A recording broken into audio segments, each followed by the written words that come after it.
Volume 5. The Sabatian Revolution. By Mosoki Toma. Audiobook by Masquerade at Masquerade Audiobooks. Chapter 80. Two-chan, Two-chan. Look at that. Yes, yes, what is it? Settle. Spring was coming to an end. I am holding a little boy's hand as we walk through the small village. There's something strange walking around. Is that a wildcat? This is Othello, a small village near the Tar River within Sabatian territory, primarily known for agriculture and brewing. After the Battle of the North, I was saved by Gamuji and took refuge in this village. For the past few months, I've been living here peacefully. Does it bite? Yes, it might bite, so don't go near it. Okay. The boy I am currently looking after is Gamuji's son, Settle. He is a mischievous, adorable 4-year-old boy with cute, round eyes. It had become a routine for me to take care of him while Gamuji and his wife were away. The village of Othello is Gamuji's birthplace.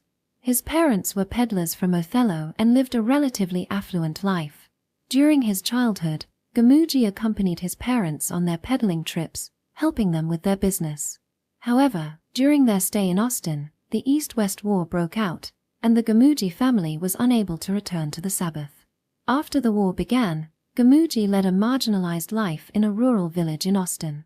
He was treated harshly for being a merchant from an enemy nation, and his mother was beaten to death.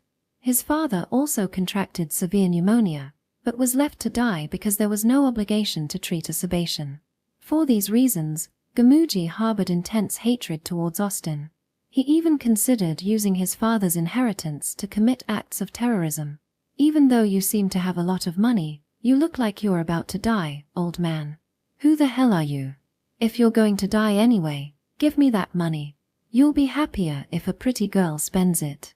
At the lowest point of his life, he met Kusha in the night streets.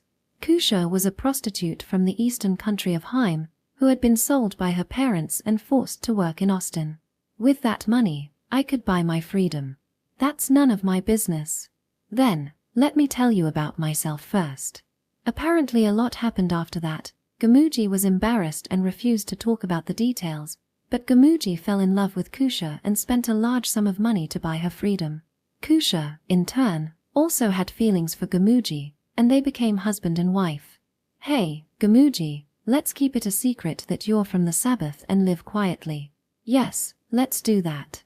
Gamuji hid his Sabatian identity and immigrated to Marshdale as an Austinite. There, he got a job as a guard and built a happy family with Kusha.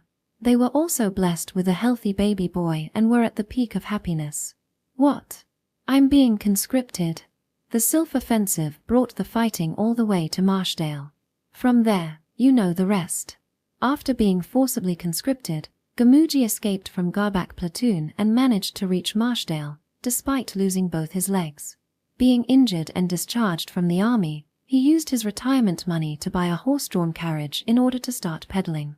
The plan was to buy up all the products that could be sold in the capital and then move to a southern city. However, he hears rumors that the Flamers were preparing to invade. He was troubled upon hearing this, but decided it was true and planned to defect to the Sabbath. He contacted an illegal organization and planned to smuggle across the Tar River. Just as he was about to carry out his plan, he found me, barely alive, washed up in front of him. If it were any other Austin soldier, I would abandon them without hesitation, but you're different, senior. I'm not as heartless or dishonorable as those Austinites from that village. He then turned to a Sabatian healer who was also seeking asylum with him, and spent his entire fortune to heal me. It seems he continued to look after me even while I was unconscious, and I somehow managed to survive. He brought me, in a daze, to Othello. My first impression of him was terrible, but he turned out to be a surprisingly loyal person. By the way, since carrying Austin equipment would be problematic, my gear was left on the riverbank. All I could bring back from that place was a scrap of Rodri's clothing that I had been clutching while I was unconscious. That's how I ended up living in Othello village. I am currently working as a healer at the clinic of Anita, the healer who fled with us. I give my wages to the Gamuji family and live as if I were their adopted child. Incidentally, it was immediately obvious that I was from Austin because I couldn't speak Sabatian. I expected to be treated harshly as an enemy national, but you've been through a lot at such a young age. You're going to be one of us from now on, right? This is a good village, live here peacefully. Contrary to my expectations, most of the villagers in Othello treated me with sympathy. Gamuji said it was probably due to my youthful appearance. We would be more than happy to have more healers. We'll be counting on you if we're in trouble. I can't take out my hatred towards Austin on a child like you. Although the Sabatian soldiers were cruel, most of the Sabatian citizens seemed to be pastoral. And so I spent my days peacefully caring for a young boy in a faraway foreign land. Despite living such a happy life, I felt something eating away at my heart. It was probably the compulsion to return to the Austin army. According to military regulations, as a soldier, I should return and report my survival to the army if I got separated from my unit. However, it would be difficult for me to cross the Tar River and return to Austin's forces. After the Battle of the North, both countries set up security nets along the riverbank. Attempting to cross carelessly would result in being shot. Trying to cross in the chaos of battle is one thing, but if I set sail on a ship in the current situation, I'd probably be torched to pieces. Thus, I forgot about my duties as a soldier. Tu-chan, hug. All right, come here. I worked as a healer at the town's clinic during weekdays. On my days off, I lived a peaceful life taking care of Gamuji's son, Settle, and helping with the housework. The owner of the clinic, Anita, also treated me well. Oh man, that's a relief. I don't have much magical power, so I really appreciate you coming to help. No, I'm the one who has learned a lot from you. It was a very peaceful time.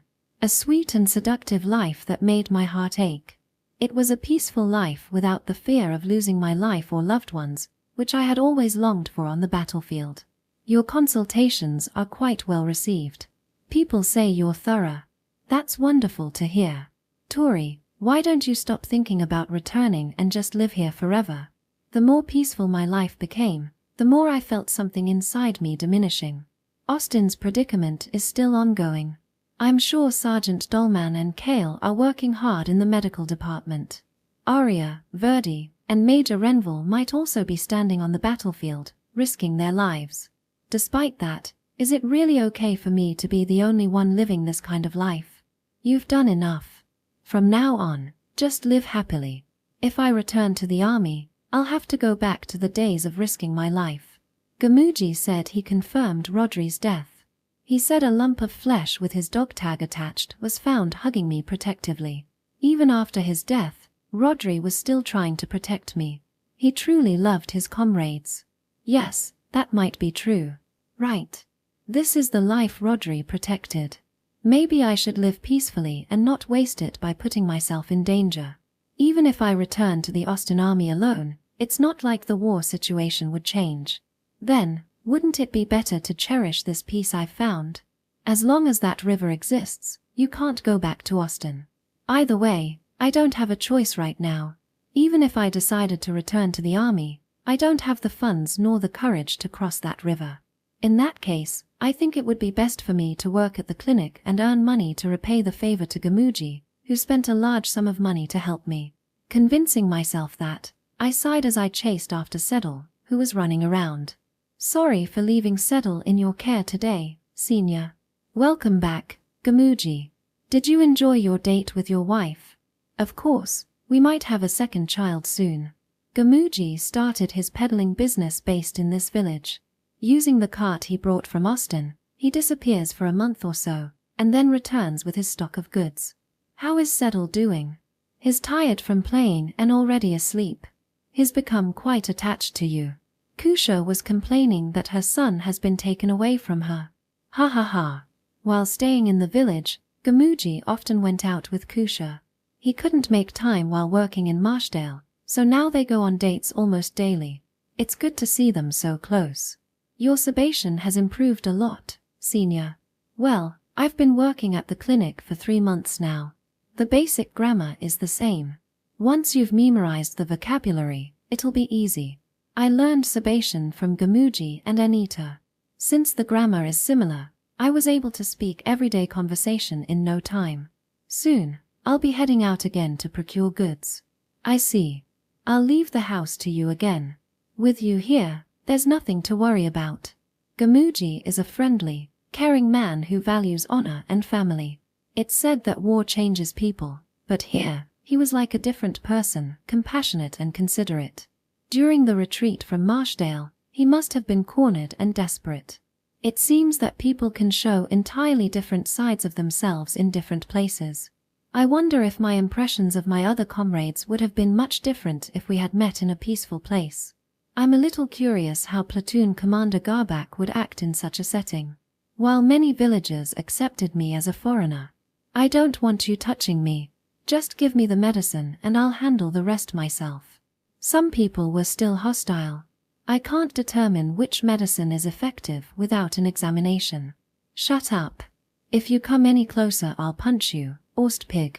Many of these people had lost their families in the war. In other words, they are people whose family members were killed by Austin soldiers. I fully understand their feelings of resentment towards me. Shut up. What are you making all that noise about? Anita, you damn witch. Don't let that Ostpig in here. Her smell will make me puke. If you've got a problem, leave. I never begged you to come here. If you keep causing trouble, I'll have you thrown in jail for disturbing the peace.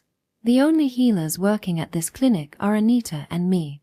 Anita is a valuable healer in this remote area, so she often receives requests to see patients from outside the village. You refuse to treat me. That's just typical of a healer who employs an Ostpig. I'm telling you to leave because you're disturbing the other patients. People from outside the village often complain that they had no idea an Austenite was providing medical care. This man spat in my face, his own face flushed red with anger. I had steeled myself for this level of verbal abuse. To them, I was an enemy, a villain. I myself have also killed Sabatian soldiers. It's only natural to receive such hostility. I should just be grateful for the deep acceptance of Othello village, which allowed me to stay. Well, that was my life in the Sabatian village.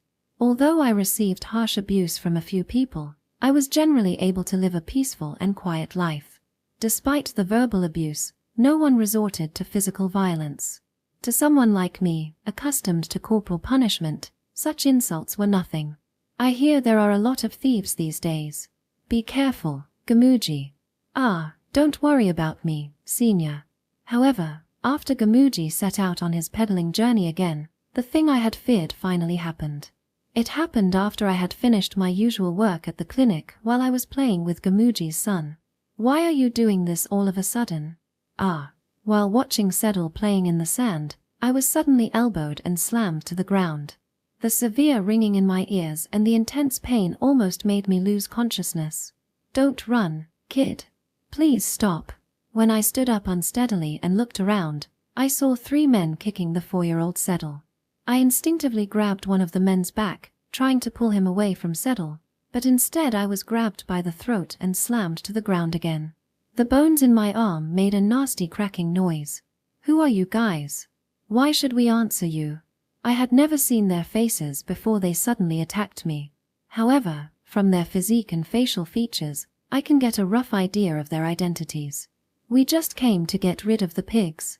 The pigs from Austin need to be slaughtered and thrown into the river. That feeling of resentment towards Austin. The hatred directed towards me was unmistakable. It's a clear killing intent that I've encountered many times on the battlefield. The child you just kicked is Sabatian. If they're taking in Ostpigs like you, they're guilty by association. The man mocking me had a scar across one eye. The other men were missing limbs or using canes, but their bodies were muscular and strong. You guys are Sabatian soldiers, aren't you? Yeah. I've lost a lot of dear friends because of you Ostpigs. These men were likely former Sabatian soldiers who are now back home after being injured and discharged. They probably returned home now that the battle for the north had come to an end. Ost soldiers are devils. They laughed as they shot the head of a young soldier begging for his life. They made a mockery of our comrades' bodies, impaling them. If they weren't possessed by a demon, they couldn't have done something so cruel. I could only partially understand the words spewed out quickly by the ex-soldier, but they conveyed the horrors committed by Austin forces. His eyes were those of a crazed soldier who had no hesitation about killing me. Now it's time for divine retribution. Evil deeds always get punished. Reflect on your past actions and die in regret. This is our first encounter, but it wasn't about logic. To them, Austinites are evil, enemies, and targets to be killed. It's just normal for them. People gathered around me and looked at me with worried looks, but no one stepped in to intervene. They were probably afraid of getting involved and facing the same fate. I don't mind if you kill me, but it's wrong to harm such a young child. An Aust pig has no right to talk about morals. You have no right to speak of justice. Settle is crying loudly and trembling in my arms. While I was treating Settle with healing, I begged the soldiers to spare the child. Ha ha ha, have you bastards ever listened to us begging for our lives even once? With a loud laugh, they kicked me in the face. I'm sorry, Gamuji. You asked me to protect the house, but I'm powerless. There's no way a mere medic can defeat 3 men. Serves you right. Prepare yourself. It's heartbreaking to lose the life that was saved by Rodri and Gamuji in this way. I at least want to help Settle escape somehow. I'll make sure you feel our resentment. This is why war never ends. I, too, have a strong hatred for Sebastian soldiers.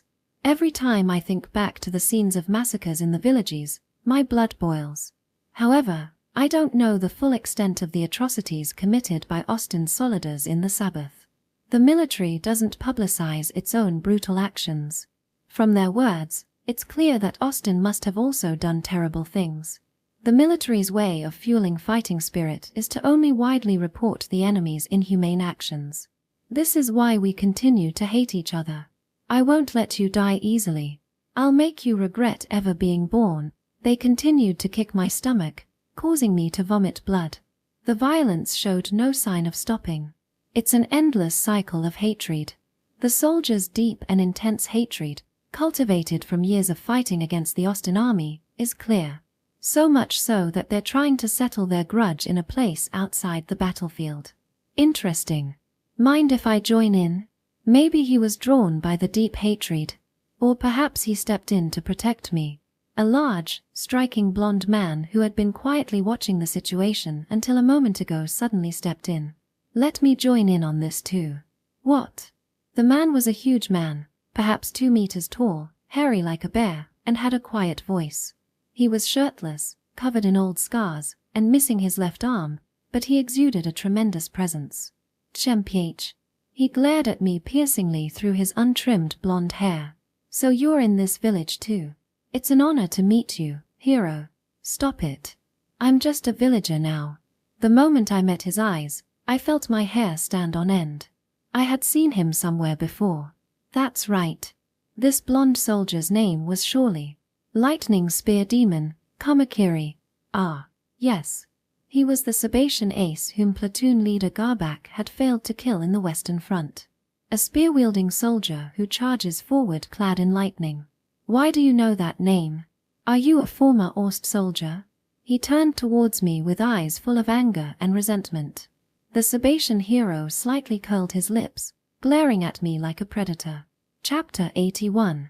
The blonde man walked towards me with a fierce look in his eyes.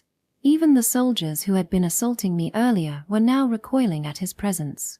What is an Aust soldier doing here? I was taking care of the child of the household that looks after me. Chemph. I answered his question honestly. I felt like he would see through any lie immediately. Remember this. I do not like being called the Lightning Spear Demon. The Sebastian ace grabbed my face. My name is Gorski. I am the former commander of the Special Assault Unit Gold Blast. He thrust his face right in front of mine and said this frighteningly. Gorski, the ace of the Sabbath's assault troops.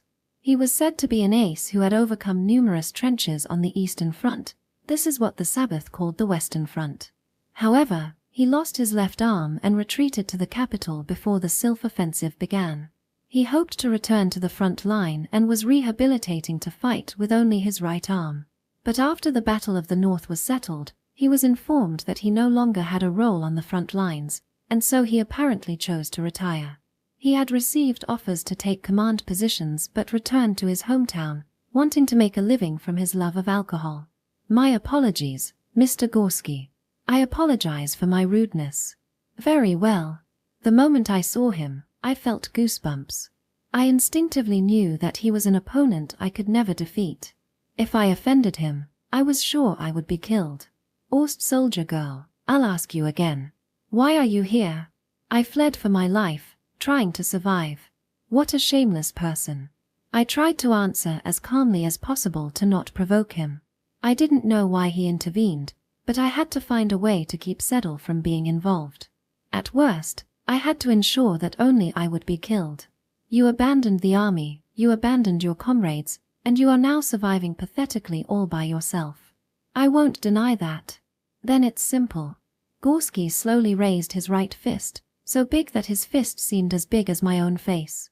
My face would be shattered in one blow if I took his full-strength punch. But that is my fault. This child is innocent, so please. I had made up my mind. I closed my eyes, hid the trembling Settle behind my back, and pleaded. I was determined to protect him even if it meant being beaten to death. Hey, you three over there. What unit do you belong to? My name is Irigor, former member of the Crowlier Battalion. I've heard of Gorski's renown. I see. Then you are retired now? Yeah, my right eye was injured. However, the large man turned to face the other men, his right fist raised. It's understandable if a Sabatian soldier kills an enemy Ost soldier on the battlefield. Sir. But killing a girl who's not even an enemy in a peaceful village is disgraceful. You idiot. He punched the closest man, shouting fiercely. Irigor, are you a proud Sabatian soldier or are you a murderer? But she's also a former soldier, isn't she? Can't you see? She's a medic. She's been using healing magic all this time. What are you trying to do by killing a valuable healer in this countryside, you fool? His presence is overwhelming. There was something compelling about his shout, like that of platoon leader Garbak. I hate Austin too. I don't know how many times I've felt sick at what they've done.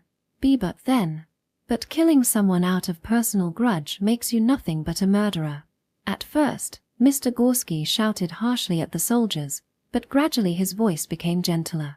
That's even worse than the Ost soldiers you despise. Killing someone in a place that's not a battlefield is unforgivable. You'll never fit in this village if you don't regain that sense. He continued to persuade them with his words. Wake up and return while you still have time. We are truly fortunate to have returned home alive. Thank you, Mr. Gorski. I didn't do it for you. I did it for the sake of my 3 comrades, and for the sake of my homeland. After listening to Mr. Gorski's persuasion, the 3 soldiers left the enclosure. Then, Mr. Gorski bowed to Settle and said, I apologize for my comrade's rudeness, and gave him some chocolate as an apology. Let me make this clear first. I hate you.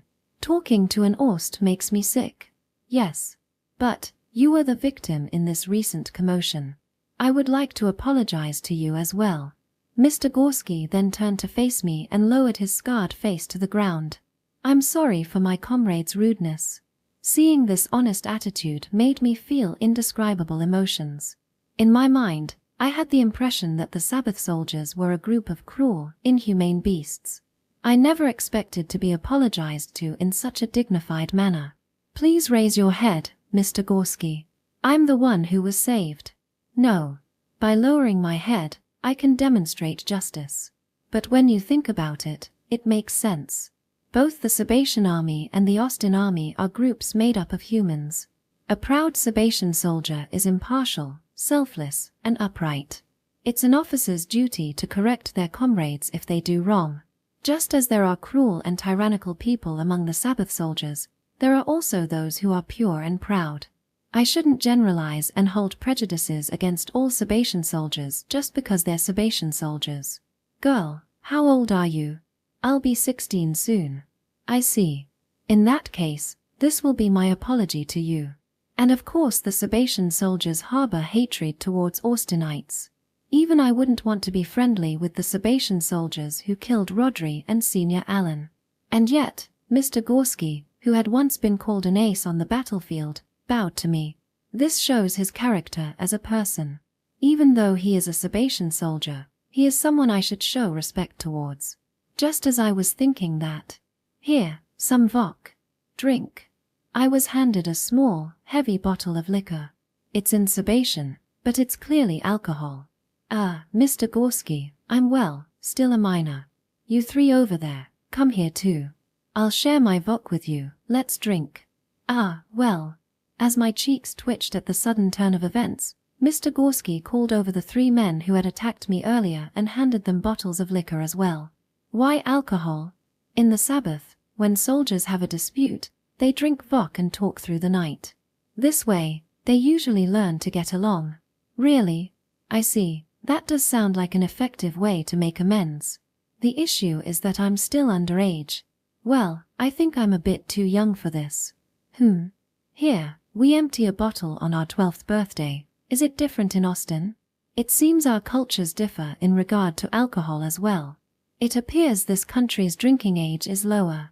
Well, give it a try. At 16, it shouldn't be a problem at all. I'll make sure you and the kid over there get home if you get too drunk. Don't worry, you won't be left behind. Settle was hiding behind my back while munching on some chocolate. Since I had healed his injury earlier, he seemed to be engrossed in his sweets now. Just 1 bottle then. Good. Irigor, share a bottle with the girl. And swear in my presence that you will not cause any quarrels in the future. Why yes, Gorski. I decided to accept that 1 bottle toast. As they say, when in Rome, do as the Romans do. I guess I have to follow Sebastian culture. And when I think back, I drank a considerable amount of elixir during long shifts. That medicine seems to contain a fair amount of alcohol, so drinking now shouldn't be a big deal. Well then, cheers. Yes. I was also famous for not having my mood altered much by drinking the elixir. While my colleagues were high and continuing to work in a strange, tense mood, I alone continued to carry out my duties calmly as usual. I probably have a decent tolerance to alcohol. What's wrong, girl? So, 1 bottle should be fine. I think. This girl really drank it all in one go. She's pretty bold. Are you okay, Touri? When I regained consciousness, I found myself lying in a bed at Gamuji's house. As I tried to sit up and look around, I was hit by a sharp, stabbing headache. My head, it hurts. I figured. I'll get you some water, just wait a bit. My body felt heavy, my head throbbed, and I felt like I was going to vomit. I let my guard down. I thought a little bit of alcohol would be okay, but the chemical taste of that liquor spread through my mouth the moment I drank it, and it all came rushing back. The vodka that Mr. Gorski handed to me was much stronger than I had imagined. I heard the story. It must have been terrible to be attacked by retired soldiers. Thank you for protecting Settle. Settle, is he safe? Oh, I can't believe there are people who would do such cruel things. But don't worry, I've already given those soldiers who harmed you and Settle a good thrashing, so you can rest easy. Kusha was fuming as she brought me some water. Judging by the situation, I must have gotten drunk and passed out quickly. And it seems Mr. Gorski carried me to the Gamuji's house when I lost consciousness. So embarrassing. But you shouldn't have a drinking contest with Sebastians. They drink alcohol like it's juice. There's no way a girl drinking for the first time could compete with them. I'm sorry. I was pretty much forced into it. Well, I'm just glad you're okay. Drinking strong alcohol without being used to it could be fatal. I drank the water that Kusha had brought me and finally felt a bit better. No more drinking with Sebastians. Yes, I've learned my lesson. Their attitude towards drinking is too different from Austin's. Well, I'm glad you made some friends though. What? Friends? Don't you remember? When I came, you were crying and talking with the soldiers. Just as I was vowing never to drink again in this country. Kusha told me something I really didn't want to hear. Who was I talking to? You were pulling the hair and beard of a big blonde man while crying and holding a bottle of liquor. What? And on top of that, you started yelling for more alcohol. The big guy was totally at a loss. What? Kusha didn't seem to be joking as she told me this story. I have absolutely no memory of that happening. Did I really get so drunk and cause such a scene? What else did I do? You were glaring at 3 old men, growling like a cat and clawing at them. Anything else? Apparently, I caused quite the commotion during the time I lost my memory. It seems I was a crying drunk, and I started crying and venting about my grievances to the 3 retired soldiers. If the Sebastian army hadn't rejected our surrender, there would have been peace. I still have nightmares of the hellish scenes I saw in the villages along the way. I want to see Rodri again. The 3 retired soldiers didn't seem to know about the atrocities committed by the Sebastian army in the villages and were quite shocked. In particular, they found it difficult to accept the rejection of unconditional surrender and the indiscriminate massacres in rural areas, and initially refused to accept such things. However, when Anita and others who had defected with her testified it was true, they had to accept it. I don't understand what my country's thinking. They were left in a daze, allowing me to pull their hair and beard without resistance. It seems they hadn't participated in the inland invasion of Ostend, and were apparently remnants of an army that had defeated by the Southern Army led by Byrne. Byrne himself had executed gruesome strategies like burning Sebastian villages and desecrating bodies as a distraction. Because of this, it seems that the idea of that Austenites are devils had taken root in their minds. But it was the Sabbath that first committed the massacres against civilians, and if they hadn't rejected our surrender, the war would have ended. I was so drunk that I ended up letting out all my frustrations.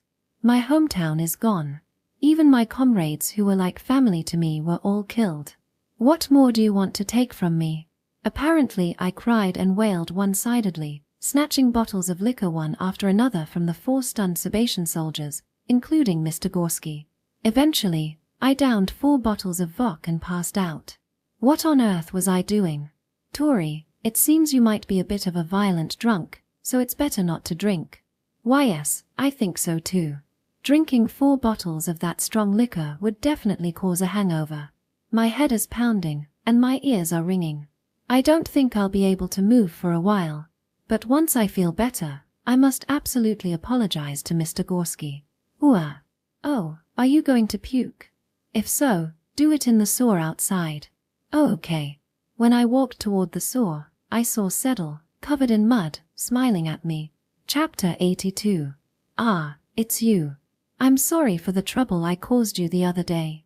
A few days after I got drunk and made a fool of myself, I went to Mr. Gorski's house to buy some more vodka and apologize.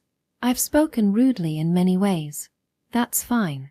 People lose their reason when they're drunk. In response to my apology, Mr. Gorski remained expressionless and said, that was expected. It seems he was intent on getting me drunk from the beginning. Have you been able to let out everything that's been building up inside you? Yes. It seems that was a Sabbath-style baptism. Unable to refuse strong alcohol offered by a superior, many lose all sense of reason while getting drunk and embarrassing themselves. This creates more opportunities for teasing and make it easier for new recruits to fit in with the unit. It's a much better baptism than tricking someone and throwing them naked into a homosexual's room. Well, how about we sober up and talk for a bit? We didn't even have time to have a leisurely drink together the other day. Understood. However, we haven't really been able to converse because of my rampage yesterday. Mr. Gorski invited me into his private room with a straight face. My family is drinking, but don't mind them. Yes. First thing in the morning, children and elderly were munching on bacon and drinking in Mr. Gorski family's living room. People really do drink alcohol as if it were juice in the Sabbath. How are your injuries since then? Fortunately, they've completely healed. You were punched quite fiercely, but are there no scars? There's no way that would leave a scar. My superior officer beat me much more severely. I see, that's good then. The first thing Mr. Gorski said was concern for my injury. Gunshot wounds and cuts are more likely to leave scars. Most other wounds can be easily healed with healing magic. So really, there are no scars or anything. I'm sorry for inviting you into my room. I wanted to talk to an Ost soldier for a moment. Yes. I want to know what our enemy thinks, what they feel as they fight. I found myself alone in his private room after a brief exchange with Mr. Gorski's family. There isn't much in his room, just a large bed and a small round table. I don't care if the rumors are bad. Can you tell me what kind of existence the lightning spear demon is in Austin? I'm a medic, so this will be just hearsay from the infantry. That's fine.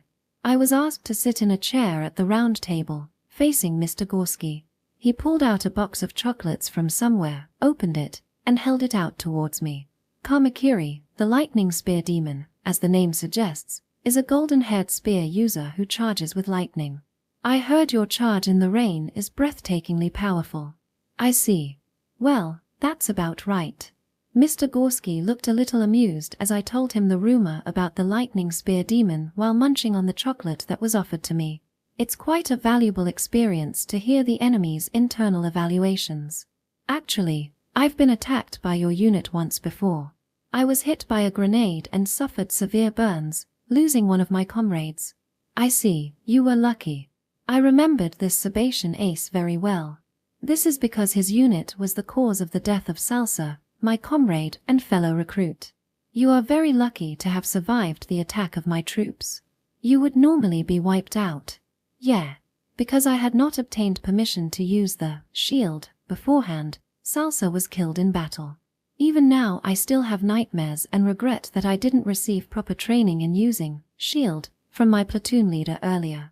Come to think of it, Mr. Gorski and I have a deep-seated connection. Your assault still haunts me as a trauma. I see. Mr. Gorski listened and gave a faint smile. Yes, if you think about it, the person in front of me is the enemy of that kind and humorous Salsa. Realizing this again, I felt an indescribable sense of unease. Ah, I won't apologize. That's the nature of war. Yes. I was just sorting out my feelings a bit. That's fine then. It seems Mr. Gorski saw through my cloudy emotions, but he let it slide. The order to charge came from the Sabbath's general staff, and it is the job of Sebastian soldiers to kill us according to the plan. Mr. Gorski is not to blame. In the future, I shouldn't let such emotions show on my face to avoid causing disputes in the village. Then, next I want to hear some information about the sword demon. Sword demon? An ace of Austin who carried a long sword and broke through the Sabbath trenches many times. Mr. Gorski mentioned the name Sword Demon. I had never heard of the Sword Demon, but for some reason the name reminded me of a certain ace. He was a short-haired soldier in his 30s who seemed to be born in the wrong era, running between the trenches with only a sword in hand. Maybe that's platoon leader Garbak. Oh, if you know him, please tell me. That man is my greatest nemesis. When he heard the name Garbak, he glared resentfully at his lost left arm. Could it be that platoon leader Garbak was the reason why Mr. Gorski was injured and had to retreat? Is he still alive? And is he even human? That person had some monster-like qualities, but he was still human. Probably. He was so monstrous that even his allies questioned his humanity. To the Sebastian soldiers who faced him on the battlefield as an enemy, he must have seemed like a true monster. I would love to hear how he was perceived on the Sebastian side. The Sword Demon. What is platoon leader Garbak's reputation among the Sebastian army? He's a crazy assault maniac. That's the same evaluation we had. It seems that platoon leader Garbak was treated like a madman over here too. No matter how you look at it, he was too far ahead, and even if we tried to punish that, the people surrounding him would just get slashed to death. There was no way to stop him in close combat. Yes, even from the perspective of a subordinate, his fighting skills were incredible. And he's not just skilled with swords, he's also skilled with shield and firearms. Even if we shoot at each other from long distances, it's almost impossible to kill him. Who was he, really? I don't know. Mr. Gorski exclaimed in genuine dismay. Having experienced several retreats, I've come to realize once again just how excellent he was. When you think about it, it's also strange that he managed to easily retreat dozens of kilometers from the Western Front to Marshdale while protecting his subordinates in the midst of a hail of bullets. Garbak platoon was the only one whose unit's losses were limited to 2 rookie soldiers. The final blow came when I lost this arm. That day, I was the first to wound the Sword Demon. You wounded him? Yeah. I caught him off guard and attacked him, and it went well. I ended up firing a bullet into the Sword Demon. That's incredible. How did you manage to shoot platoon leader Garbak? I first cut through his shield with my spear, then my subordinates and I surrounded and shot him down. I was sure we had finished him. Mr. Gorski let out a big sigh. As you know, platoon leader Garbak did not die on the Western Front. Well, there's no way he would die just from being riddled with bullets. But in the next moment, my left arm was severed and flew through the air. Despite being shot in the stomach, he still swung his sword. If you looked closely, most of the bullets were deflected by his sword and shield. My subordinates who attacked alongside me were chopped to pieces. That is. But one shot definitely hit the sword demon's stomach. My surviving subordinates confirmed it. It seems that platoon leader Garbak continued fighting despite being shot in the stomach. At the time I was on the Western Front, I just thought, this guy is crazy, fighting even after being shot. We shot him right in the middle of his unarmored stomach. I was sure we had finished him, so I retreated. I left my left arm behind and escaped with my life. But that man is crazy. He didn't retreat even after being shot in the stomach, and continued to hold the base. However, after being shot in the stomach a few times on the battlefield, I realized something. If your stomach is shot through, it's almost impossible to move no matter how determined you are. If you try to move, the bleeding becomes more severe, and the intense pain spreads throughout your abdomen, making you curl up. Cold sweat flows like a waterfall, and the pain is dozens of times worse than a stomachache, continuously burning through your brain. Perhaps platoon leader Garbak really was a monster. In order to create an opening for that man, many brave soldiers led a suicide charge and were killed in the line of duty. As they all let out death cries, I swallowed my tears and fled. I believed I had brought down the sword demon. Well. But he continued fighting after that, annihilating the reinforcements that had come after me and then retreating with ease. Most of the subordinates I had nurtured with care were killed in the line of duty, and I myself was wounded and forced to retreat to the capital. However, sweat started to trickle down my forehead as I listened to Mr. Gorski's story. I realized that maybe I was involved in that story. After that, the sword demon was still seen charging energetically on the Eastern Front in good health. That man was the only one I ever thought I couldn't win against. How could I fight a man who continued to fight calmly even after being shot through the stomach? Gradually, memories of the Western Front come back to me. Yes, it was when the Sabbath launched continuous offensives, and Austin had a once-in-a-lifetime chance to break the front line. After Rodri, Senior Gray, and I risked our lives to secure the third trench, platoon leader Garbak returned mortally wounded. That might be my doing. Reflecting on the past with Mr. Gorski, it became clear that Sword Demon was indeed the nickname for platoon leader Garbak. He was confirmed to have survived being shot in the stomach on the front lines, and was treated as a monster by the Sabatian army. Was a medic like you assigned to an assault unit? Does Austin's army have surplus medics? I don't think they did. I was surprised that platoon leader Garbak had been fatally wounded, but it turns out the person he was fighting with was the Sabatian ace, the lightning spear demon. Caught by surprise and in his exhausted state, platoon leader Garbak still managed to force Mr. Gorski to retreat despite being mortally wounded. Afterward, he survived thanks to my makeshift surgery, and we retreated to the rear under Senior Gray's cover. At least, it was indeed a fatal injury. He wasn't a monster after all. Yes, it was a wound that would have been fatal if not treated promptly. Mr. Gorski glared at me when he heard the fact that the platoon leader would have died if it wasn't for me. How vexing. Do you know how many sacrifices we made to shoot that man in the stomach? I don't. If it weren't for you, the deaths of Bulia, Nikov, and the others would have been avenged. It seems that my actions had undermined Mr. Gorski's hard-earned victory over platoon leader Garbak. Having lost his left arm, Mr. Gorski was forced to leave the front line and survived the Battle of the North without taking part in it. Platoon leader Garbak, who managed to overcome even a fatal wound, lost his life during the retreat. Fate really is a fickle thing. I won't apologize. Yeah, that's how it should be. With tears welling up, Mr. Gorski bit his lip and said, "You were just doing your job. The true villain is war itself." He murmured. What kind of soldier was the sword demon in your opinion? He was violent, terrifying, strict, and incredibly reliable. Well, that sounds like a typical assault soldier. We continued to chat with each other, as if to lick our wounds caused by the battlefield. Seeing him cut bullets with his sword, I thought he was inhuman. Ah. Well, cutting bullets isn't that difficult. Ha! When I brought up Lieutenant Garbak's inhuman bullet-cutting ability, Mr. Gorski revealed he could do it too. Come to think of it, this man was a fierce warrior who fought on equal terms with platoon leader Garbak. A battlefield ace is someone who has the answer to bullets. Don't look at me like I'm a monster. Then how should I look at someone who can cut bullets easily? It's just like a magic trick. There's a secret behind it. Mr. Gorski looked slightly offended by my dumbfounded expression. He grabbed a small, steel spear propped up in the room. Watch. He deployed a large shield for me to see. It was a sturdy V-shaped shield, no less impressive than platoon leader Garbak's. For example, imagine you are shooting at me from the front in this state. Yes. Most of the bullets coming at me will be deflected by the shield. Yes, that would happen. So just ignore the bullets that are off-center. They won't hit anyway. Mr. Gorski stared at me with a piercing gaze while holding his spear up high.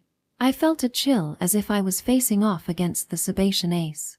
Bullets coming from an oblique angle will generally not hit you. It's hard to hit a target moving sideways. Yes. At least in my case, I've never been hit. Indeed, with low rate of fire guns, it's hard to hit a target moving sideways. The standard strategy in FPS games was to move sideways and hop around in the enemy's line of fire.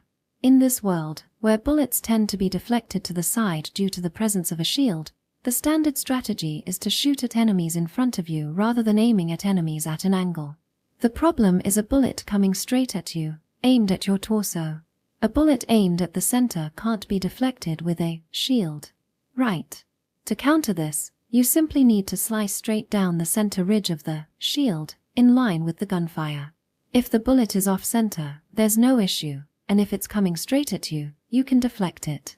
Mr. Gorski revealed the trick to me. I see, even the formidable platoon leader Garbak didn't cut bullets by pure reflexes. Wasn't the sword demon also highly skilled with shield? If he deflected bullets effortlessly without a shield, then he'd indeed be a monster. Platoon leader Garbak was an incredible user of shield, which was unusual for an assault soldier. That makes sense. Hearing this, it's conceivable as a human skill, albeit an extraordinary one. Reacting to gunfire and instantly slicing straight down the center is still quite a feat. Practice it sometime. With the shield deployed, just swing any weapon straight. Why yes. It looks impressive and is great for parties, despite its relatively low difficulty. For parties. Thus, I was able to deepen my friendship with Mr. Gorski, the enemy of my comrade Salsa. To him, I was probably considered the enemy of his dear comrades. However, unless we forget our past grudges, a peaceful world will never come. Come on, keep your arms closer. You're small, so an upward slash would be better. So I swallowed down all my difficult emotions. The Sebastian ace, who had begun drinking vodka at some point, taught me a party trick that would help me survive on the battlefield. Incidentally, according to other Sebastian soldiers in the village, Mr. Gorski seems to be the only one who considers this bullet cutting as a party trick. Cut it up quicker. It's not right. The angle isn't perpendicular to the ground. Since I was considering a career as an entertainer in the future, I decided to learn this bullet cutting technique, but there was no sign of me being able to master it. You need to cut at the same speed as the bullet, which is well beyond my physical abilities. In other words, it's only possible for someone like platoon leader Garbak. Chapter 83. It's been about a month since I was assaulted. Two-chan. I'll give you this. Why thank you very much. Since then, I haven't had any major problems and have been living a peaceful life. Today I'm once again in charge of babysitting Settle. My job was to receive and arrange the mud balls that he had been busily making. These are special dumplings. They are delicious. That's wonderful. When I was surrounded by soldiers returning from the battlefield, I wondered what would happen. It seems that each of them were persuaded by Mr. Gorski and his family and changed their minds. Our relationship has settled down to the point where we just frown when we see each other. Let's put white sand on it. Wow, it's so pretty.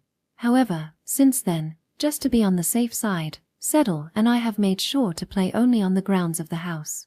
So if something were to happen, at the very least I'd be able to get Settle inside the house.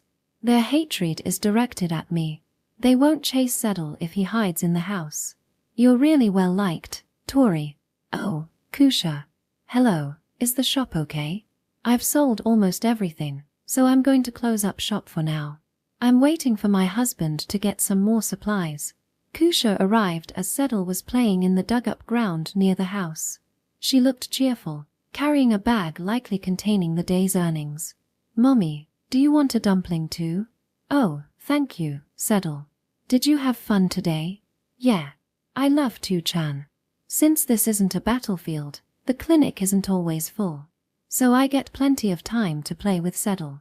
Days passed by in this village with a tranquil atmosphere that was unimaginable on the front lines. You're really popular with Settle. Mommy's a bit jealous. Ha ha ha. Maybe Settle feels so close to me because I'm small. To him, I must seem like a friend close to his age. Touri, can you hang out with me for a bit? Kusha gave me a meaningful smile.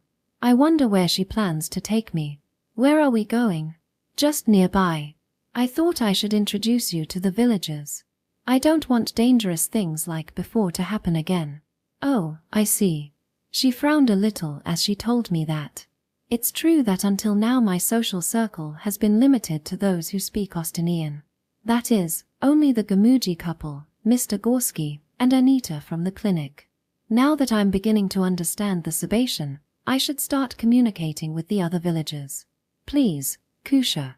I'll get Settle changed, you get ready to go out. Yes, I understand. Kusha and Gamuji were well integrated into the village. I guess it was because these two had fit in well with the village that I was accepted here as well.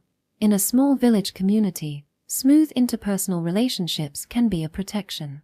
It is finally time for me to take on the efforts that I have left to the Gamujis until now. I'm not very good with talking, but I have some party tricks prepared. Would a puppet show be well received?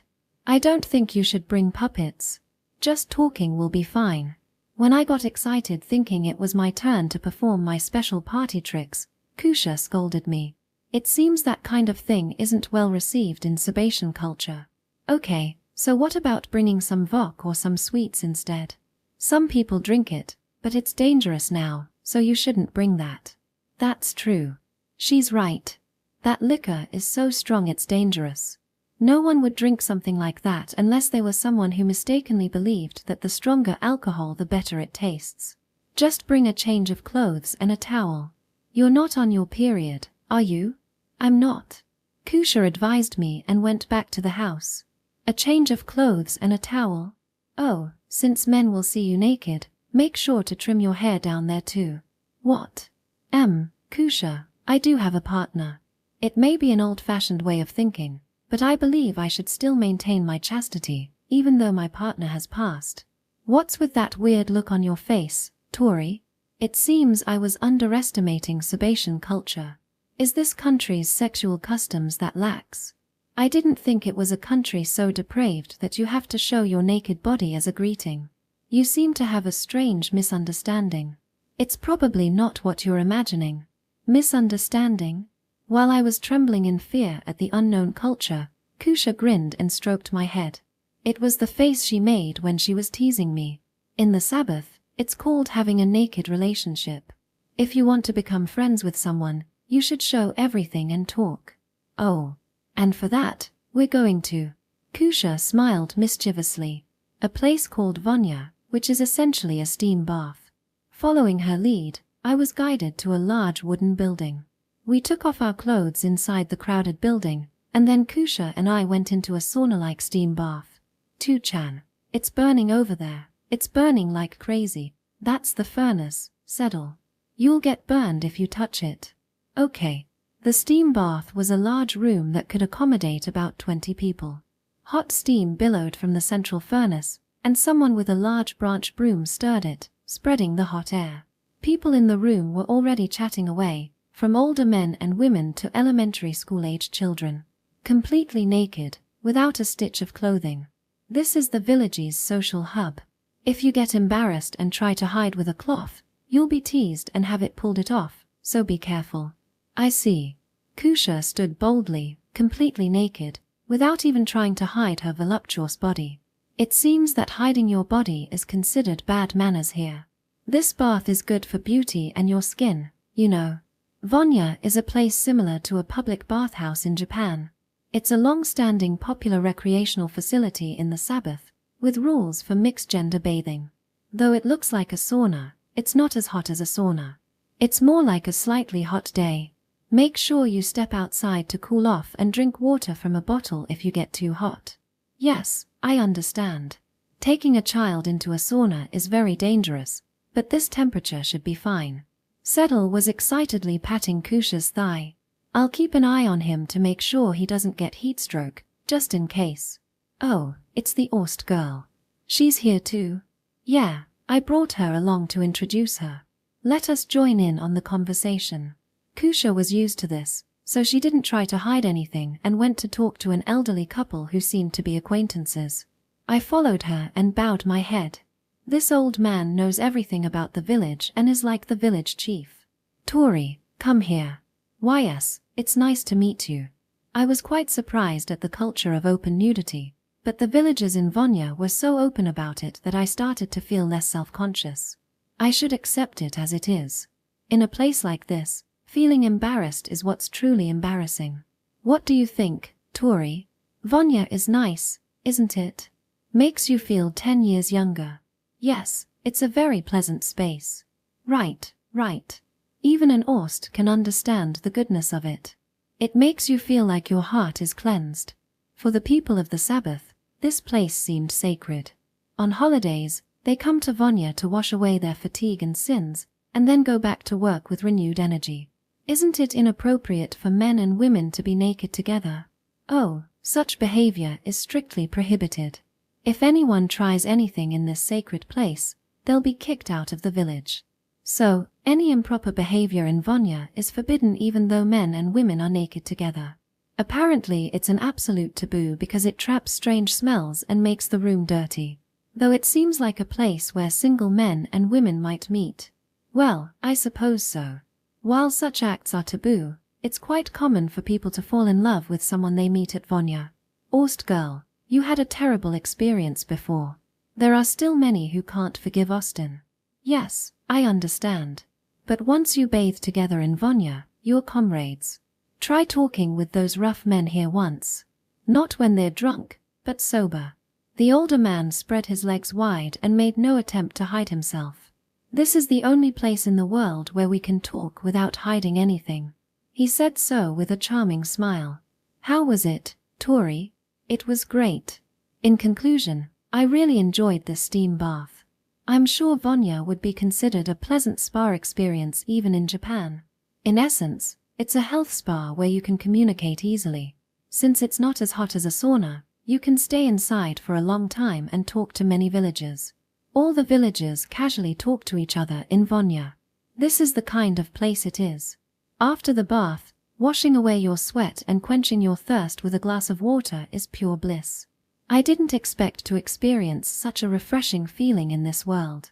It may be my favorite place in the world right now. Even though everyone was naked, the men were all gentlemen.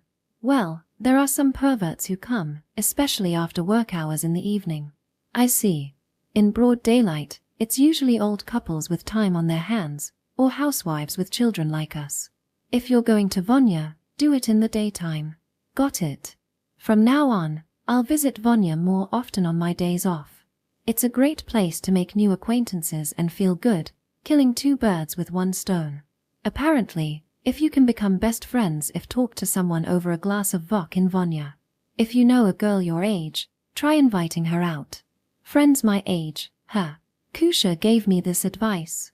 Come to think of it, I haven't made a single female friend my age since I left the orphanage. I should try to expand my social circle and integrate into the village. It would be great to have friends who would step in during tough times like before. I understand, I'll do my best. Well, Don't overdo it, just take it easy.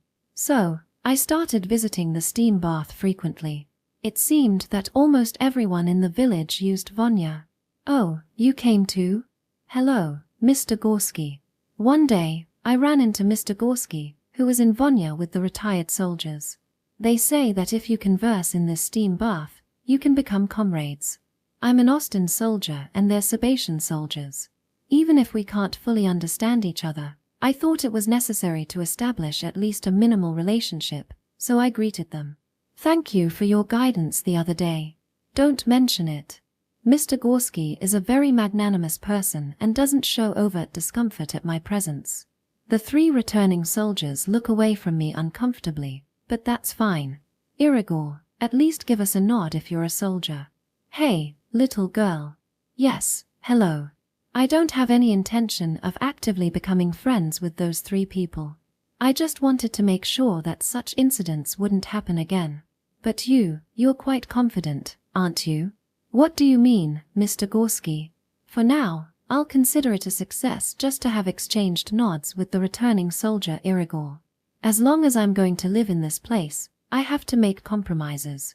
Girls your age usually feel embarrassed and try to hide their bodies. I thought Sabatians didn't care about nudity, Mr. Gorski. Well, aren't you bold? So, was I supposed to hide? Chapter 84. Hey Kusha, Senior. I'm back. Summer was in full swing and the dry sun was beating down. Oh my, what's with that injury? I was attacked by bandits. Really, law and order has gotten worse. Gamuji returned from his peddling trip with bandages wrapped around his face.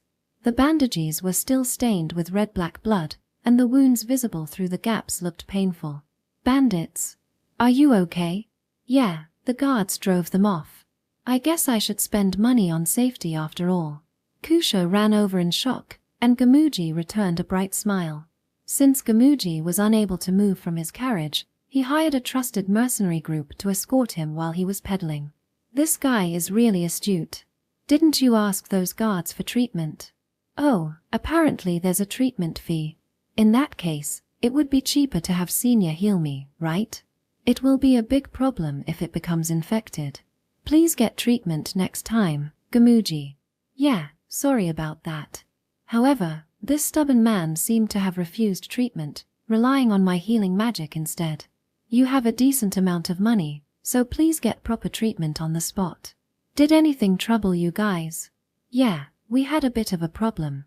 Touri was attacked because she's an Orst. What? The villagers were supposed to be convinced. Some retired soldiers returned to the village. No way. While receiving treatment, Gamuji raised an eyebrow in anger as he listened to the incident where Sedal and I were nearly assaulted. This may be the first time I've seen Gamuji angry since Marshdale. What happened to them? Someone with reason took control of the situation. As for the guy who kicked Sedal, I kicked him in the balls. Well done, as expected of my wife. Is that what you were doing, Kusha? I see, that was certainly a possibility. My bad, Senior, I overlooked that. No, it's... Now I'm back, you can rest assured that there won't be any more trouble. I plan on staying in the village for a while, so you can relax. Gamuji said confidently, smiling at me. Maybe he was doing some groundwork to get me accepted in the village. Gamuji is good at getting into people's hearts. I'll do anything for my family's sake. It is only thanks to his protection that I can live peacefully in this village. Life really is unpredictable. I never would have imagined how much I'd owe the man who nearly killed me with a grenade on our first meeting. So, Senior, did you like the steam bath? Yes, it was very comfortable. I don't like it much. Either I or Kusha was responsible for Gamuji's daily care at home. Taking care of and feeding his horses is also part of my job. For a young man, Vanya is a bit tough. Why is that? Gamuji's face became a little awkward when the topic of Vanya came up. Since I'm indebted to him, I was willing to carry him there if he wanted, but, well, it will be obvious if I get excited. I don't have legs, so I can't get in unless someone carries me. It's one thing if I get turned on by Kusha, but I'm scared of her finding out I'm looking at other women. I see. But for a man, It's natural to look. Well, I understand the feeling. Even I sometimes glance when a beautiful woman is in Vonya. Not in a weird way, it's just eye-catching. Vonya is a sacred place, so people give you nasty looks if you get excited. It's like having a feast in front of you but not being able to eat. Is it really that bad? Also, sometimes guys hit on you. It gets annoying. I thought it would be heaven for men, but it's actually harder than I expected. You get it, senior. Well, I won't have to worry about that if I'm with you. Indeed, it might be a bit of a difficult place for married men. With women of marriageable age bearing their skin, you have to remain as composed as a monk. Anyway, the water at home is enough for me. I see. If you want to go, go ahead. It's a great place to pick up some hot young men. I'm married, so I'm not interested in that. Oh right. I like the place because it's great for communicating with people of all ages and genders and offers a wonderful spa experience. Not for those purposes. Well, there's no need to be in a hurry, senior. If you're too late to marry, Settle will take care of you, so it'll be fine. The age difference is too big. Kusha and I are 6 years apart. There's a 12-year age gap between me and Settle. It would be a shame for Settle to be with someone like me. No matter how you look at it, he's crazy about you. Kids his age just get attached to people who play with them a lot. It's true that nowadays Settle comes running over with a smile as soon as he sees me. But I think he'll drift away when he starts playing with kids his own age. Well, that's for the future. Oh yeah, I had something to give you, senior. Something to give me? Yeah, I found something good. Open that wooden box over there, Gamuji said, clapping his hands as if remembering something. He pointed to a small wooden box. Take out the cylinder in that box. This one? Yeah, the black cylinder inside the box. The iron one. Following Gamuji's instructions, I took out the black cylinder. It was a heavy, black iron cylinder. This is. Open the clasp and take a look inside. I opened the iron cylinder as instructed. Is this a surgical kit? Yeah, it has tweezers, 3 scalpels, a needle, thread, and a whetstone. They're heat resistant, so they can be sterilized in boiling water. Inside, the brand new surgical tools were neatly stored away. The beautiful steel-colored luster made it clear that it's a high-quality item. This is a gift from me. How do you like it? This is a wonderful item. Oh, I can put a strap through this hole to carry it on my shoulder. That's right. With this, you won't need to go get your surgical tools in an emergency. A portable surgical kit. This is a very nice gift. Now I can administer first aid to seriously injured people at any time. Thank you, Gamuji. I'm really happy. Right. Use it as your business tool. I'll treasure it for the rest of my life. Anita's clinic does have surgical tools, but I'm only borrowing them.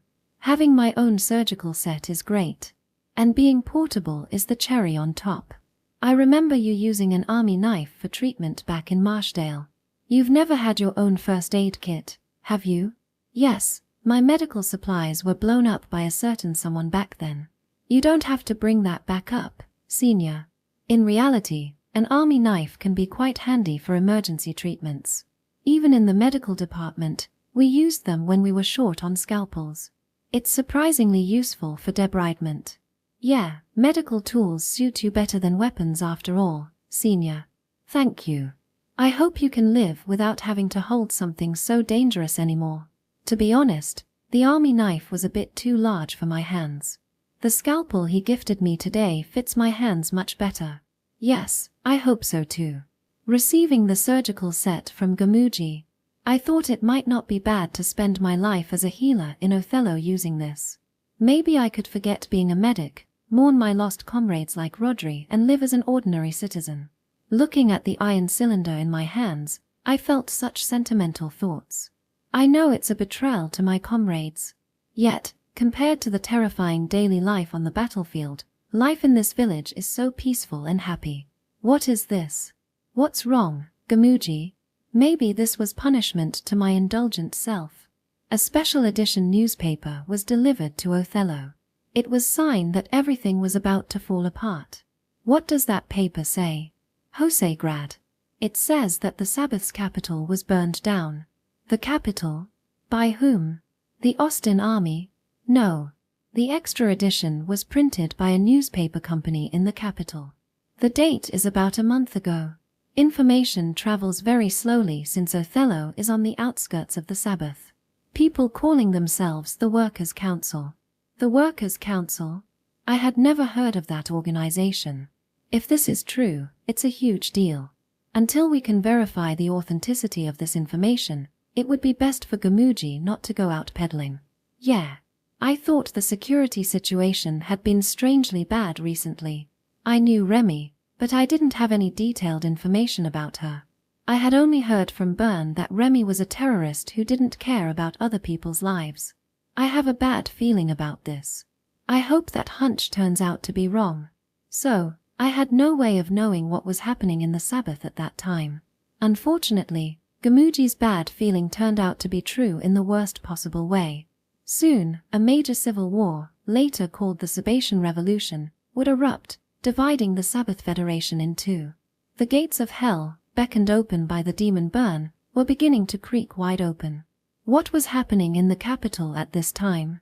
At the time, information had spread that the Sabatian government had refused Austin's unconditional surrender and had missed out on victory, leading to demonstrations that were close to riots.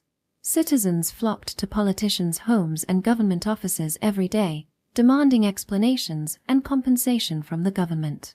And finally, an incident occurs where a politician was assaulted by citizens. Feeling the danger, politicians ordered the military to treat the people who took part in the demonstrations as traitors.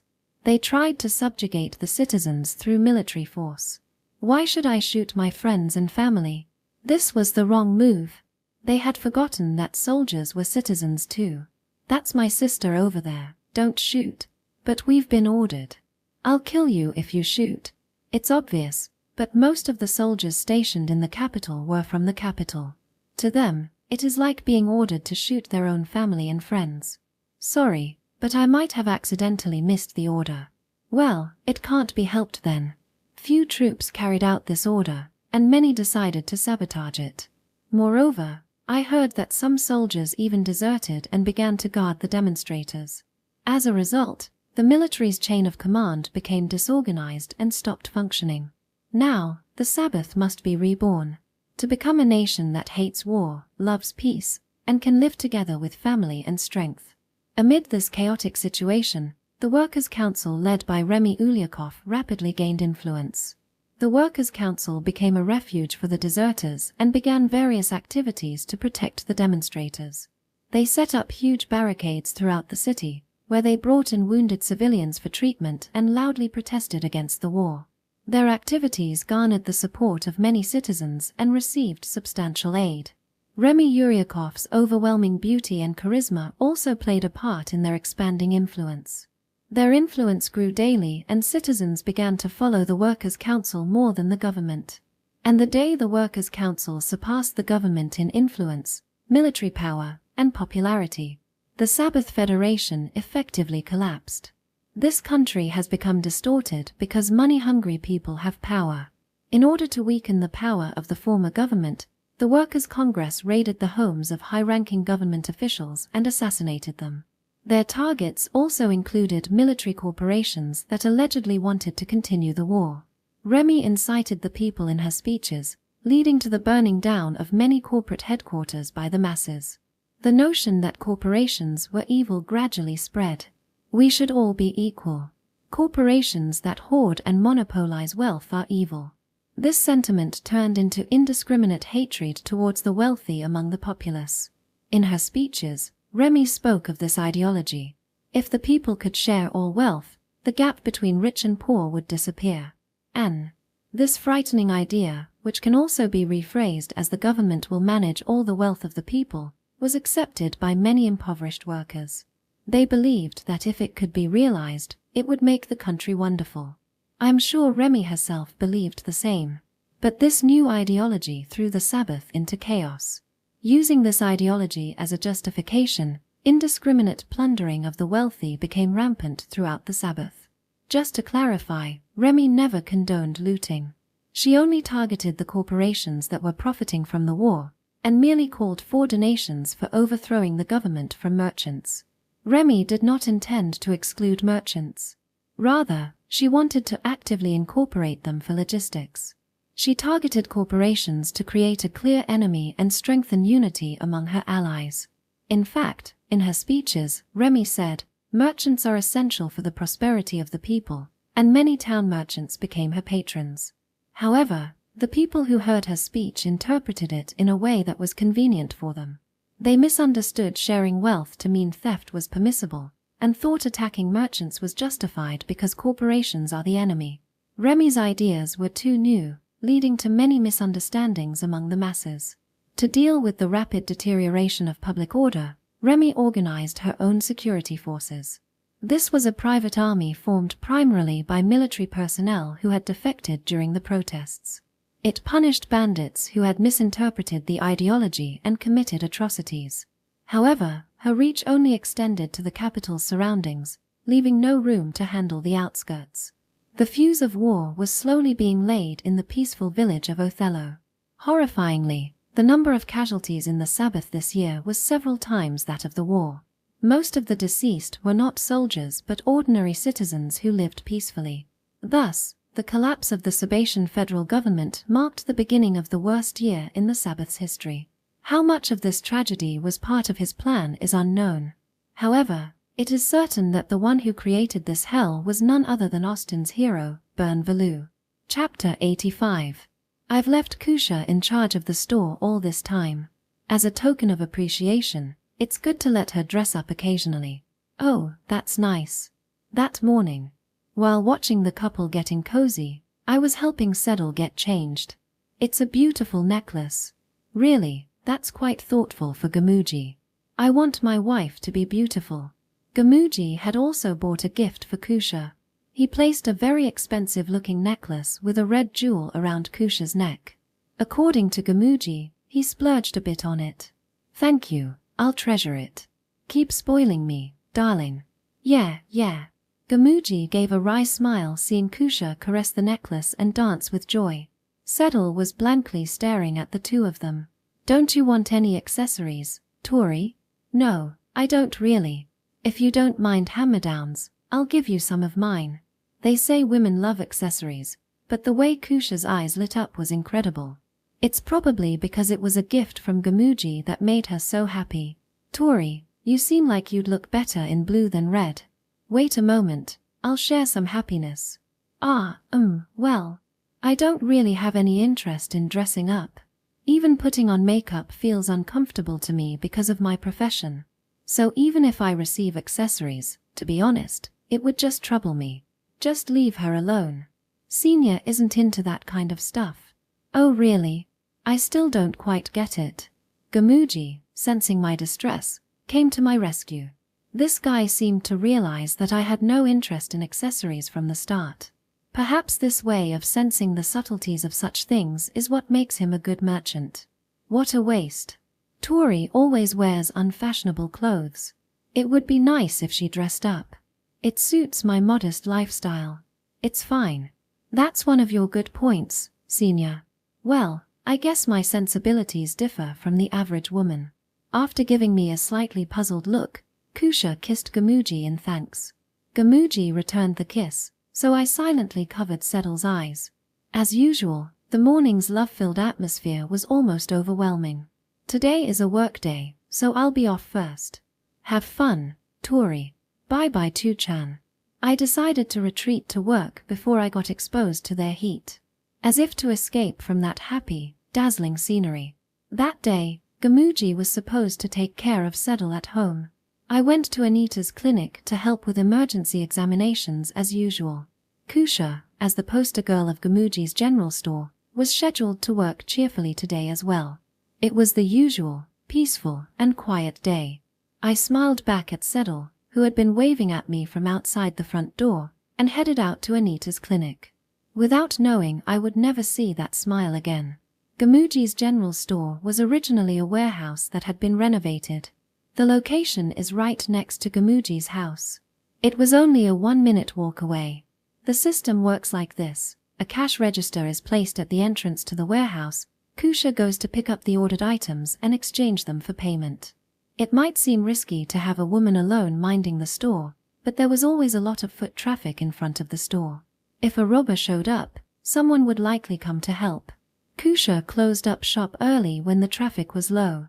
Thus far, there hadn't been any issues with her managing the store alone. It looks like you've made quite a bit of money. Yes, thanks to our customers. That day, as always, Kusha was standing at the counter with a big smile on her face. However, on this day she was in a better mood than usual, wearing the expensive necklace that Gamuji had given her that morning. How much did that necklace cost? I don't know. My husband bought it for me. What does your husband do? He's a traveling merchant. My job is to sell what he brings. TCH. Seeing her smile, the customer inside the store clicked his tongue. The reason is, you're hoarding quite unfairly, aren't you? Excuse me. This customer had been indoctrinated by a radical thinker into believing that wealthy people were enemies who were destroying the country. No, to be precise, this man was not a customer. How many innocent civilians do you think have died because of people like you? Excuse me, sir. Because you people live in luxury and excess. From the beginning, he was one of the bandits who had come to Othello to loot. It all happened suddenly. A loud scream rang out in the peaceful village, followed by several gunshots. What on earth is going on? There's something ominous about this atmosphere. At the time, I was working at Anita's clinic. I stopped the examination to look outside the window and saw a man with a gun in his hand shouting something loudly. We are for the revolution. Bring out the village chief. It was a group of several dozen shabbily dressed armed men. I could only catch fragments of their conversation from where I stood, but it seemed like they were demanding money, food, and property. They're bandits. What should we do? They're asking for the village chief. They threatened passers-by and stuck guns in their mouths. If they fired it like that, their heads would be blown off. The faces of the threatened villagers are turning pale. Oh no. Grandpa. An old man walked over cautiously in response to the calls of these rough men. I recognized the old man. He was the husband of the elderly couple I had spoken with in Vonya before. In other words, the man exchanged words with the old man. The elder bowed his head repeatedly, trying to negotiate something. He is desperately pleading with the bandits. After a short exchange of words, the armed man suddenly pointed the gun at the old man. The old man's eyes widened and the man's lips curled into a grin. No, run, old man. Immediately afterwards, a loud gunshot rang out in the village and the old man's face was blown off. A loud scream echoes throughout the village, and the headless old man collapses, powerless. This man, if you do not cooperate with us, we are ready to fight to the death against the enemies of the revolution. The murderer who had blown the old man's head off began his speech again. The elder probably tried to refuse their demands for the sake of the village. As a result, he was shot and killed. From now on, we will start collecting.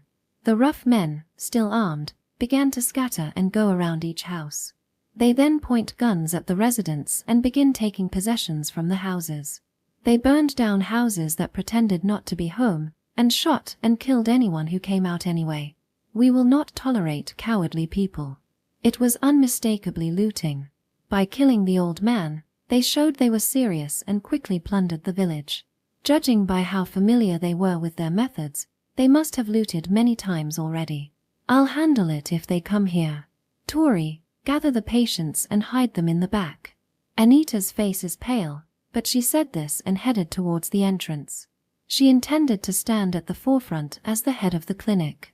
In this emergency, the action I, a former soldier, took was to crouch in the corner of the room, pale-faced and trembling. Eek, there's another gunshot. Who are those guys? I felt powerless. Each time I heard a gunshot, my heart froze with fear, and I could only tear up. There was nothing I could do against an armed group in my current unarmed state. Gamuji. The bandits outside eventually entered Gamuji's house. They will surely rob his house of all its property and goods. Gamuji is good with words, so I don't think anything terrible will happen, but I was still worried. damn it, what the hell? To think that there would be bandits attacking in broad daylight. What are the police and military in this region doing? My legs are shaking so much that I can't move. It's all right, healer. If it comes down to it, I'll protect you. I am sorry.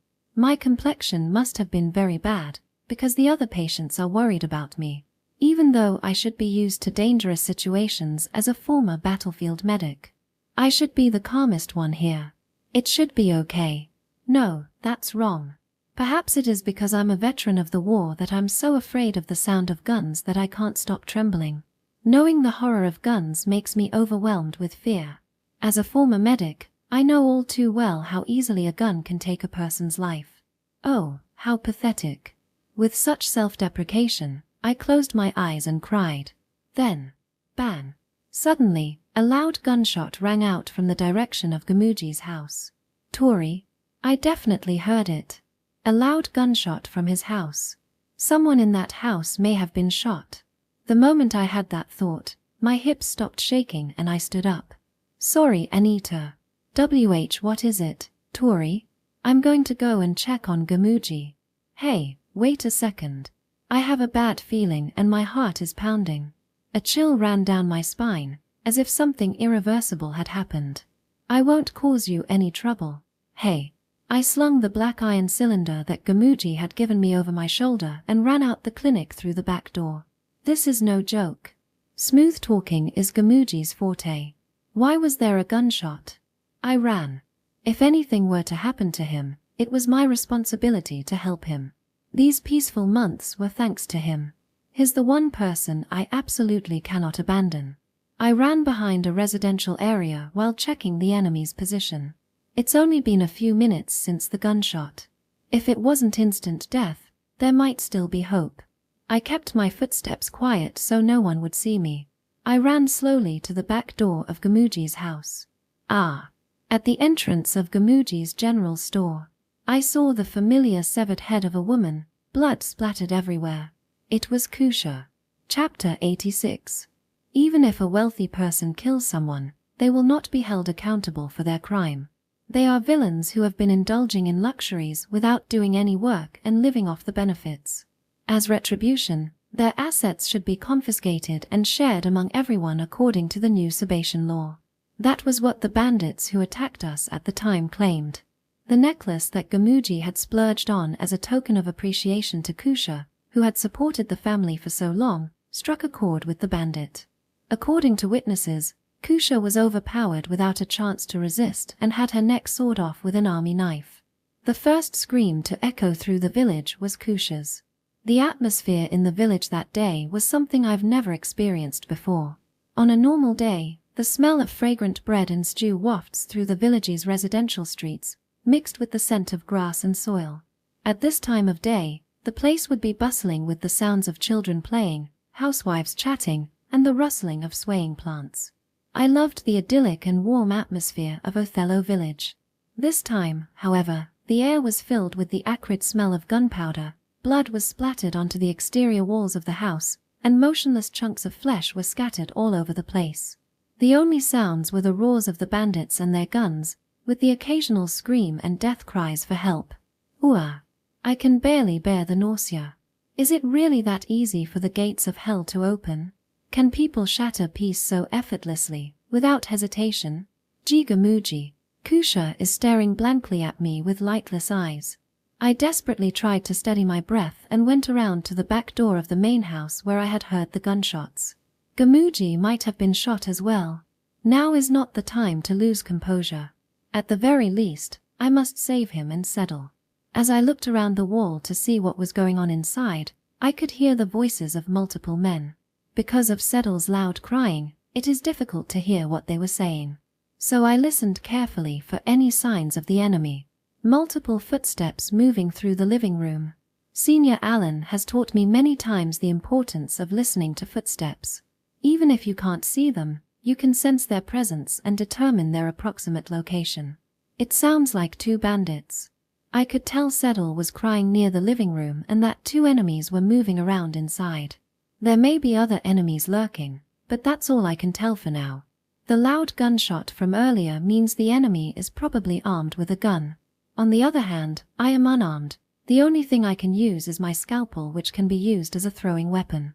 I've never practiced throwing a scalpel, so to be honest I can't really rely on it.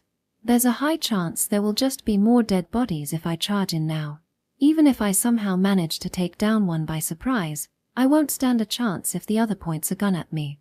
I need to find a way to save the two inside. The back door is secured.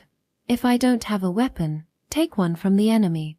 One person can be taken down by throwing a suitable blunt object at their head from behind. Predict the enemy's movements. They'll split into two groups soon. Attack when one is isolated. At that moment, it happened. I felt as if someone was whispering me advice. I looked around and found a convenient blunt object nearby. It was a lump of earth, compacted to an easy-to-throw size. This is undoubtedly one of Settle's special dried mud balls. Grasping the mud ball in my fist, I stealthily pressed myself against the exterior wall of the house and observed the situation. I saw one man exit the house and head towards the warehouse. It seemed that one person is tasked with carrying out household items from the main house while the other was searching the warehouse. So now there is only one enemy in the house. This meant there was only one enemy left inside the house. Resolving myself, I opened the back door and burst inside. I swung the baseball-sized lump of earth with all my might. Someone else is hiding around here. Here goes. I hurled it full force at the side of the head of the man who was turning to look. Thanks to my physical training, even though it was just a mud ball, my full power pitch was no joke.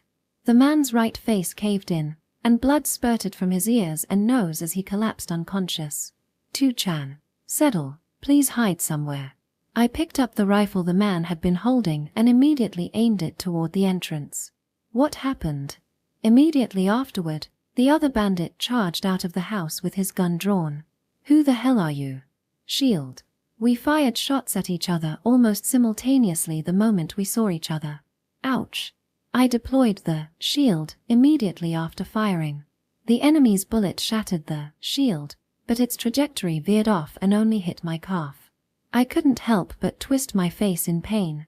However, the enemy had been hit by a bullet through the bridge of his nose, his brains scattering everywhere, dying instantly.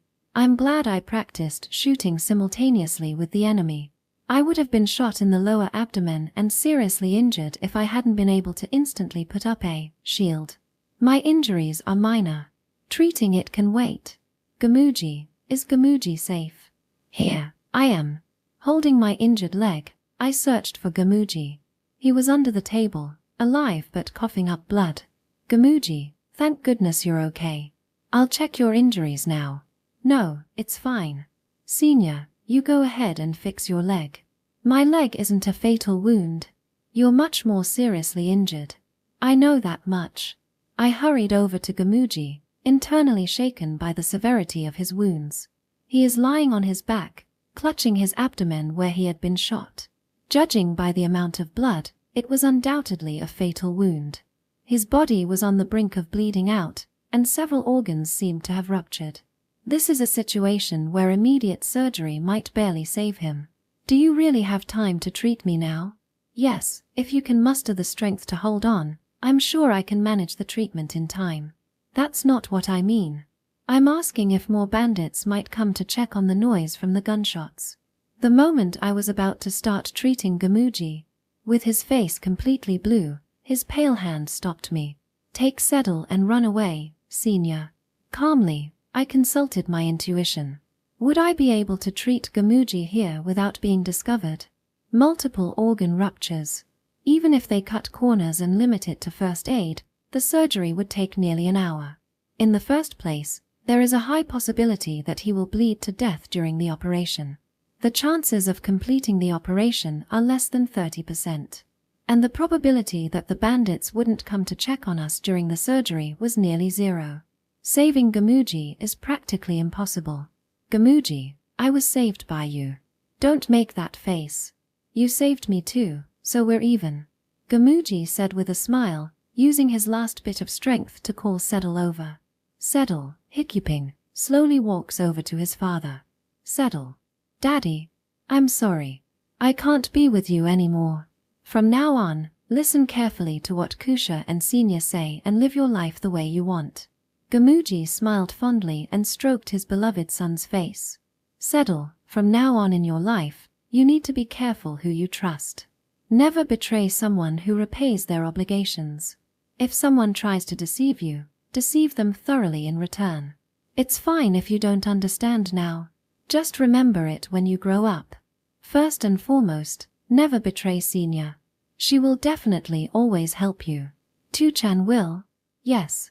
After caressing his son's cheek with his blood-stained hand, Gamuji glanced at me one last time. Please take care of Kusha and settle.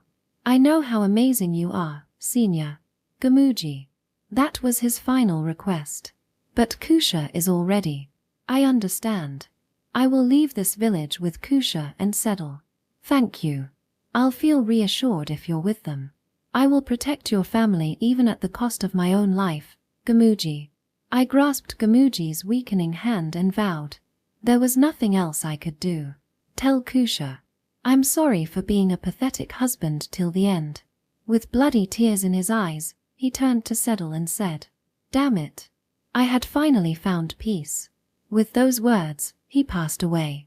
It's dangerous here. The enemy arrive within minutes. A shootout here would put Settle at great risk. I need to withdraw immediately. Settle was hitting Gamuji's motionless face. Daddy, Daddy. He slapped his father across the face again and again, screaming and crying loudly. The bandits nearby must have heard his cries. Let him cry. I need to focus on treating my leg. It's better for him to cry it out now and calm down sooner. If he keeps crying Daddy, Daddy, the bandits might think it was only the father who got shot. The calmer side of me made a cruel and cold-hearted decision. I left the crying Settle alone and started to treat my own leg. Thanks to the surgical kit from Gamuji, I completed the treatment in less than a minute. All right, Settle. Let's go. Tu-chan, Daddy is just taking a little nap. Why don't you go and take a nap too, Settle? We will be found and killed if he keeps crying while we escape. I need to comfort him here and retreat to a safe place. Daddy isn't waking up. He'll wake up later. Really? Yes. Suppressing my breaking heart, I picked up Settle. I forced a smile as his tear-swollen eyes looking at me doubtfully. Mommy has surely escaped ahead of us. Let's hurry and go. Holding the tear-streaked Settle tightly, I told him that cruel, heartless lie. Chapter 87. This was the second time I've killed someone. Normally, I would be paralyzed with guilt, shocked by the fact that I had taken a life. However, I remained calm and took Settle's hand as we headed towards the front door. I don't know if this is a good thing or a bad thing, but I seem to be the type of person who stays completely detached in stressful situations. I remember that after Lakia was killed in battle, I was completely calm throughout the retreat operation. It seems that only when my life is in danger that I can put my emotions aside and act. In fact, such soldiers are not uncommon. Senior Alan and Rodri are normally friendly and boisterous, but they become calm during battle. Those who lose their composure in battle end up dying, leaving only such soldiers on the front lines. Come to think of it, in my previous life as well, I was known for staying calm in dire situations in games. Tu-chan. It's okay, Settle. At this moment, I am also unusually calm, as if a switch had been flipped. All I could think about was making Settle's life my top priority and getting him out of the village safely. Ignoring the deaths of Gamuji and Kusha, I calmly began searching the area for any enemies. From now on, you must not say a word. Please zip your lips. Peeking outside, I saw 4 enemies approaching the house from about 10 meters to the west. Their purpose is likely to investigate the gunshots that had echoed from this house. We'll be found if we stay here. Please hold on tight. Yeah. I tucked the rifle I had taken from the bandits under my arm and lifted Settle. The gun is loaded and ready to fire with a pull of the trigger. Hey, I heard a bunch of gunshots. What happened? A man's voice came from outside the house. I would be riddled with bullets if I engaged in a shootout against 4 enemies. Also, I've heard that Sebastian rifles have a maximum magazine capacity of 5 rounds, but my rifle might not be fully loaded. It is generally best to avoid unnecessary battles. Hey, let's go in. I escaped through the back door of the house, still holding Seddle in my left arm. All I have to do now was run and escape the village without being seen. Hey, he's been killed. Be careful, they might be hiding in the house.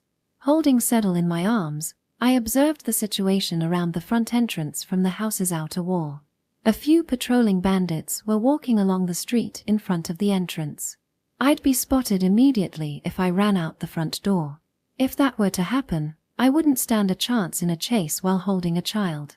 Search the area around the house. Shoot them if you find them. Meanwhile, the back of the house was locked with a rusty iron lock. It is possible to manually open the lock from the inside, but I'd prefer not to do this because it makes a loud metallic noise. Would it be a good idea to just jump through the window of the back door when there's no one nearby? If that's the case, I'd need to attract their attention somehow and take that opportunity to escape. Nay. Oh. At that moment, I remembered the stable in this house. This is the horse that Gamuji purchased in Austin for use as a peddler. Gamuji went through great lengths to smuggle this horse into the Sabbath. Horses are reasonably expensive property in this country. Please lend me your strength. Unfortunately, I don't have any riding skills, so I can't ride them. To begin with, it would be difficult for me to ride alone with my height. Dramatically escaping on horseback, like in the movies, is out of the question. However, I can distract the bandits by letting the horse escape. Off you go, take care. The moment I opened the door, the horse took off running at an incredible speed. Apparently the gunfire had frightened the horses into a panic. The horse, with a loud thud of galloping hooves, galloped out the front door and out of the village. Whoa, a horse. Hey, don't shoot. Get him. Unlike the warm Austin, in the winter country of the Sabbath, cattle farming is the main focus. Horses are quite rare in this country. You don't want to lose one if you can help it. Damn it, who the hell? Alright, while they're distracted, we can make our escape. No, Tu-chan, you shouldn't have let it go. Daddy will be in trouble. Because I let Gamuji's beloved horse escape, Seddle, who had been silent the whole time, suddenly started shouting. Hey, there are 2 kids outside.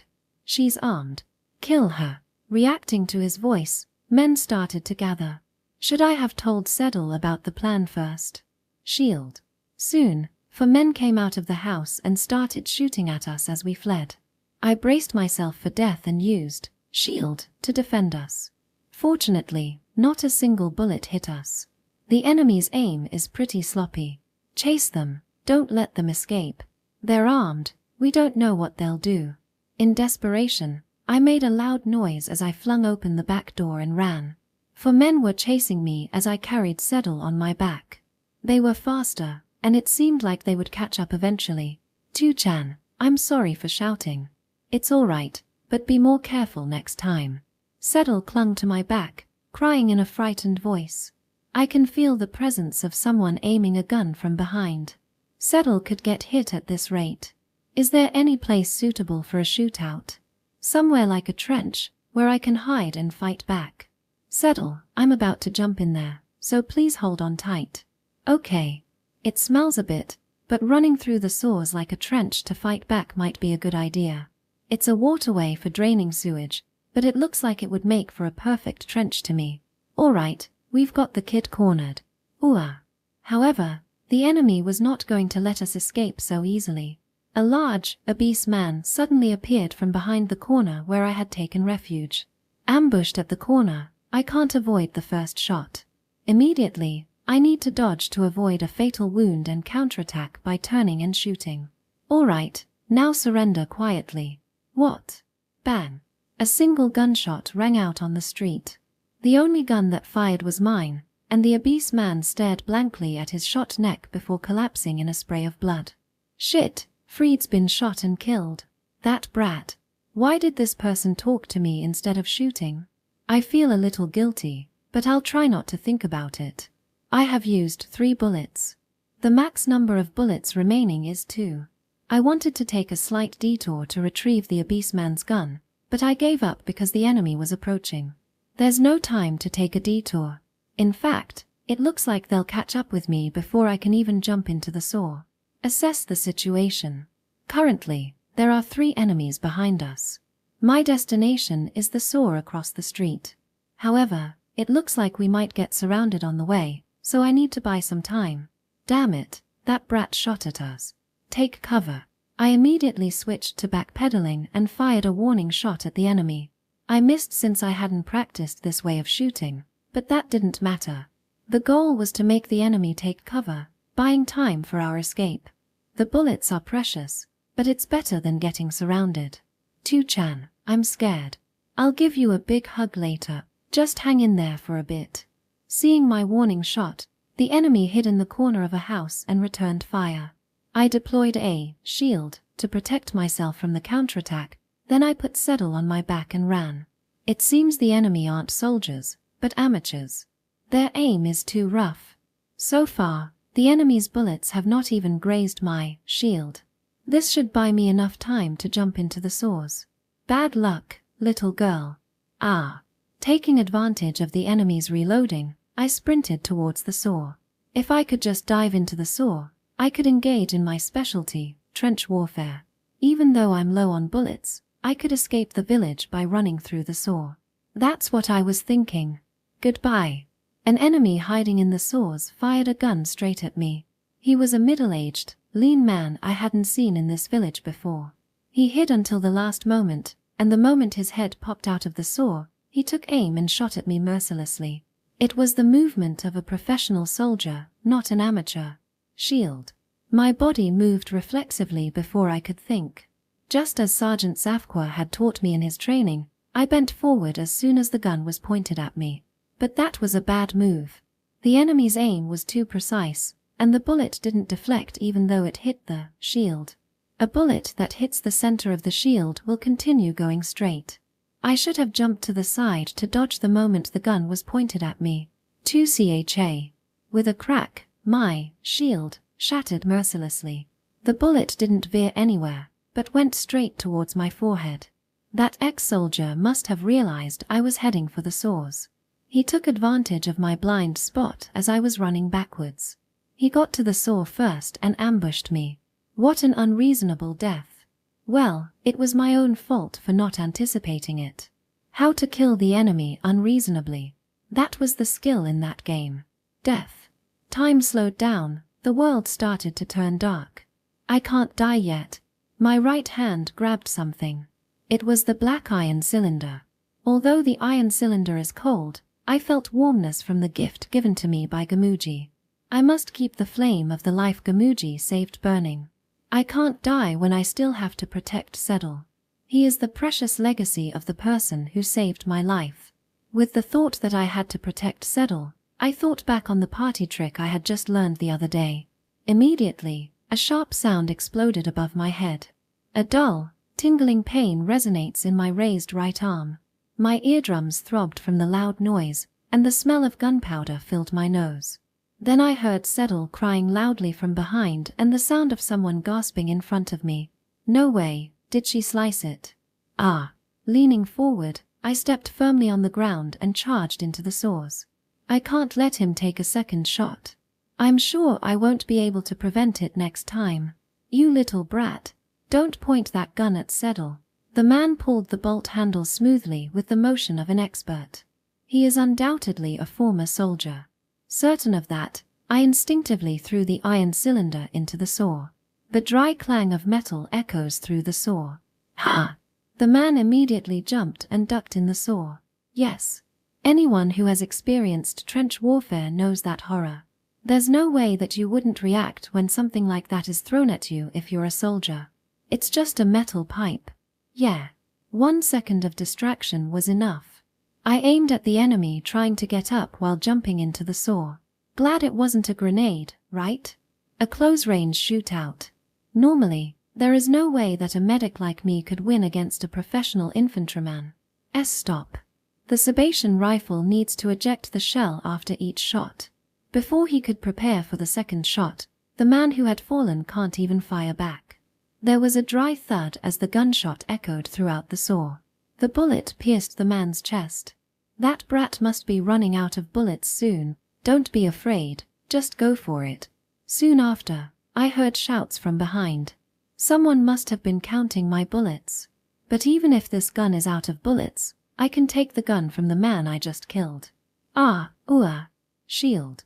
At that moment, when I looked at the man I thought I had just killed, I felt my blood run cold and dove into the water, holding Settle tightly.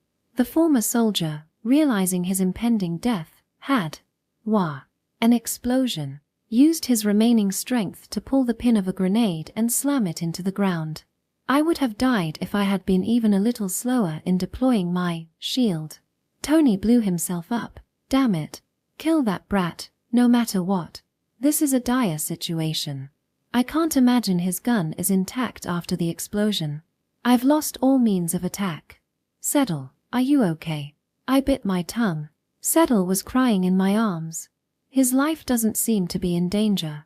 However, perhaps due to a direct hit from shrapnel from the explosion, my left shin was broken and blood was gushing out. It'll be impossible to run without treatment. It must have been the former soldier's last act of defiance, trying to take me with him. This is why soldiers are troublesome. There she was, that brat. I tried to escape, placing my hands on the wall to stand up. I thought we might be able to escape given their aim.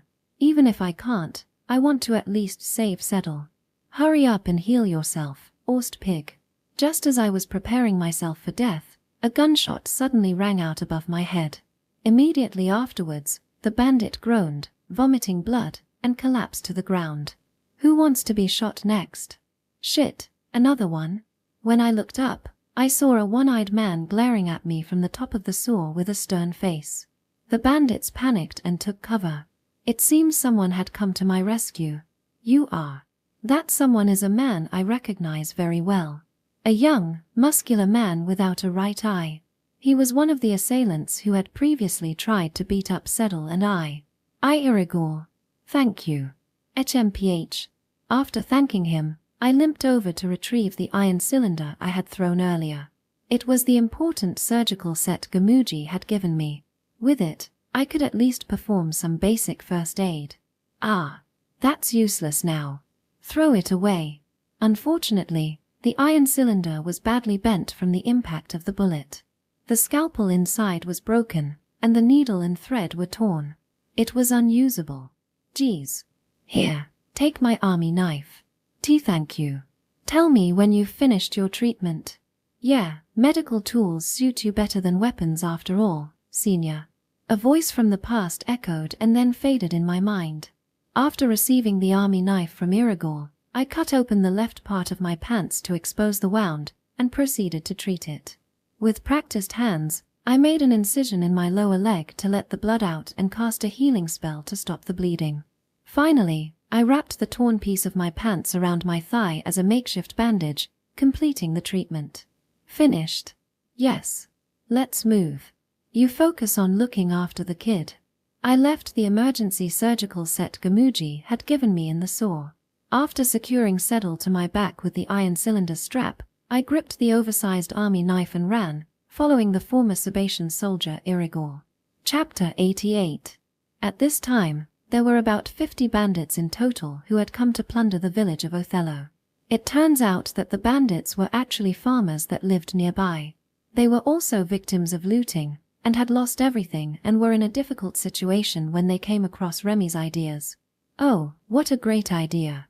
Let's support the Workers' Council too. It is not surprising that people who are struggling to even get enough food for tomorrow would jump at the idea of justifying looting. They were the ones who had their property stolen from them and felt that there was nothing wrong with taking it back. It seems that they planned to loot the surrounding villages, collect their property, and use that as a gift to come under the umbrella of the Workers' Council. But no matter how much money they scraped together, they never would have been welcomed by Remy. This is because the Workers' Council supporters are ordinary citizens and its campaign promise is peace. If Remy were to accept the bandits who were intent on plundering, she would lose the support of the people. If they encountered Remy, they would be executed immediately. The poor former farmers were attacked by bandits, became victims of them, and were destined to die. One could say that they too were victims of the turbulent times. In those days, bandits like them were rampant all over the country. The government had become so weak that the military, which was meant to act as a deterrent to looting, was no longer functioning properly. This was made most evident by the thriving black market. At that time, Sabatian rifles could be purchased quite cheaply on the black market. This was because during the Battle of the North, many deserters stole weapons from warehouses and sold them to make money. The stolen firearms were circulating everywhere, creating a temporary oversupply. A deserter who commits such a shameless act will never be able to return to the army. Many deserters were taken up by the bandits that had sprung up all over the country. They made a living working as mercenaries. That was the reason why some of the bandits attacking Othello village were former soldiers. It's pathetic. A soldier should fight to protect the people. I agree. I can't say I have no sympathy at all for the bandits. If faced with the choice between dying in the streets or becoming a bandit, few would choose death. This is especially true when they can justify themselves by saying it's for the sake of the country. Anyone who takes up arms and acts for selfish gain is absolutely in the wrong. Listen to the Orst pig playing the good guy. But that doesn't mean I can forgive them. They attacked villages and took many innocent lives. In that case, they should accept that it is their own fault if they're killed. Didn't you know? Austin soldiers are pure and virtuous. Spare me the unfunny jokes. It appears that Irigul also used part of his retirement money to purchase a rifle from the black market. He didn't have any malicious intent, he just couldn't sleep without a gun nearby. It's the sad habit of a former soldier. Compared to them, most armies are pure and virtuous. We moved through the sores while keeping an eye on the situation outside. Although we're moving around while hiding, it seems the enemy roughly knows our location. However, there doesn't seem to be any sign of the enemy closing in on us. It looks like they're just watching us from a distance. The enemy isn't moving. That seems to be the case. They must be wary of us too. I guess they decided it would be safer to just keep watch than to charge in and get killed. Irigul, why did you help me? My sister was shot. I need you to treat her. What? While hiding in the sores, I listened to Irigul's story. I wouldn't say that Irigul and I get along. In fact, our relationship is quite hostile. I didn't understand why he would risk his life to help me. Apparently, he has a family member who needs treatment.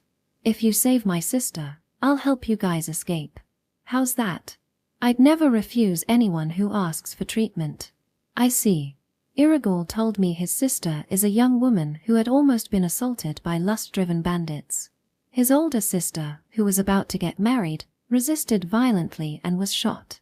I leapt at him the moment he pointed his gun at her, but I was too late. I managed to kill the bastard, but what's your sister's situation? She's turned pale and her breathing was weak. She'll die if nothing is done. I ran out of the house to find a healer. I understand. I thought it was strange that Irigul would help me. I guess this was the reason. For his sister's sake he's willing to ask for help from an Austenite. First, come to my house and treat my sister. I'll clear the way. Understood. Don't screw up and get yourself killed. Irigul looked around, moving his one eye from side to side.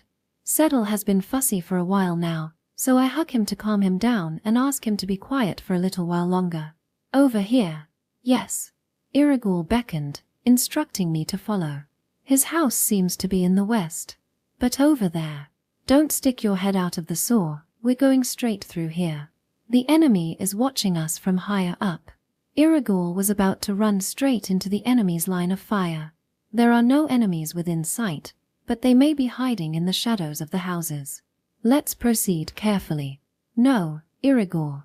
One of the bandits that entered the house up ahead and hasn't come out yet. It seems he's keeping an eye on us from a window on the second floor. What? Irigul stopped dead in his tracks upon hearing my report. Could it be that he has a blind spot because of his missing eye? I kept watch over my surroundings while I was healing myself, so I was able to see the bandits' movements. There's one bandit at the house at 11 o'clock. 2 more are keeping an eye on us from the front. If we go straight, these 3 will interfere, I reported. 11 o'clock, at the house. Damn, you're right, they're watching us. It's a bit of a detour, but we can avoid the enemy's line of fire if we go around to the south. What do you think? Fine, let's do that. Irigor agreed reluctantly, his face showing a hint of annoyance. It seems he didn't like the idea of an Austenite taking the lead. With one eye, I don't have the field of view I used to. Let me know if you see anything else. Understood. I have received reconnaissance training, so leave it to me. When you lose vision in one eye, your field of vision becomes much narrower than you might imagine. Not only does this create blind spots, but you lose all sense of distance. While Irigor was likely proficient in reconnaissance before his injury, it's unfair to expect the same now. What? Aren't you a medic? That's correct, but I was a medic in an assault unit. Irigor looked at me with a mix of skepticism and surprise. To be precise, I wasn't a scout, but a medic who received scout training. I ran through trenches under fire on the Western Front. Failing to stay vigilant there meant death, so I was trained in reconnaissance as well. There were medics mixed in with the assault force. I really can't understand what the Austen military is thinking, Irigor said, shaking his head. Yeah, I honestly don't really know either. It looked like you were using a shield earlier. I guess that wasn't my imagination. My commander at the time told me that I needed to learn it if I wanted to survive on the front lines. It's certainly very useful.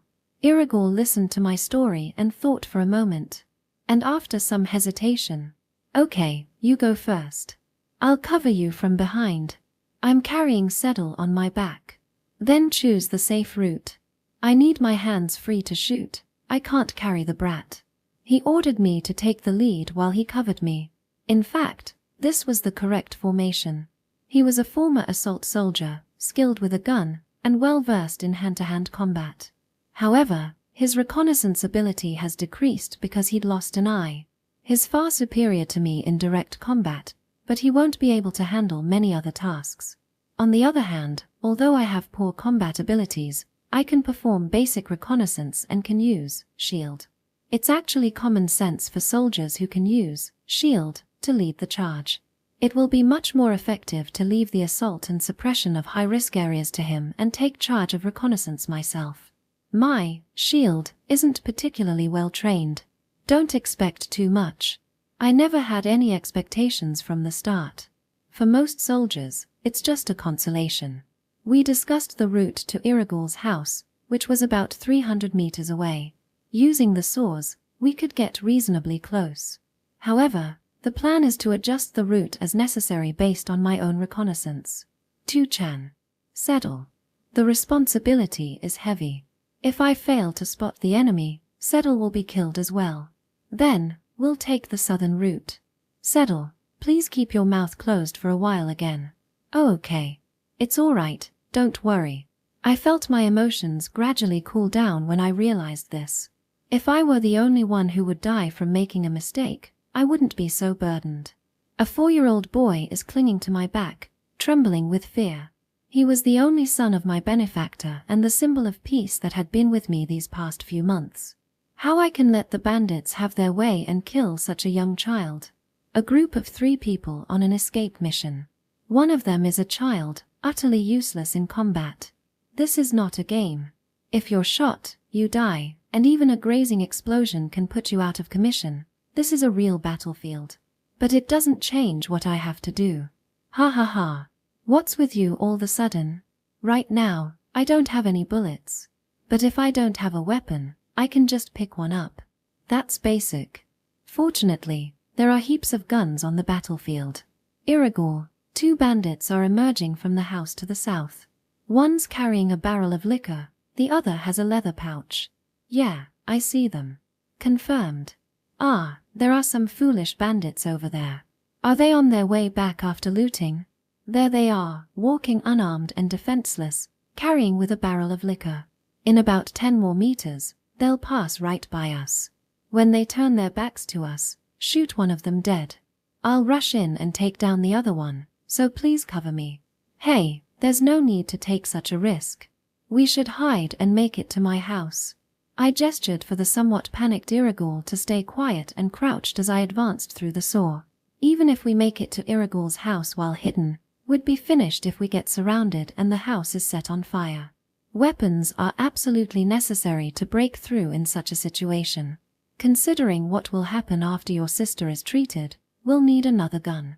Even if we barricade ourselves inside the house, it will end up being set on fire. Even so, it's reckless for someone your size to charge in. Then how about you give me the gun and charge in, Irigul? If you trust me, that's the best plan.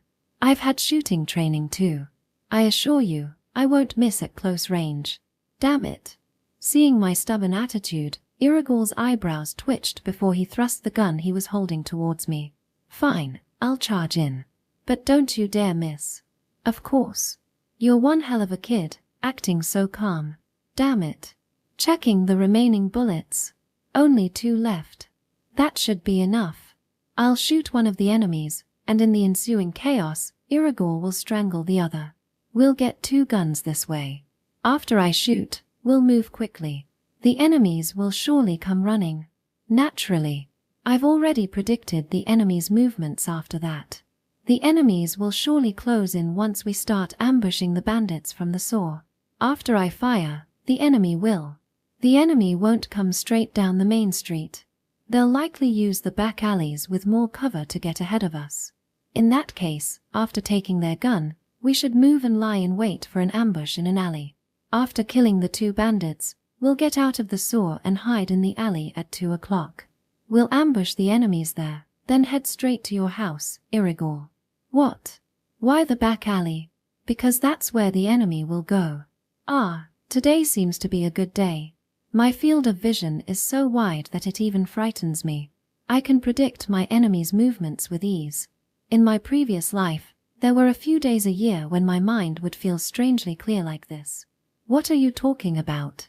Can you read the enemy's movements? No, well, that's just what I feel. Seriously?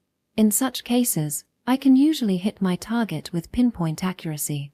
Among my FPS buddies, they were saying things like I've entered the God Zone. Well, that doesn't mean everything will go smoothly. Rather, of all days, it had to be today. What? Ever since long ago, I've had a certain curse. On days when I'm extremely sharp like today, I really don't know why, but, Irigul, if anything were to happen to me, please take care of Sedal. It was always on my best days that I suffered great misfortune. Right before victory, I'd get disconnected due to network issues. In an important tournament, an unprecedented bug would instantly kill me. My parents would suddenly fall ill, taking precedence over any tournaments. In my previous life, whenever I was in the zone, misfortune would come my way, as if it were a warning from God to not get too cocky. In other words, this is a level of clarity that I'm not very happy about. We'll make contact in 5 seconds. I'll leave the charge to you. Yeah.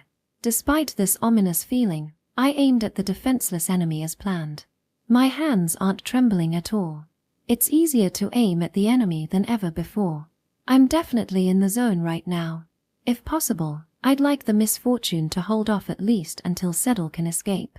Chapter 89. Well done, Irigul. As expected, I was in top form today. The bullet I fired went straight into the enemy's forehead just as I had aimed. You hit one too, didn't you? It was just by chance. He fired a warning shot at a residential house to buy me time to retrieve the gun.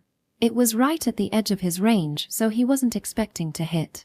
By a stroke of luck, he was able to take out the enemy who was on guard inside the house.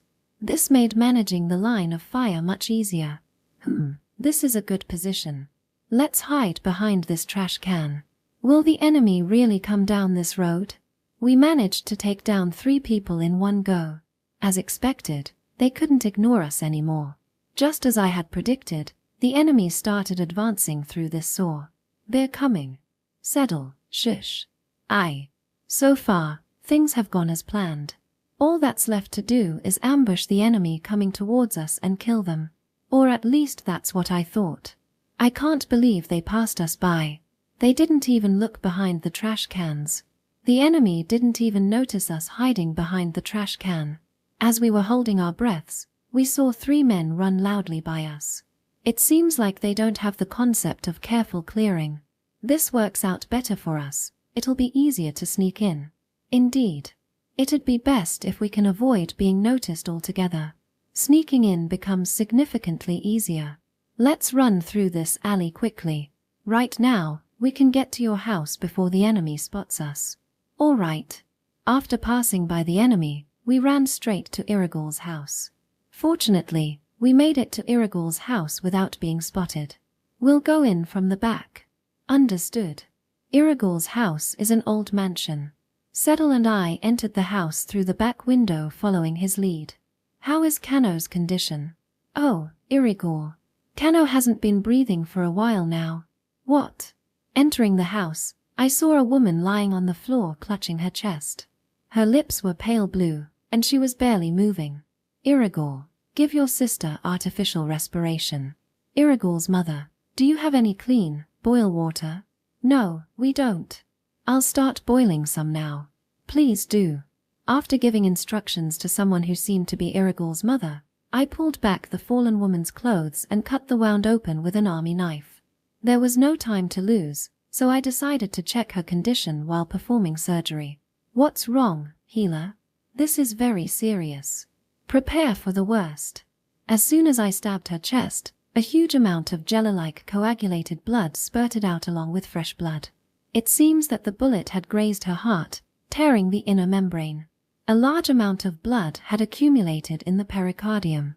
Do whatever you can to save her, please. I'll do my best.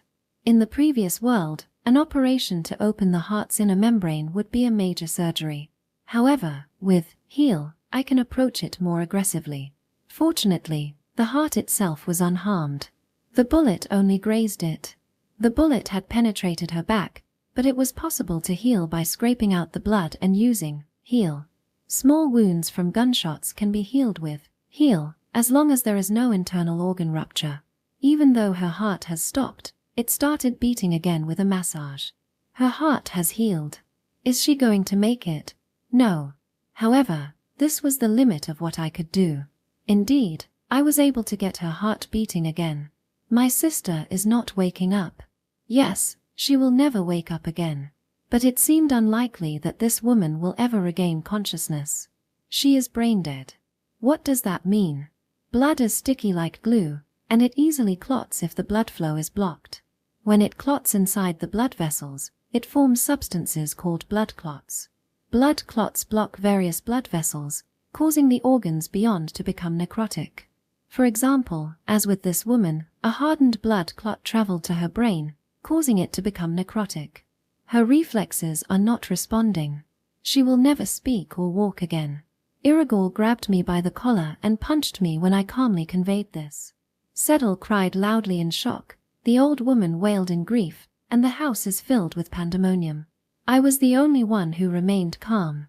Are you satisfied now that you've hit me? I deliberately chose to provoke Irigul here. I thought it would be better for him to vent his anger on me to recover more quickly. Since joining you, I did my best to save your sister. I know that. Then, please regain your composure quickly. You still have your mother to protect. I am aware that I am making an unreasonable demand. No one can recover immediately after losing a family member. However, acting without remaining calm will only result in more unnecessary damage. I also have someone I want to protect. Please calm down before you lose your family, your home, everything. You are lucky that you still have people to protect. Without treating the bruise on my face, I firmly said this to Irigul. I want to kill those bastards who did this to my sister. By yourself. I know it's impossible, but I want revenge. I want to strangle a few of them with this gun. Irigul, with tears of frustration in his eyes, muttered in a trembling voice.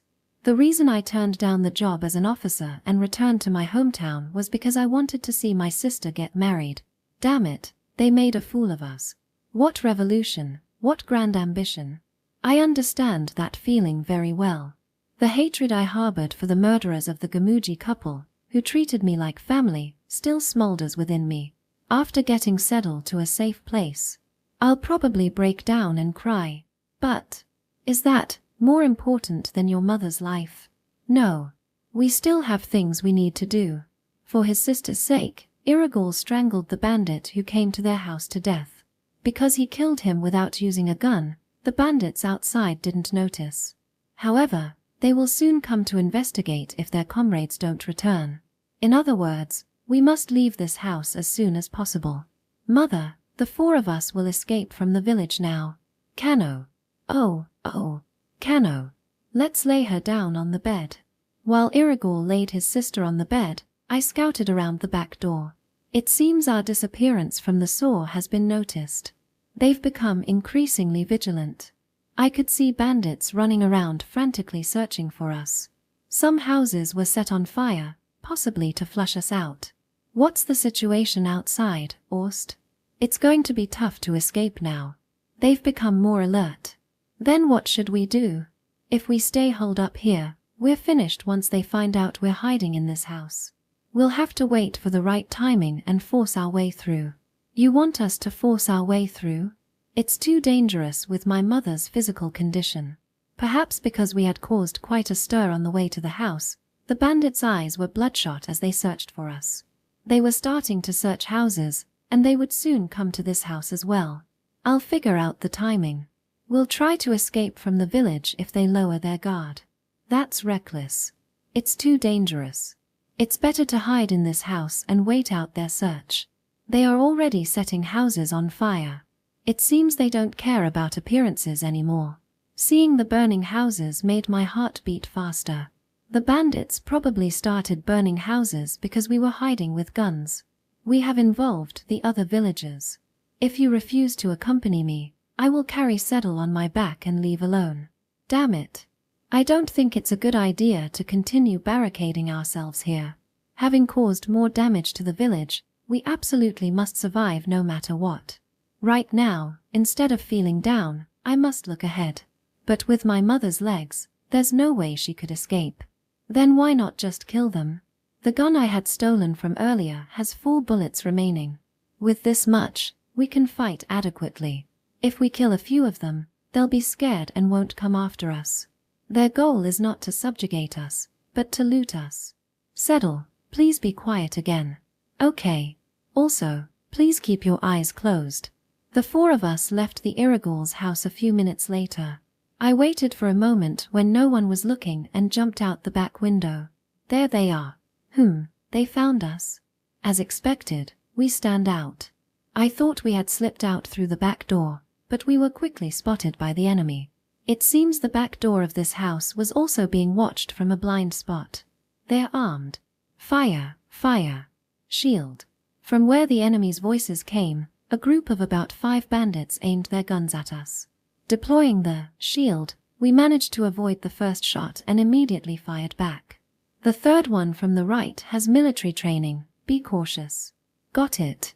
The bandits appear to be a mixture of soldiers and amateurs. Some were reloading their guns on the spot after firing, while others quickly hid behind cover and disappeared.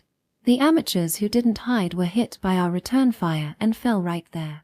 Mother, run. Why yes. Irigul continued to face the bandits while protecting his mother, and I continued to face off against the bandits while carrying Settle. Our goal is simply to escape outside the village. To buy time for Irigul's mother and Settle on my back, we had to engage in gunfire frequently. Irigul, I'll go ahead. Please protect your mother. Ha! Where are you going? However, our escape route will eventually be cut off if we continue like this. Rather, it already has been. Realizing this, I increased my running speed while carrying Settle on my back, leaving Irigul and the others behind. Are you planning to abandon us? Shield. I had a bad feeling about this corner of the crossroads ahead of us. Sure enough, the enemy was lying in wait there. Enemies here, Irigul. Damn. Since I had already deployed the shield, the enemies panicked and hastily aimed their guns at me. Now, timing it just right. Damn, they've uncovered our ambush. Fire. Here we go. I kicked the shield I had set up and took a step back. Using the shield as a foothold allows for sudden changes of direction. It's a very useful ability. This allowed me to successfully dodge the barrage of fire from the enemy that had been lying in wait. We'll run through while they reload, Irigor. Alright. We would all died if I hadn't noticed this ambush. I'm really feeling good today. What's with that kid? Damn it, shoot faster. No good, she's gone. We dashed through the crossroads before they finished reloading for a second shot. Thus, we managed to shake off the bandits who had set up the ambush.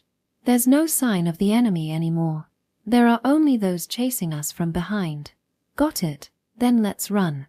The ambush just now seemed to be their last line of defense. Damn, did we let them escape? Don't come back, keep watch. If they've escaped outside the village, let it be. Don't pursue them. There was no sign of pursuit from the bandits after running outside the village. Are you two alright? We're fine. We continued running for about a kilometer after escaping outside the village, and then finally stopped running after we confirmed that no one was pursuing us. The old woman was eventually carried by Illegol, breathing heavily on his shoulder. Huff, huff. I'm sorry, Settle. It's okay to cry now. Ooh-ah. Ah. I am finally able to put Settle down on the ground and hug him. At just 4 years old, he probably still doesn't fully understand that his parents are dead. Even though he's been through such a terrifying experience, he has been holding back his cries the whole time. Tu-chan, I'm scared. I'm sorry. All I can do is hug him in recognition for his tremendous effort. I can no longer fulfill the promise of letting him see his father and mother again. Despite relying on Gamoji for so long, this is a sorry state of affairs. I'm sorry, Settle. However, at least I kept my promise. Gamoji's final wish to protect his son. I have no idea what to do from now on, or where to flee to. But at least Settle is alive and well here. Hey, Orst. Be quiet for a second. Irigor. This child is very scared right now. That's not it. Eventually, I too began to lose control of my emotions. Holding Settle, who was crying loudly, I felt like crying too. Ah. Ha! Right then. Irigor, who had been on alert, suddenly screamed and collapsed. Oh, Irigor, Irigor. Irigor clutched his chest, coughing up blood, glaring at something. His gaze was fixed on countless figures wielding guns. Ah, how careless. I thought we had already shaken off the enemy since there was no pursuit from behind. The moment Settle started crying, I lost control of my emotions and started crying along with him. This is still a dangerous area, only 1 kilometer away from where the enemy was. Don't move. Don't speak out of turn. You are not allowed to act without my orders. Looking around, the enemies surrounding me didn't seem like a mob. A massive, well-coordinated group of armed men glared at us expressionlessly. That's right. First, raise your hands and put down your weapons to show you have no intention of resisting. We found ourselves with guns pointed at us from all sides before I knew it. Such negligence. Such incompetence. Even though I was supposed to be the scout, I didn't realize until we were surrounded. They could turn us into silent lumps of flesh at any time if they wanted to.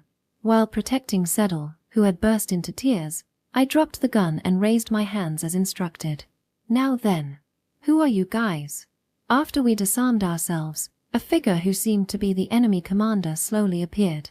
The commander had silver shining hair and was clad in a rugged Sabatian military uniform. What were you doing here? Her eyes were dark and icy, and she had a small bruise on her forehead.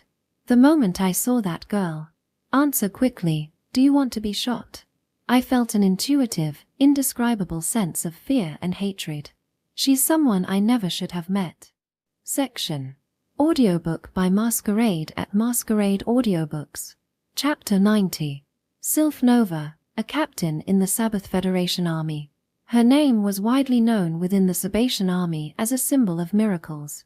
Her greatest achievement was proposing the multiple-point simultaneous breakthrough strategy on the Western Front.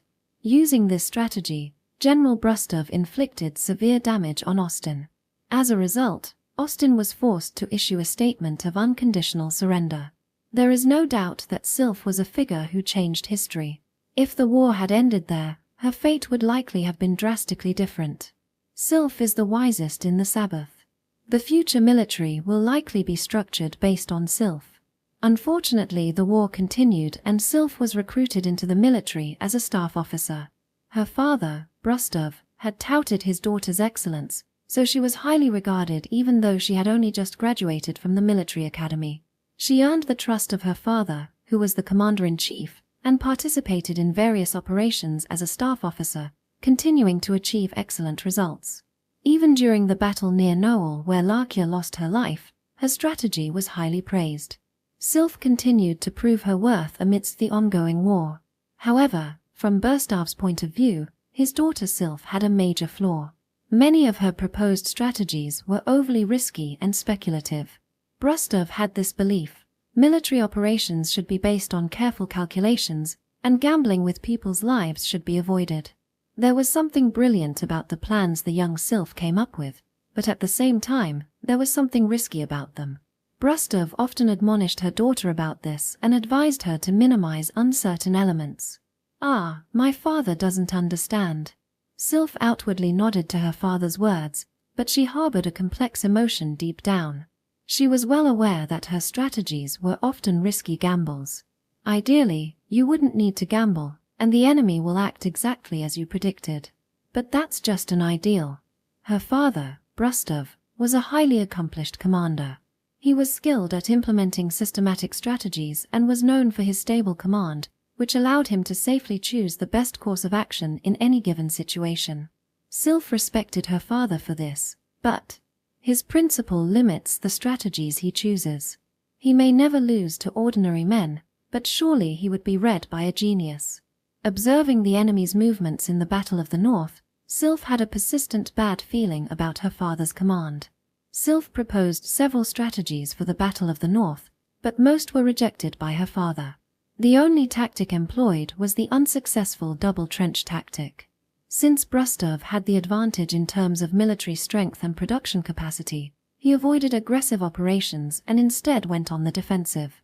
Out of Sylph's proposals, only plans with little risk were adopted. Sylph had always had a bad feeling about this. She sensed an impending disaster where they were playing into the enemy's hands and that something irreversible was about to happen. Therefore, Sylph continued to propose various strategies from that the Sabbath could employ. Those strategies don't balance risk and results. However, Brustov rejected all of these plans. Having experienced the advantages of defense, he focused his strategy on how to make the enemy attack. Attacking on one's own was madness. Sylph is still too young. Perhaps she joined the actual combat too early. Finding her daughter's proactive strategy proposals bothersome, Brustov directed her towards defending the northern bridge. He believed that showing victory through his stable command would convince her and help her grow. Thus, Brustov rejected his daughter's proposals and continued to command himself, only to suffer a devastating defeat at the hands of Byrne, who had completely read his strategy. After being defeated in the Battle of the North, Sylph wandered the Austin territory and returned to the Sabbath feeling like she was going to die. As a young woman, enduring a tens of kilometers retreat covered in sweat and mud was a very painful experience. She vowed to go back and complain to her father, and finally made it back to the Sabbath territory. Commander Brustov met a brave end. At the nearest base, she was informed of her father Brustov's death. "Well, my father wouldn't be saved in that situation. Lady Sylph." Sylph muttered sadly as she held the medal that was left to her by her father in her hands. Being a smart girl, she just didn't want to admit it. But it seemed that she had somehow guessed what would happen to her father. "Is the Sabatian military headquarters nearby?" "From here, Eastern Command is close." "I see." And from there, her hardships truly began. Sylph returned to the Eastern Command headquarters, located near the border with Austin. As a staff officer, she had the duty to report the outcome of the current war to General Staff. After catching her breath at the Eastern Command headquarters, she was immediately ordered to head to the capital. This is the worst homecoming ever. Her family lives in the capital, Hosegrad, and she intended to visit them. Sylph was a young girl, only 17 years old. She wanted to talk to her family about her father's death.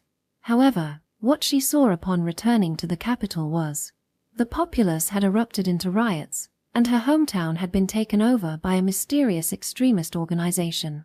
The state of the capital was dire. Collapsed buildings littered the area, bodies lay scattered in the streets, and a mysterious group loudly advocated for peace.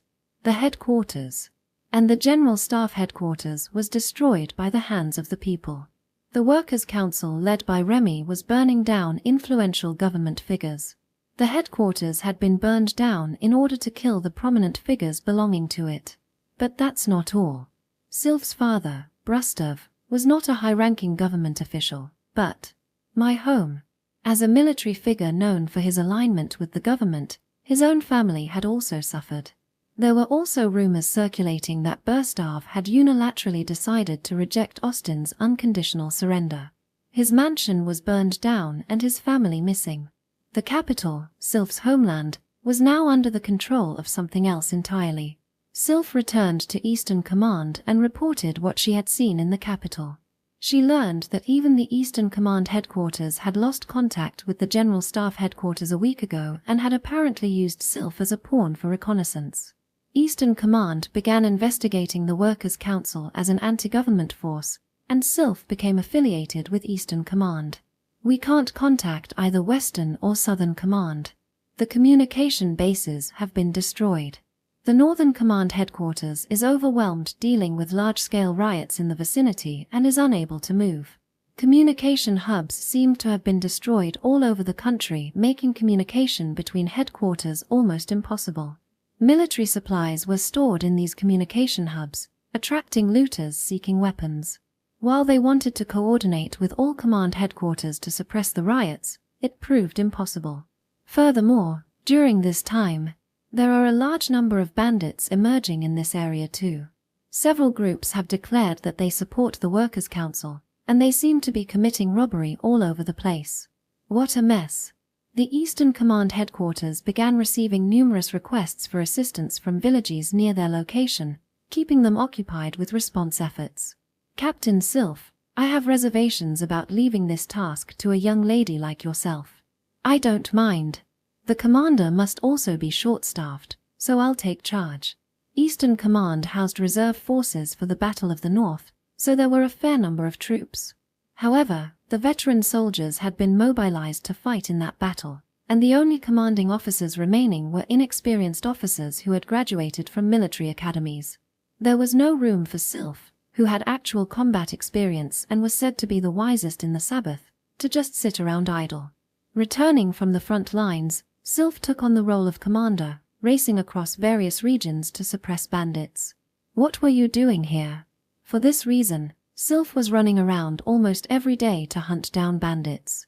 On this day too, she had received information about a group resembling bandits sighted near Othello, and it seemed she had come to investigate.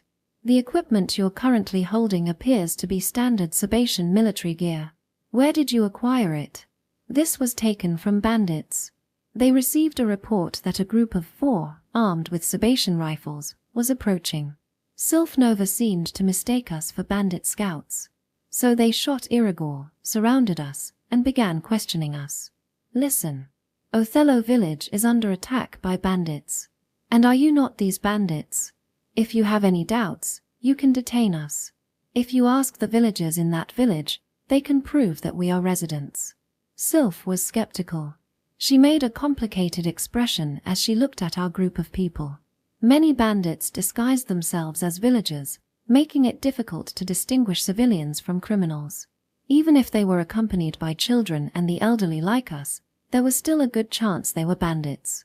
So please, Irigor over there, can you please let him receive medical treatment? I was an apprentice healer in that village. Please allow me to use healing magic.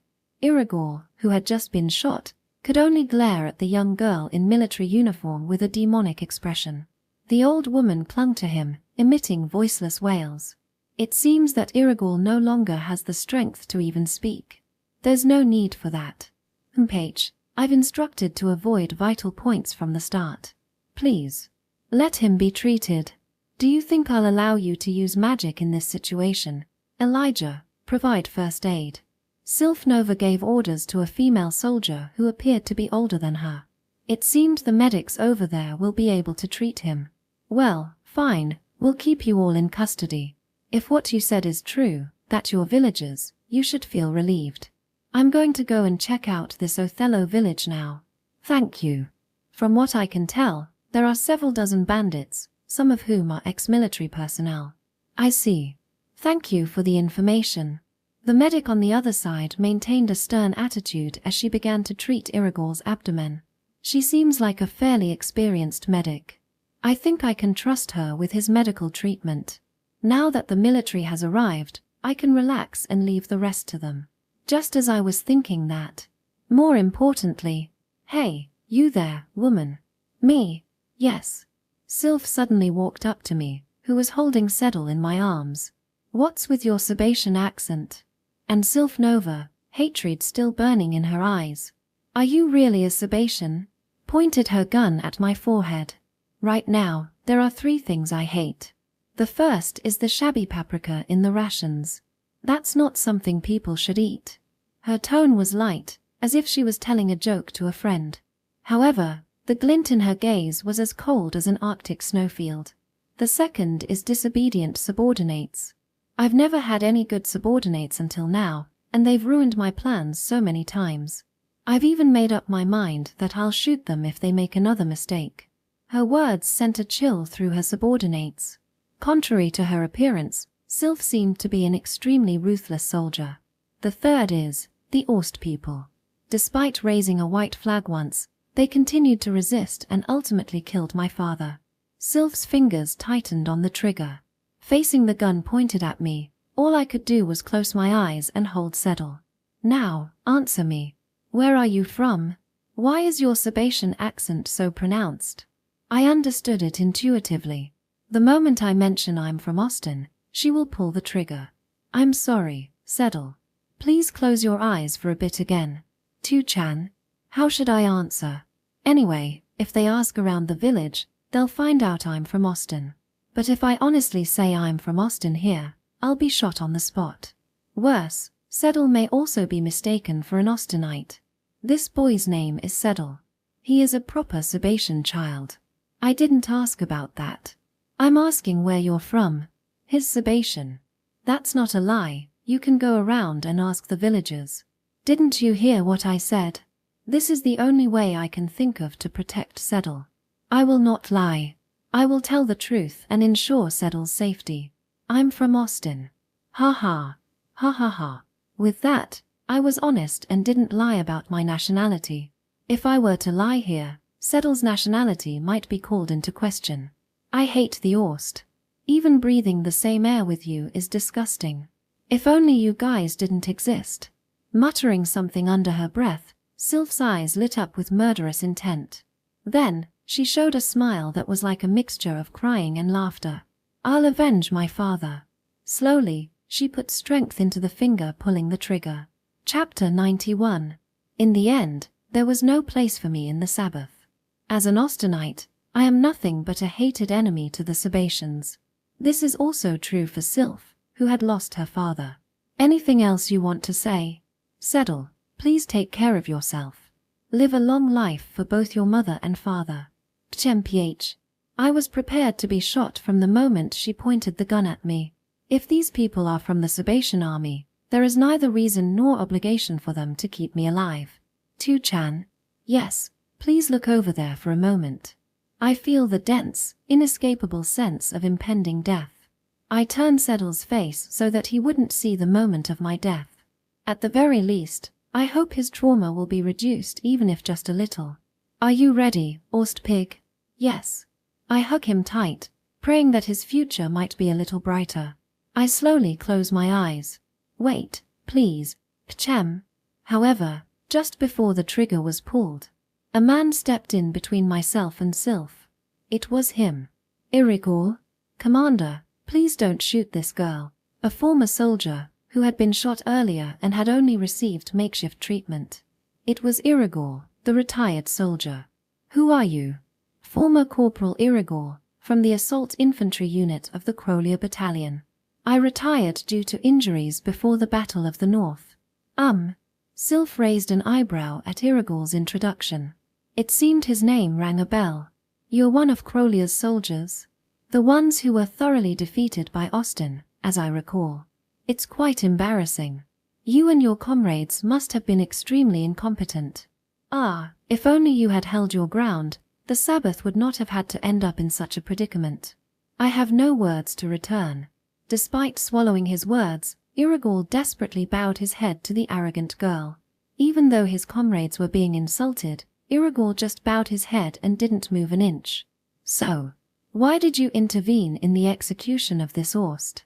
I ask you to reconsider her execution. Really? Are you somehow connected with her? I was full of questions at this point. Why is Irigul stepping in? Why is he bowing his head to Sylph Nova to protect me? She is an Orst who has defected to the village. At first, I also wanted to kill her. But this girl risked her life to save my family during the recent attack. The family of the one who had beaten up so badly at one point.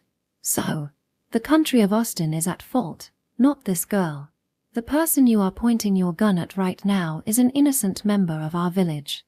Please reconsider. I am pleading for her life, on the honor of the Sebaceans, who are so noble and righteous. All I could understand is that he is serious. Irigul, who had once tried to kill me, is now risking his life and bowing his head to save me. I was simply stunned by his attitude. It's impossible. I don't have the time or the obligation to protect an Orst. Please reconsider.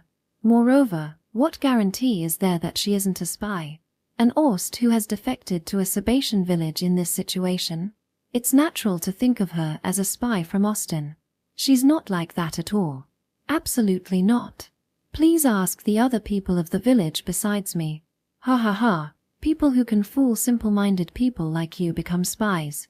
There's no reason to take on additional risks. Sylph dismissed Irigul's desperate plea. She continued, with a look of disdain on her face. If you continue making this pathetic plea, I will shoot you to death. Next she aimed the gun at Irigul. Thank you, Irigul. That's enough. Orst. I know this is a self-request, but please take care of Settle. What she said is only natural. There's no reason to spare an enemy national who could potentially be a spy. Right, let me ask anyway. How did you manage to infiltrate the Sabbath? Infiltrate? Yeah. That man casually said you'd defected earlier. What route did you use to sneak into the Sabbath from Austin? If you're honest, I might consider helping that trembling brat over there. With her gun pointed at Irigul, Sylph looked at me with a ferocious smile. Then she shifted her gaze downward. If you lie, that child will become fodder for our livestock. With eyes as if she were looking at prey, she looked down at Settle, who was clinging to me and trembling. I'll answer. I had no choice but to answer Sylph's question honestly. I was a medic in Austin's military. Ho! As I stood in front of the arrogant Sylph, I slowly recounted the story that had unfolded up until this point. Raised in an orphanage, drafted into Austin's military, and sent to the Western Front. Retreated to the capital due to the Sylph offensive, lost many comrades. Marched through winter, fearing for my life, and took part in the decisive Battle of the North. I served as a medic in the rear of the northern camp. I've lost so many important people in this war. Salsa, the kind-hearted boy and my first comrade. Senior Gray, who taught Rodri and I how to mentally prepare for the battlefield. Head medic Gale, who kindly taught me the basics of being a medic. Platoon leader Garbak, who was very scary yet reliable. Larkia, who was my first subordinate close to my age. During the Battle of the North, we were suddenly surrounded by enemies. We thought we were safe in the rear, but we were encircled by such an overwhelming force that I thought we would be wiped out. And in the Battle of the North, many of my comrades were killed. Senior Alan, who was like a brother to me that guided me from my early days as a rookie. Rodri, the kind boy who was always by my side, always supporting me whenever times were tough. I just wanted to be with him. I never wanted to fight in a war. In the end, I couldn't let go of the scrap of his clothing and kept it at home. Even now, there are things I always think about. I didn't want to meet Rodri on the battlefield. I wish I could have just been friends with him in a more peaceful place, in a more peaceful time. My first kiss tasted like blood. From the day we exchanged feelings, my time has been frozen in place. Before I knew it, tears were streaming down my face in front of Sylph. I realized that there was almost nothing left binding me to this world. Most of my comrades, whom I thought of as family, had died. The Gamuji couple, who had welcomed me into their family when my heart was frozen, were brutally murdered by bandits. Now, the only regret in my heart is Settle, who is trembling in fear behind me. So please, do whatever you want with me. I want to see him again, just once more. Why was our rear base suddenly surrounded by the Sebastian army? Why did Rodri have to die? With all these mixed emotions in mind, I sobbed uncontrollably. No matter how hard I try to stay calm, my mind just won't listen to me. If dying means I can see him again. Eventually, I gave up trying to calm myself down. With a tear-streaked face, I looked up at the girl in front of me as if to say, "Go ahead and shoot me anytime." The girl in her ornate military uniform was sweating profusely from every pore on her face. Chapter 92. Well, if you were an enemy medic, that's a different story. Why yes, I must interrogate you to get internal information about the enemy army. After seeing me crying uncontrollably, Sylph moved her gun away and called off the execution. She then left with a promise to thoroughly interrogate me later. "Tu-chan, who are these people?" It's okay, Settle. I was then taken prisoner. My hands were handcuffed behind my back. I was tied to a pillar and put in a cage. Is this a prison for criminals? It was an old iron cage, rusting in places. "Tu-chan, doesn't that hurt?" "I'm fine." I'm glad that Settle wasn't restrained, but he was put in the same cage as me. He looked up at me anxiously from my feet as I was tied to the pillar. "Where are Mommy and Daddy? It seems they aren't here yet." The cage was quite spacious, likely for multiple people. Several pillars have also been erected. Could it be that captured enemy bandits will also be put in this cage? If that's the case, I'm worried about Settle. Sylph's company then marched to Othello village under the guidance of Irigor. The bandits will be suppressed immediately given the size of this army. I'm worried about my acquaintances. Is Anita safe? Mr. Gorski should be fine. Hey, Orst girl. Yes, what is it? As I was worrying about the safety of the villagers of Othello while sitting in the cage, one of the soldiers left to guard me called out to me. For some reason, he was holding a metal rod. Why was there an Orst in that village? As I said before, I jumped into the river during the Battle of the North and was rescued. Tell me the truth. I'm Sonia the Inquisitor. I can easily see through lies. The man with the rod introduced himself as an interrogator. Come to think of it, the enemy commander did say they would interrogate me. It seems they will interrogate me while suppressing the bandits in Othello village. No matter how much interrogation training you receive, people always show signs when they lie. Just like you just now. I'm not lying. You've come here to gather intelligence on our movements after the Battle of the North, haven't you? Look, your pulse is quite fast. Of course my pulse would be fast after bleeding so much earlier. I'm only able to move because I was treated with heal, but I'm actually quite seriously injured. It should be pretty obvious since my clothes are covered in blood. If you lie again, you'll be punished. Now, I'll ask again, Orst girl. Why were you in that village? I was rescued during the Battle of the North. You've got guts. The interrogator shouted angrily as he struck my body. I'm not lying, but he shows no sign of believing me. What should I do? I'll be killed if I say I'm a spy. I am not lying, please. I told you if you tell me the truth that I won't do anything. Tu-chan. Since Settle is scared, could you at least interrogate me somewhere he can't see? Don't mock me. It seems there's no way out of this. I'll have to endure being tormented for a while. I can only pray he doesn't overdo it and kills me. How do you contact your comrades? Spit it out, or I'll kill you right here. It seems this person doesn't really know how to hold back. I just felt something rupture in my stomach. If left untreated, I will die. Stop being stubborn. I can see through all your lies. Are you stupid? I was being treated by someone when I suddenly regained consciousness.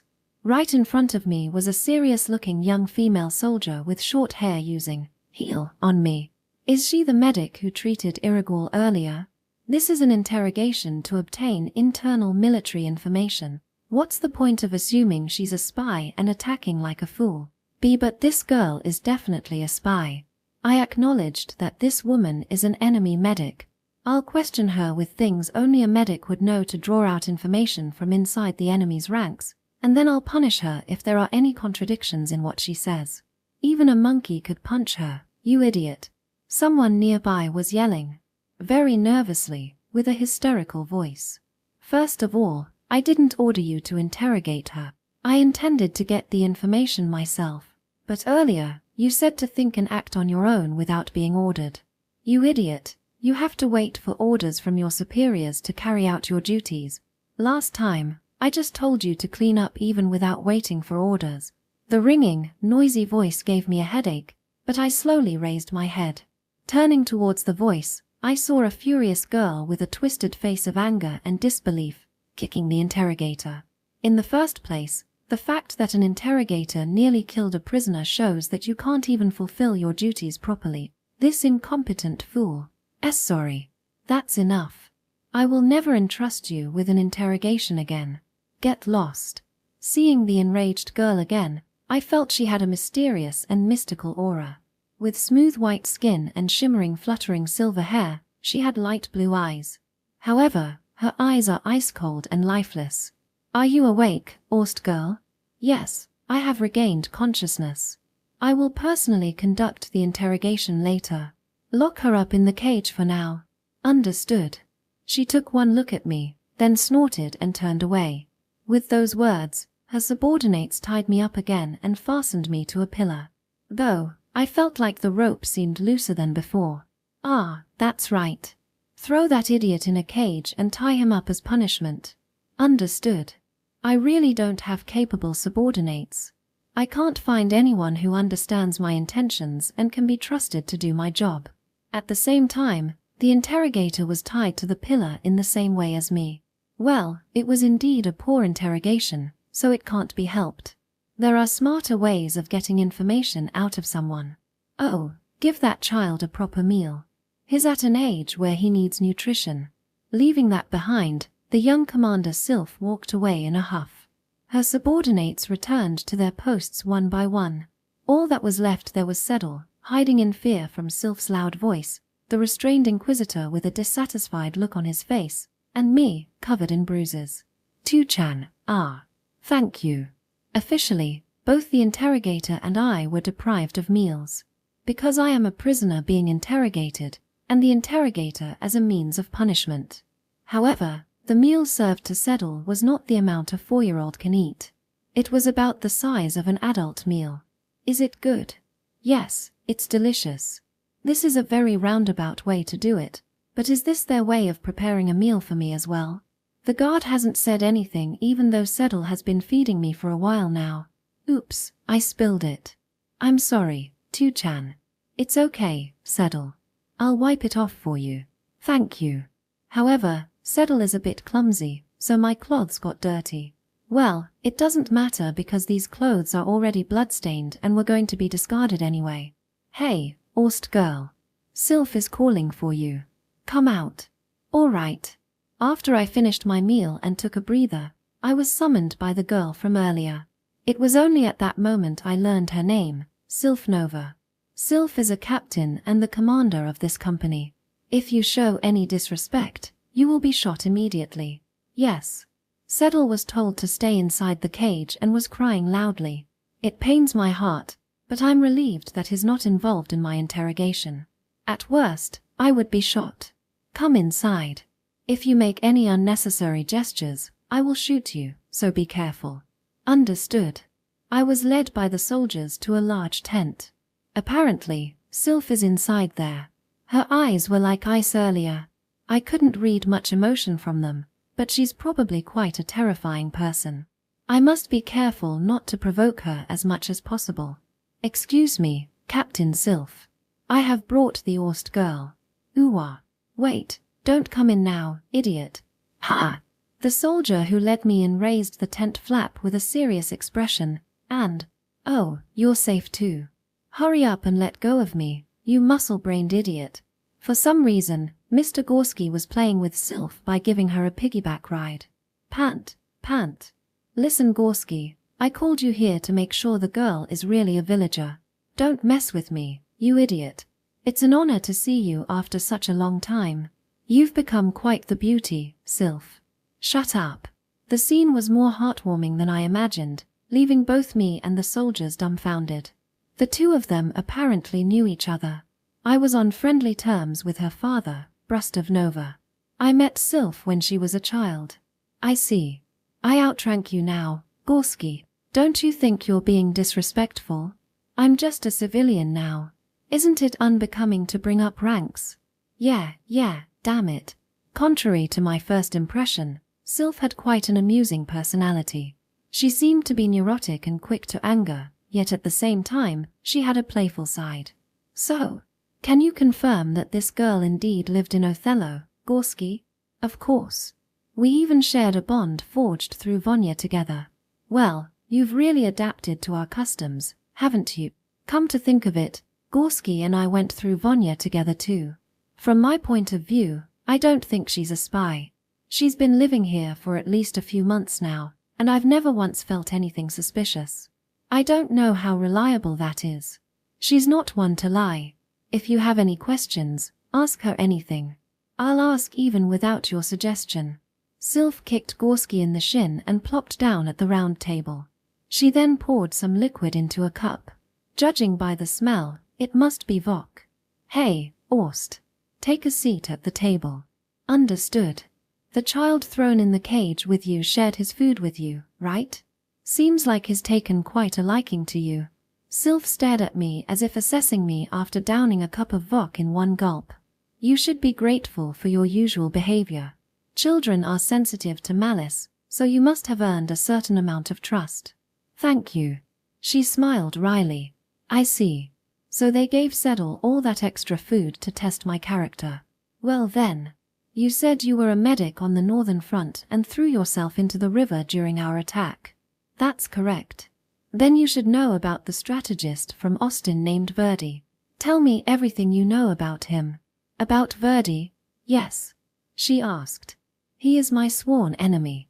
Here, I was told about the general strategies that Sylph had executed up until this point. She participated in various battles as a staff officer and a commander during the East-West War. I launched a surprise attack on the rear position commanded by Verdi during the Battle of the North. My blood boiled when I heard that Sylph was the commander behind the ambush on us. The woman in front of me is the one who killed Rodri. At the same time, I broke into a cold sweat when I looked at her forehead and remembered the enemy commander I had shot. There's a clear scar on her forehead. She'll definitely kill me if she finds out that it was me who shot her. Thanks to that, I managed to keep my cool instead of being consumed by anger. I want to know the secret behind Verdi's magic. How did he manage to escape us? Apparently, after the Battle of the North, Verdi became known as a magician, a man of the moment. This was because someone heavily promoted his night maneuvers around Noel village and the retreat during of the Battle of the North as Verdi's magic. With the two great strategists of Bern and Verdi, Austin achieved a miraculous comeback victory against the Sabbath, and is said that they are still on equal terms with Flamel. Actually, I served in the same platoon as Verdi when I was a recruit. Really? Tell me more about him. What kind of man is he? Well, he's a kind person. Verdi was known as a genius who stood shoulder to shoulder with Bern, his name echoing even in the Sabbath. So Sylph also knew that her tactics had been foiled because of Verdi. He's kind, but he had a slightly absent-minded air about him on the front lines. Though, he was an extremely capable commander. I see, the typical strategist type. There are too many things on his mind. He must be the type who can't react quickly on the front lines. Oh, I see. So it wasn't that Verdi was absent-minded on the front lines, he just had too many things to think about. Come to think of it, I'd heard his intelligence was top-notch even in the military academy. That man is Austin's greatest talent. Do you know of any weaknesses he has? In my opinion, Bern Valou is a much more dangerous man. I sensed a chilling evil in him when we met. Really? Isn't Bern the man who commanded the Battle of the North? He's nothing special. Just a small fry. What? In my mind, Verdi is an incredibly talented person, but he is no match for the monster Bern Valou. However, the impression on the Sebastian side seems to be different.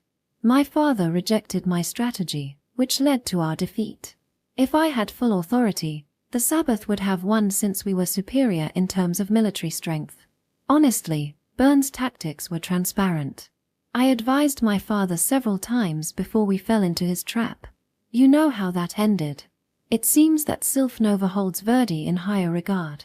If I was born in Austin and asked to imitate Bern, I probably could. But imitating Verdi is impossible. What kind of courage does it take to find such a narrow escape route? The real monster is Verdi, not Bern. Well, it's certainly true that Verdi's precise instructions in the heat of battle were indeed impressive. But that retreat was more of a last-ditch effort, a lucky break. Yes, tell me about his tactical orders. What reason did he have to charge at my position with only several hundred men during the Battle of the North? What other orders did he give? Well, since it's not that big of a deal, let's confess. I think even Sylph would be shocked to hear the truth, as it was a desperate and foolhardy plan. Actually, that was my suggestion. Ha! Hearing my response, Sylph uttered in a stunned voice. Chapter 93.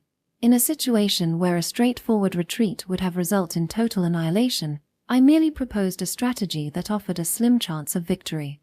Verdi had a very reluctant look on his face, but he adopted my plan. I think that his ability to judge the situation and his leadership skills were a factor in its success. But honestly, I think the biggest factor was luck. I reported to Sylph about the movements of Verdi Company during the Battle of the North. Would this become considered leaking classified information? Verdi chose to move supplies without a plan in that situation. Yes. What an idiot. However, since Sedel is being held hostage, I have to talk. In any case, as long as it isn't internal information about the Austin army, there's no problem with me talking about the outline of a strategy that I had proposed. Why did you appear in front of our main army with such a small force of only several hundred people? What do you mean? Something like that would normally be considered a diversion. Even if a diversionary force appeared, it wouldn't be reason enough to lift the encirclement. It's a foolish act that would just get you killed. But that wasn't the case, was it? This happened about 6 months ago, but I still remember that day vividly. That retreat battle still haunts me to this day, and I have nightmares about it. The surrounding area was a heavily forested area, with plenty of places for soldiers to hide. Anyone would be on the lookout for an ambush in that situation. And given the speed of the Sebastian army's surprise attack, I determined that it was unlikely they had conducted thorough reconnaissance. Therefore, we showed up with a small number as a bluff. That battle still makes my blood boil. Even from her perspective, that retreat must have been an unpleasant ending. Thanks to all of our desperate efforts as decoys, Verdi Company managed to retreat. Did you consider that there were other units lying in ambush? So that's what you were thinking before charging at us? Yes. In fact, this strategy was not one I came up with myself, but one that was used by an enemy in a tournament some time ago. The last survivor of the enemy team pulled off a move that seemed to be in coordination with his friends and escaped from my team. Although we won in the end, I was impressed because I was beautifully deceived. What's your name? My name is Touri Noel. I see. It's been about 30 minutes since I started talking with Sylph. She asked my name after I'd finished explaining most of the details from my side of the Battle of the North. Touri, you are an Austin national, so I cannot let you go free. However, since you provided me with this information, I will guarantee that you and the child will have food, clothing, and shelter. Thank you for your kindness. Don't say things you don't mean. Since a while ago, I've noticed the resentment in your eyes. Surely you must hate me for directing that operation. Sylph said this as she gave a slightly self-deprecating smile. I'll admit it, that plan was a failure on my part. Both the Sabbath and Austin ended up suffering unnecessary losses. What? I was scared. The atrocities our soldiers committed in Austin territory were out of control. The thought of the same thing being done to us was enough to drive me crazy. With eyes that looked like they were about to cry, she continued, I also hate you all too. My father died, and my family is missing because you guys resisted. That's why. I want to kill you right now. Right. The reason I'm letting you live is purely out of whim. No, I think it's more of a matter of conscience. When Sylph said those words, her face showed an indescribably complex expression. She looked sad, frustrated, hateful, yet somehow a little bit happy. You all must have seen our Sebastian soldiers as demons. Likewise, we saw Austin soldiers as nothing but demons. When conflict breaks out, humans are creatures who will fall into boundless cruelty and insanity. We must hold ourselves back. If the devil begins to grow within us, we must control it. That applies to me as well. Sylph spoke these words as if she was sane despite being caught up in the madness of being a military commander. However, most people are unable to do this, and instead act at the mercy of the demons they harbor. When we first broke through Austin's front lines, we should have made peace instead of looting. If we had made Austin a vassal state of the Sabbath Federation and drained its wealth, we would have been much richer. Our soldiers, our country, we lost everything because we succumbed to the devil's temptations. At that moment, I realized for the first time, from the arrogant, nervous, and ice-cold eyes of the girl in front of me since earlier. It's no wonder the people of the Sabbath are furious that we rejected Austin's surrender. I don't even know what to do anymore. In contrast to the evil Bern Valou, I sensed a twisted sense of good in her. After being protected by Sylph, I was once again put in an iron cage together with Sedal. However, this time it was a personal cage, about 2 to 3 tatami mats in size. We were also provided with a mat and blanket. Isn't this exceptional treatment for a prisoner of war? Tu-chan, what's going to happen now? We're staying here. It's just the two of us tonight. Okay. That day, we ended up being held captive until the evening. But before being put in the cage, take off your clothes. What? Our clothes were taken away, and we were stripped naked. Well, maybe that couldn't be helped. We smell pretty bad because we've been running around in the sores. My clothes were also covered in blood and sewage, so they disposed of them. I'll pour water over you in small portions. When you're satisfied, wipe yourself with that rag over there. Kia. After being stripped, we were subjected to the typical treatment of prisoners of war, being splashed with water while naked. While we were in the cage, a female soldier repeatedly poured water over us from a small bucket. Sedal seemed to be having fun. You will be provided with new clothes later, so wrap yourself up in the blanket until then. I'm sorry, but sometimes the guards will be men. No, that's fine. After they finished splashing water on us, we were given a mat and a blanket to place underneath. Thanks to that, we managed to sleep without lying on the wet floor. The water wasn't that cold, probably because they had mixed it with hot water. Tu-chan, I need to pee. Oh, I'll provide a pot. Just wait a moment. They were quite accommodating with us. Well, Sedal isn't exactly a prisoner but rather under protection. It's a form of consideration for him. I'm sleepy. Good night, Sedal. Being able to sleep on a mat wrapped in a blanket makes me feel like we're being treated better than the average Sebastian soldier who have to sleep in large trenches outside. Come out. The next morning, after receiving bread and soup for breakfast, we were taken to Othello. Since Sedal and I were completely naked and covered in blankets, I thought we would have to go back naked, but you'll have to make do with some old clothes. Thank you very much. I was able to borrow some women's underwear from a Sebastian soldier. Since it's underwear, the fabric area is small, but it's sufficient to wear under the blanket. You have permission to return to your home while under supervision. Organize your clothing and possessions and bring them with you.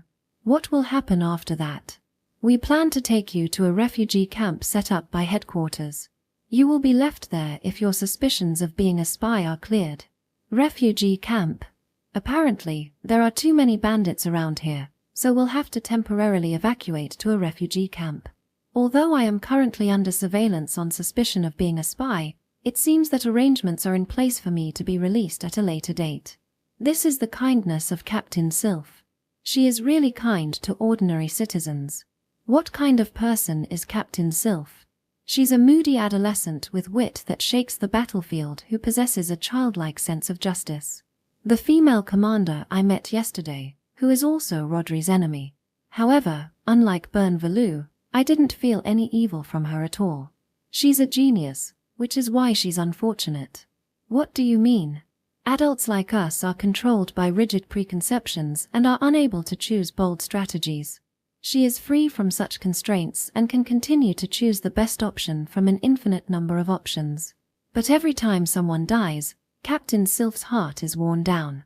Whether it's a subordinate or an enemy. Despite her ability as a staff officer, she is not suited for the role. I asked her subordinates what kind of person this girl was. She's probably already broken down mentally and gone insane. So you're leaving command to an insane person? Yeah. Unfortunately. The female soldier who looked after me told me this with a sad look on her face. Do you think a good-natured girl can be entrusted with command of an army? It's precisely because she's insane that we leave it to her. You've come, Touri Noel. I was taken straight to Sylph. Her blue eyes were without light, and there was no vitality in her face. If this girl were in a peaceful town square instead of a battlefield, what kind of face would she make? Yesterday, I didn't have much time because I had to deal with post-battle processing. I'd like to hear more about it today. All right. The girl in front of me is wearing herself out. Hearing that and observing her carefully, I noticed many things I didn't notice yesterday. Her eyes were unfocused. She seemed to be in a somewhat dreamy, light-hearted state, as if she was still barely sane. That face, I'm sure. What's wrong? Your eyes look empty, Shorty. Rodri, I emitted the same atmosphere when I lost Larkia and was completely exhausted both mentally and physically. Don't worry, most of the bandits have been defeated. Your village is safe. Thank you very much. If you feel indebted, be prepared to tell me the internal information of the Austin army. Even if it's a military secret, I won't tolerate silence. I will lay bare the internal situation of the Austin army. Sylph has long since exhausted herself. That's probably why she acted so foolishly in the Battle of the North. This woman is Rodri's enemy. However, she is also the benefactor who came to help Othello. All right, I'll answer what I can. Of course. My hatred towards her will not go away, but at the very least, if I've received a favor, I should do what I can to repay it, so that I can continue to resent her in the future. Well then, let's borrow that house and begin the interrogation. Wait, there's a better place than that. What? Thinking that, I invited her to a certain place. Let's go to Vonya.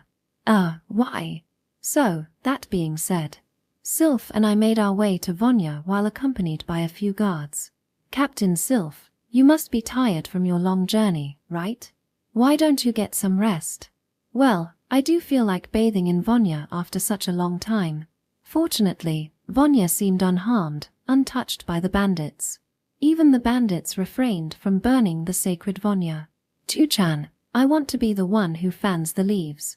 Go ahead, but be careful not to fall. Hey, I haven't said I'm going in yet.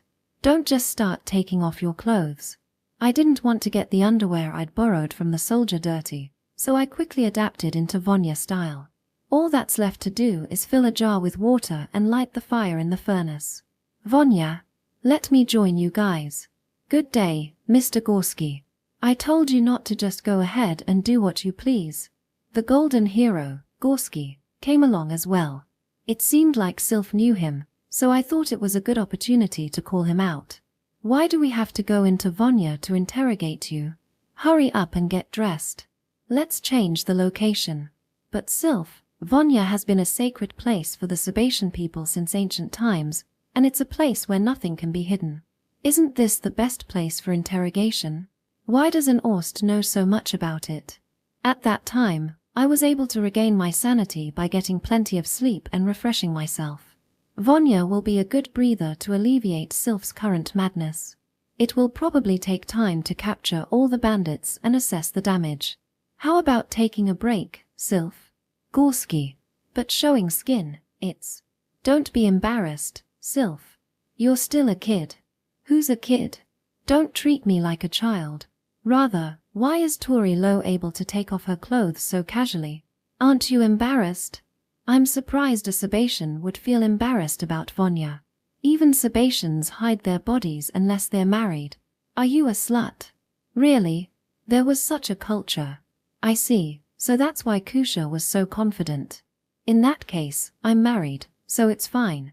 I'm unmarried and a virgin. I mean, I'm also a virgin. Alright, I get it. After a bit of argument, Sylph hesitated for a moment, but eventually decided to enter. However, so can I join too? No, you can't. Get out. Since Sylph is unmarried, she refused to bathe with a man. It became the women's bath. Though, Sedal stuck with me and was the only male allowed to bathe with us. Playing with the fan is fun. That's good to hear. In Vanya, which had become a paradise for women, Sedal was happily running around with a fan in hand. He playfully tapped my stomach with it, bursting into laughter. Meanwhile, Sylph was clutching her head as if in pain. Chapter 94. I get the gist of your story. Is that so? I spent a few hours talking with Sylph in Vanya. We are now drinking water in the rest area. In short, you only worked in the medical department and had little involvement in military operations? Yes, I'm not lying. No, I don't doubt that. Our country also restricts information given to the medical department. I told Sylph about my past experiences to the best of my ability. As I said, I was hardly involved in military operations, and the internal information I had was trivial. The information I had probably wasn't of much value. I'm glad you had a talent for healing magic. It's good that you were a medic. What do you mean? I just meant that Austin wasted a valuable resource, she sneered. However, Sylph listened to my story with great interest. I'm not sure what it was that struck a chord with her, but I felt a little relieved that she seemed to be in a good mood.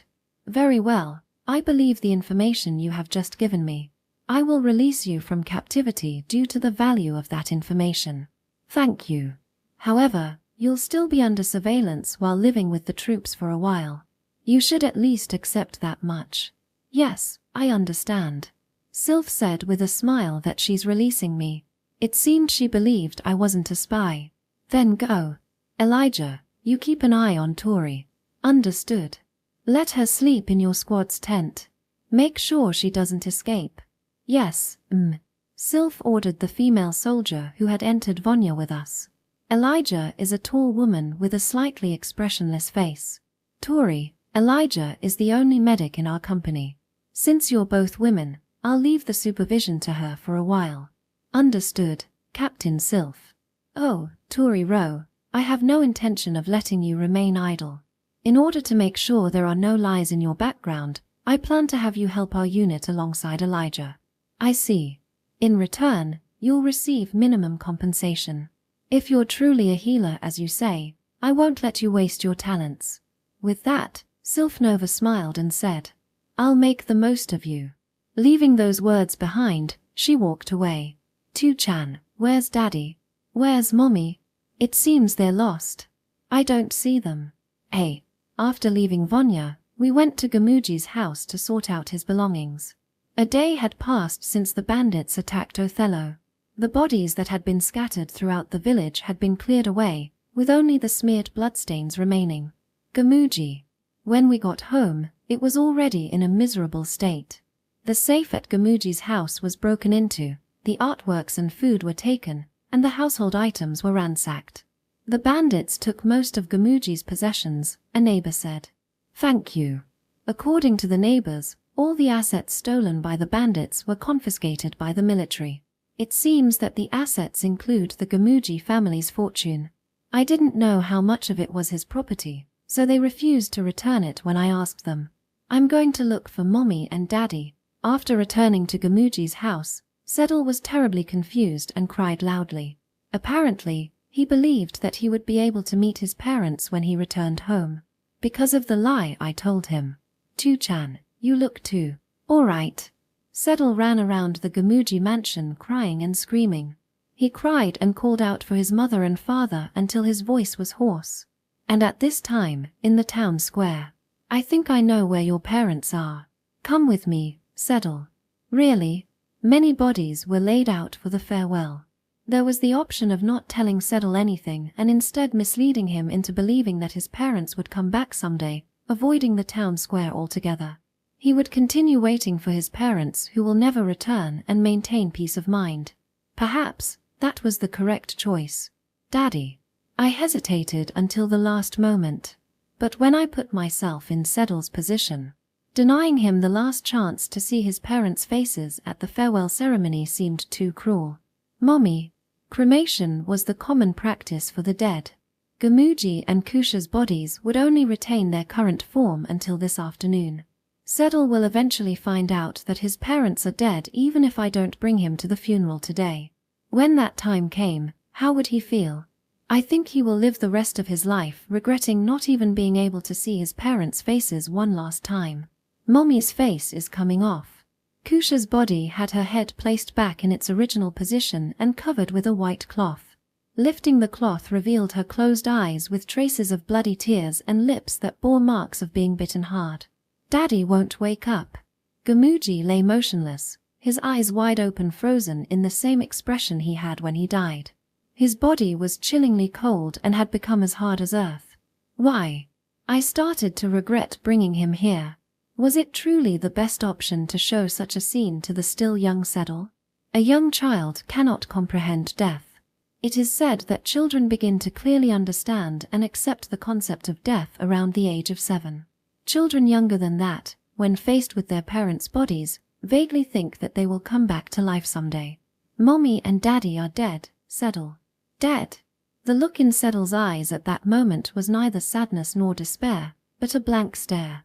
It was the eyes of a child who truly doesn't understand anything. How can I make Mommy and Daddy talk again? He was not grieving over his parents' bodies. How to make his mother and father hold him again? His mind was filled with questions about how to bring them back to life. You said they would wake up, Tu-chan. This was a mistake. I never should have shown him the bodies of his parents in such a state. Maybe I acted out of self-interest. I didn't want to feel the guilt of Settle blaming me in the future for not letting him see his parents' faces when they died. You said Daddy would wake up again. I brought Settle to the funeral just to make myself feel better. And in doing so, I may have inflicted an unhealable wound on his young heart. Your parents will never wake up again. At that moment, I heard a cold voice. My knees were trembling, and I didn't know how to respond to Settle. Turning away from his blank stare, I stood there. Death means you'll never see them again. Ha! Elijah, the medic who had been silently following us for surveillance, interjected. I can't see them. That's right. We're going to burn your mom and dad now. No. Elias spoke these words to Settle with a stern expression. No. Don't set them on fire. Step aside. You're in the way. Stop it. No. Don't burn them, ouch. Elijah pushed Settle away with a fierce look on her face. I was so stunned that I couldn't even say a word.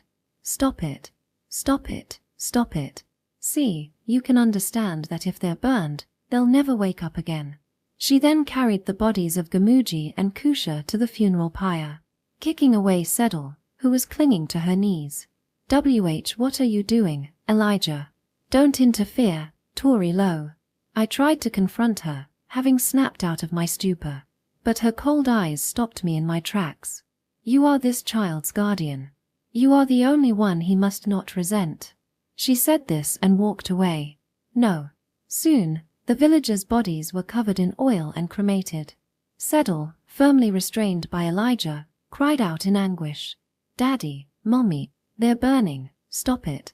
A young child cannot comprehend death, but they can understand losing something.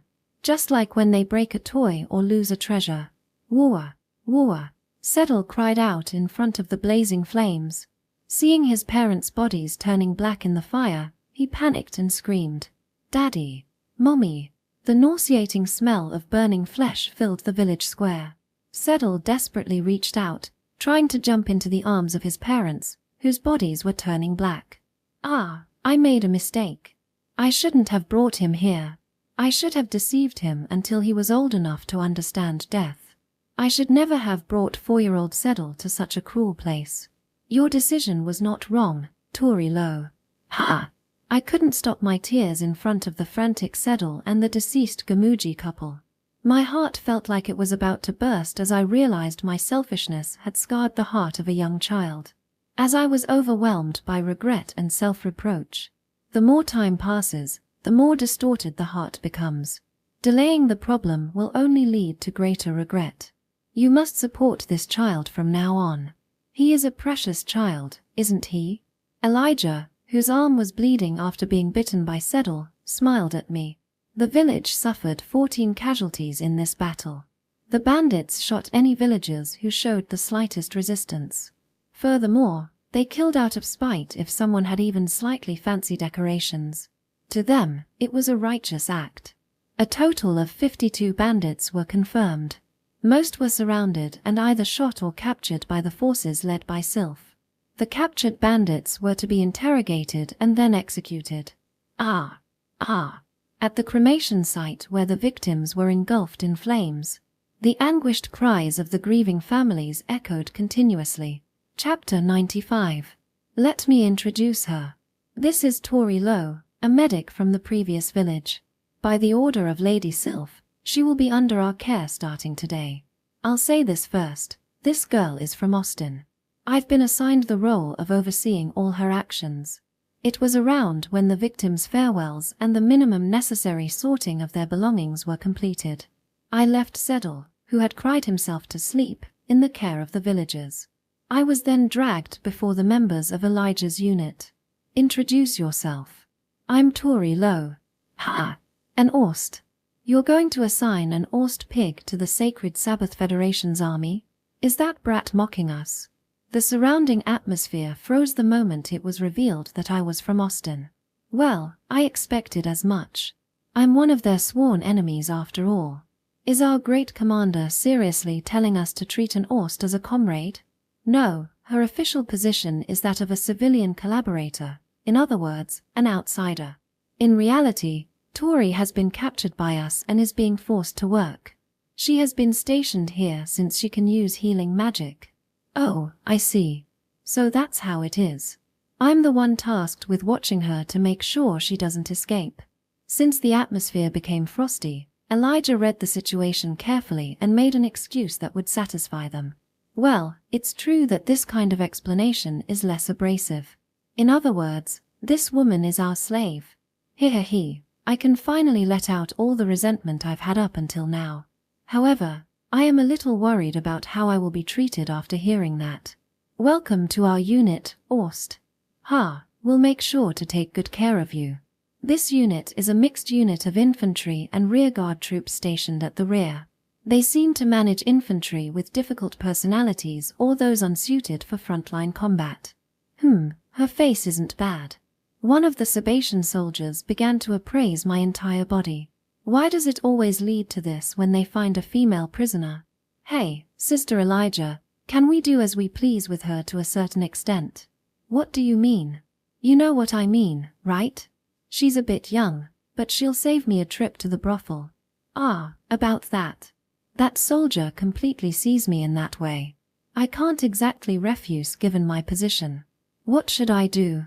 If I commit suicide to protect my chastity, Settle will be left all alone in the world. I'm the one in charge of watching over Touri. I won't let her out of my sight. I see. And I despise that kind of thing. I won't tolerate it within my sight. Now, does anyone have any other questions? Nope, no questions, Sister Elijah. For a moment, I felt like my chastity was in danger. Fortunately, Elijah quickly came to my rescue. It's a relief, but I can't let my guard down around these people. A little reward for our hard work would be nice though. What kind of reward? As I was cautiously keeping my distance from the soldiers, a large blonde man suddenly stood in front of me. Whoa, he's huge. Who is that? Who are you? I recognized that enormous, muscular back. The name of the man exuding an intimidating golden aura before me was, Mr. Gorski. Hey Touri, I was also conscripted. I ended up being put in charge of a unit. That's... Congratulations. It's nothing to be congratulated for. It was Mr. Gorski, a former ace of the Western Front who had retired to Othello. Are you Gorski, the ace of Gold Blast? The hero of the Golden Spear? Indeed. I see. Sylph scouted him when leaving Othello. It seems like they knew each other, so it was probably easy for her to talk with him. Well, it's an honor to meet you, Mr. Gorski. So, what brings you here? Well, I saw my friend's face, so I came to say hello. Touri, if you're ever in trouble, you can rely on me. I'll help you. Thank you very much, Mr. Gorski. No problem. The soldier's face froze seeing Mr. Gorski casually exchanging greetings with me. Gorski is a hero to the Sabatian soldiers.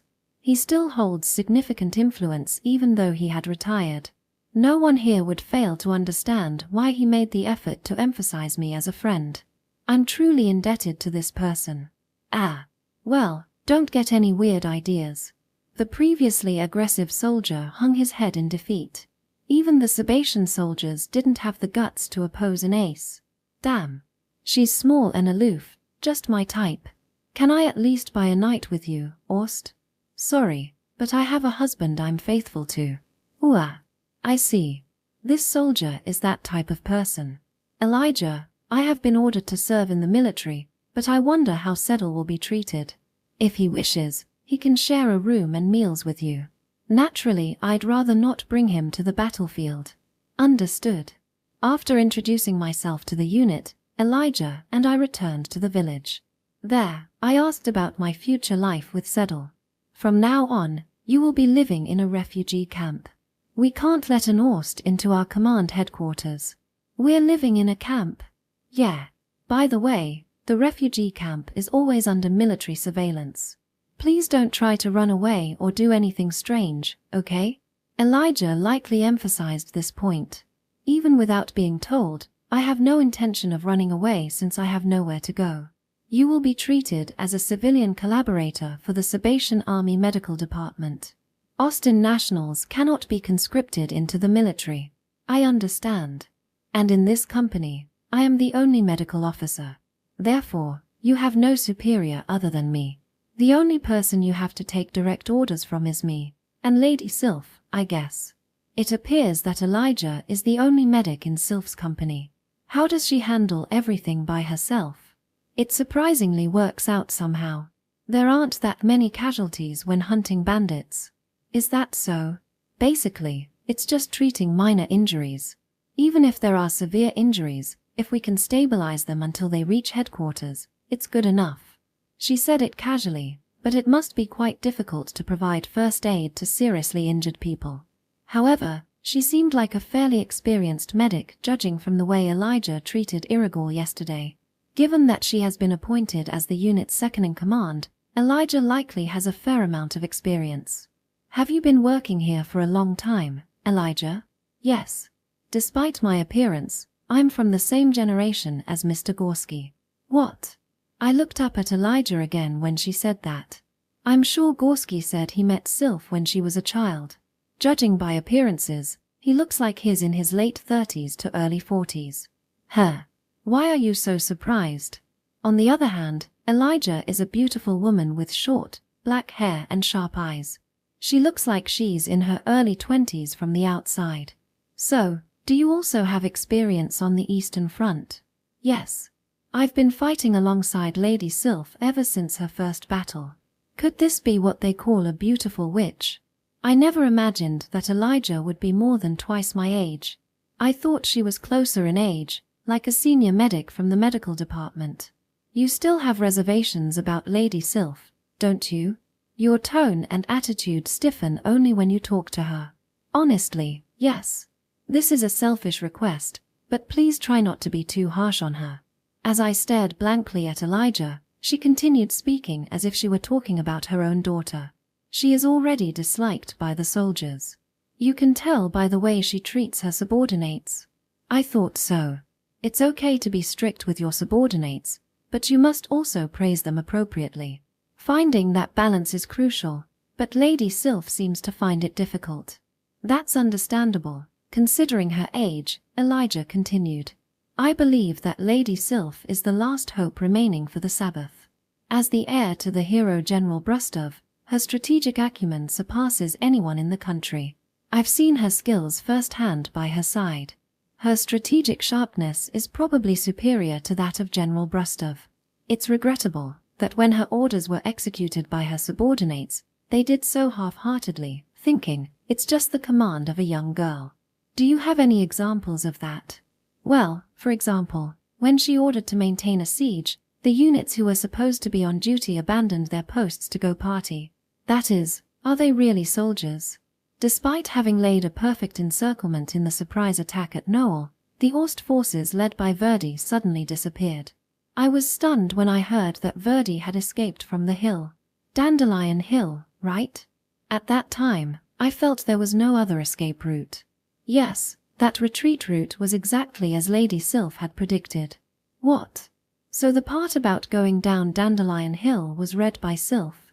At the time, Commander Gwellier declared there was no point in placing troops in such a place.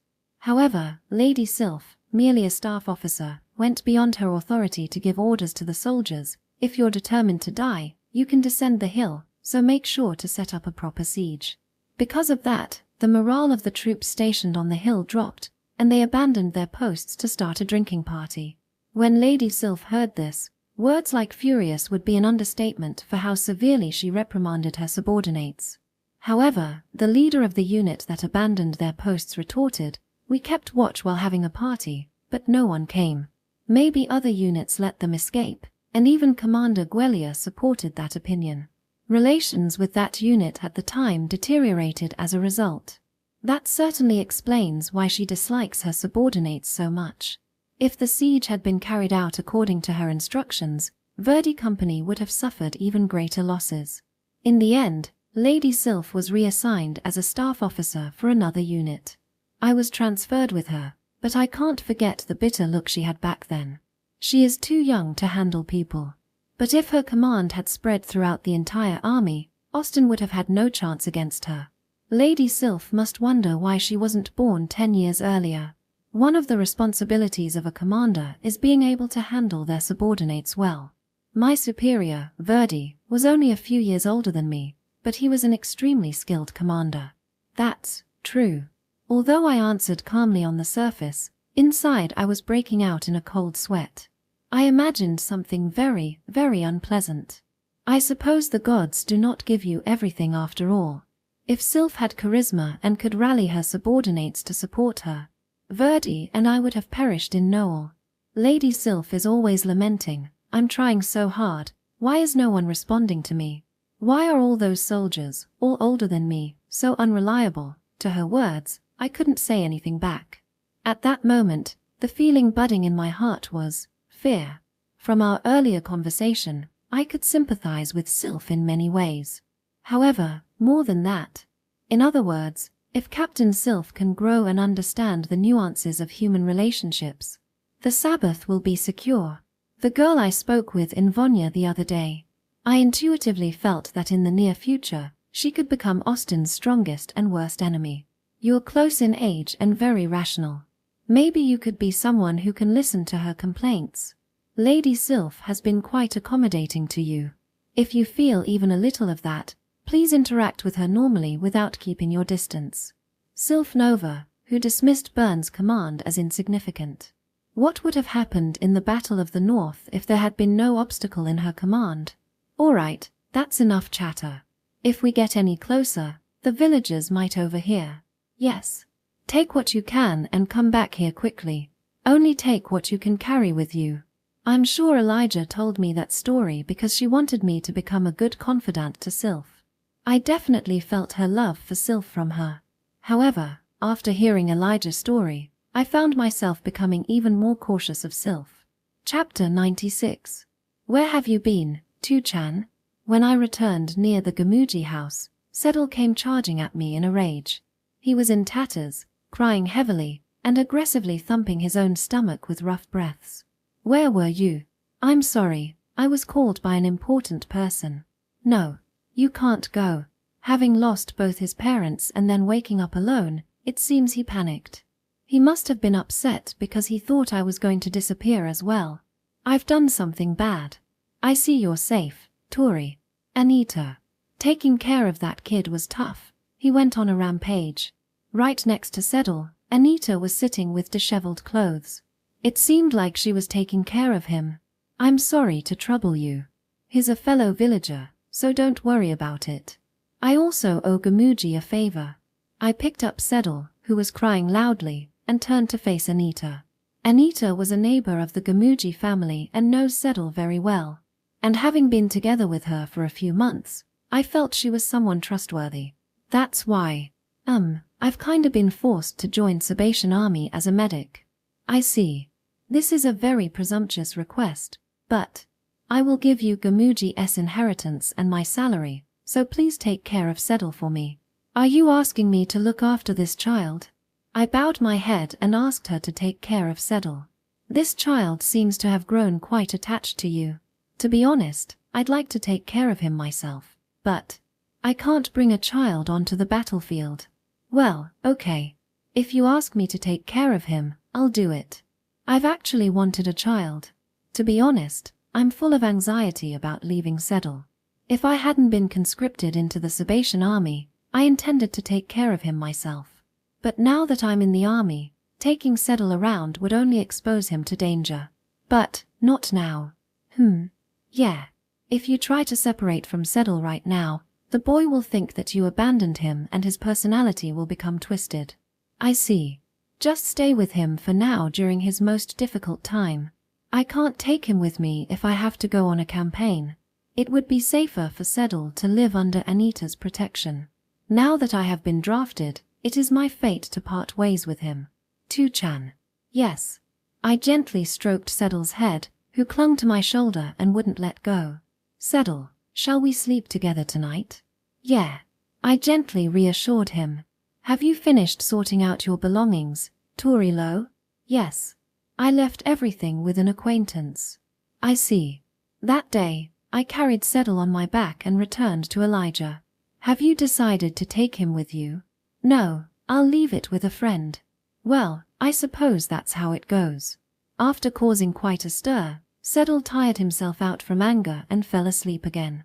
Being chased by bandits, losing his parents, and being held as prisoner these past 2 days had been incredibly tough for the 4-year-old.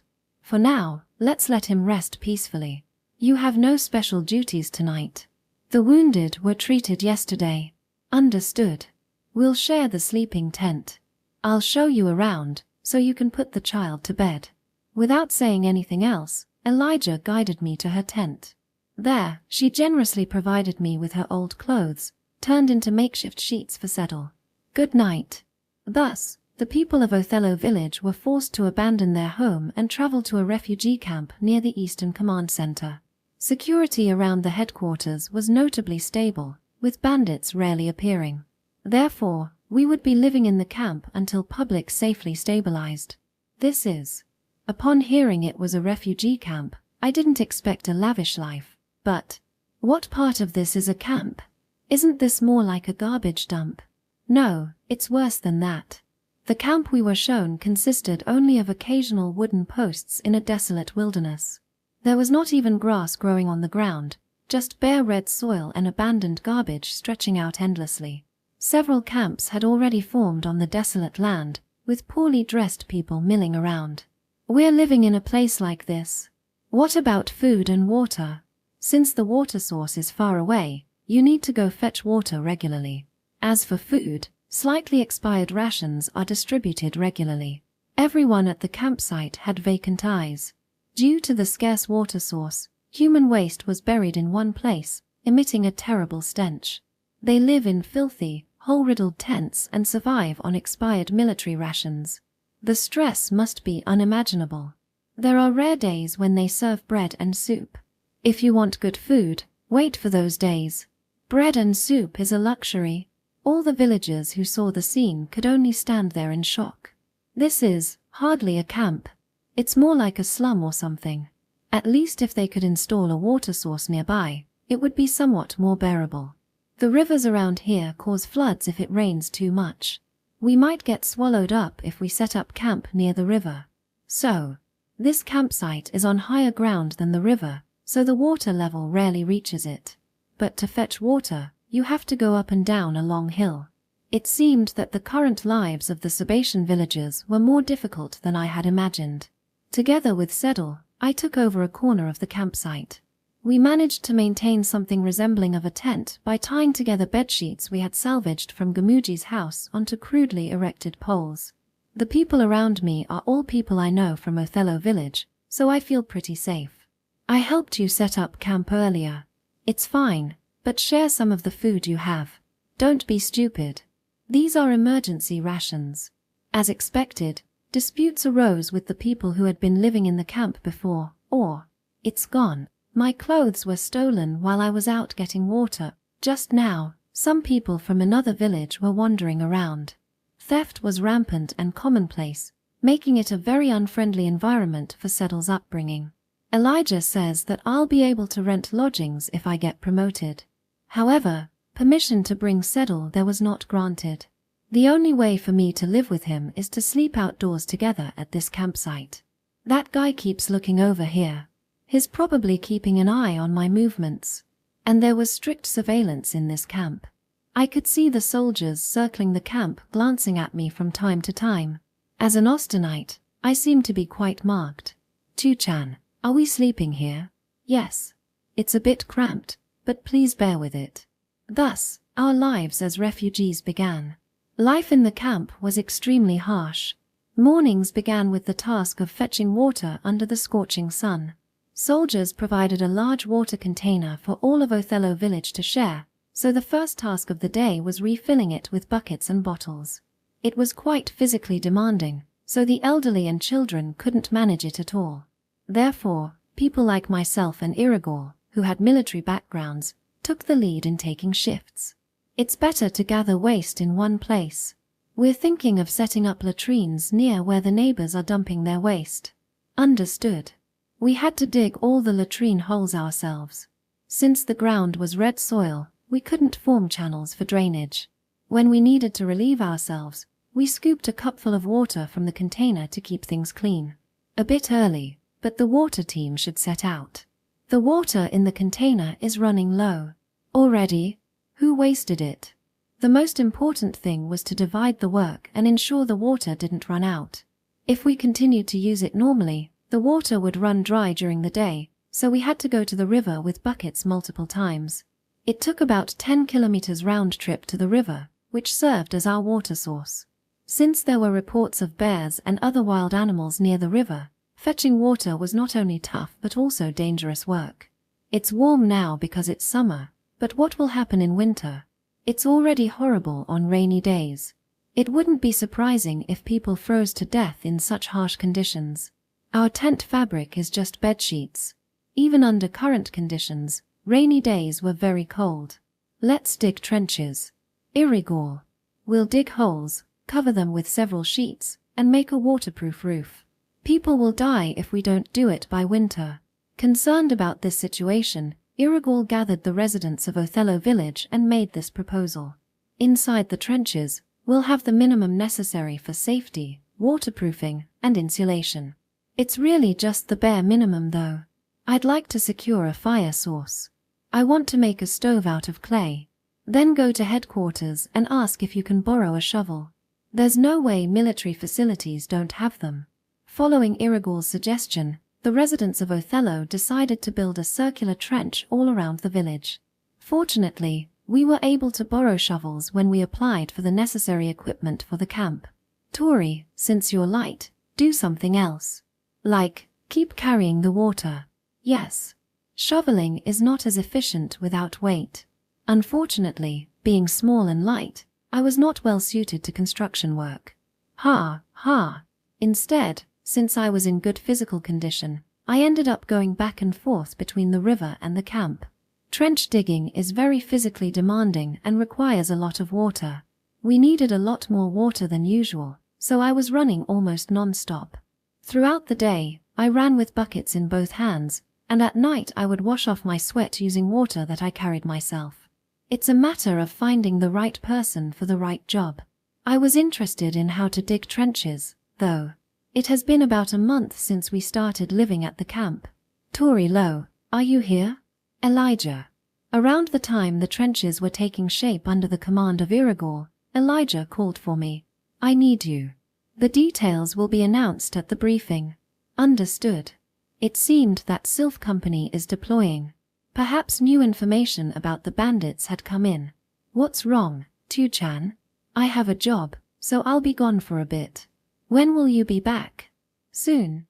It might take a while. Then don't go. On paper, I'm exempt from conscription because I'm from Austin. In reality, I have to respond to the call. Unfortunately, I can't exactly bring Settle with me. I try my best to smile and pat him on the head. It's okay. Just listen to what Anita has to say for a while. No. Please. No. You got caught up, right? I seem to have upset him. In the end, Settle was caught by Anita. After repeatedly assuring him that I would definitely come back, I left Settle, who was crying loudly, and responded to the call. It's another bandit subjugation. But rest assured, we are a rear support unit. We won't be assigned to the front lines. I was given a brief explanation of the job description on the way. You say it's rear support, but won't we be providing support to the front lines? Yes. We are a trial unit made up of a variety of military units, and are only called support in name. A trial unit. Lady Sylph often comes up with new ideas. This unit is used to test their effectiveness in advance. For example, trying out a special chain of command, tweaking supply doctrines, changing the guard schedule, and so on. I see. The trial unit will include military units that are not deployed to the front lines, such as medics and engineers, and will be tasked with providing escort services. Adjusting doctrines so frequently seems likely to confuse subordinates. So that's why it's called a trial unit. We adopt good ideas and revise what doesn't work. If you notice anything, please give me your feedback. All right. It shows that Sylph is trying her best in her own way. It seems a bit misguided, but searching for ways to improve things is never a bad thing. Well, we won't be given any strange orders. We're medics, after all. That's a relief. It seems you can receive rewards in Sabatian currency if you achieve results as a civilian collaborator. It might be good to actively give feedback if I have any concerns or opinions. If I receive a reward, I can provide Settle with something nutritious. Now, we'll get a severe scolding if we're late for the meeting. Let's pick up the pace. Understood. I am Settle's guardian now. Even though I'm a member of the rear as usual, it would not be surprising if I died on the battlefield if I let my guard down. I absolutely must, without fail, return alive. Touri Noel. Yes. And with that resolve to survive. You will serve as a medic in Gorski's assault force in the next battle. What? When I went to the headquarters with Elijah, I received an outrageous order from Sylph Nova, who had a nasty smile on her face. Chapter 97. Yesterday, we identified the hideout of a group of bandits numbering around 200. They have occupied abandoned houses in the city and seem to be living by creating their own infrastructure. Sylph explained this in front of the gathered subordinates. Though there are about 200 of them, women and children are included in that number. Their actual combat strength is likely less than a 100. If there are women and children there, does that mean they are former civilians as well? That is correct. We have confirmed that the enemy has repeatedly committed acts of plunder in order to secure daily food supplies. This time, the Sylph Company was given the order to subdue the bandits occupying the city. However, in most cases, bandits will surrender simply by being surrounded and having guns pointed at them. They quickly give up, knowing they can't win against the regular army. But this time, the enemy are quite numerous. There are reports that they have properly constructed a defense network at their hideout. The possibility of resistance is high. Everyone, prepare for combat and approach this mission with determination. However, it was estimated that the scale of this enemy was quite large, almost equal to Sylph Company. Thus, it would be difficult to suppress them by simply leveraging a difference in strength as usual. Lady Sylph, Wouldn't it be better to wait for other allies to return and gather more forces before deploying?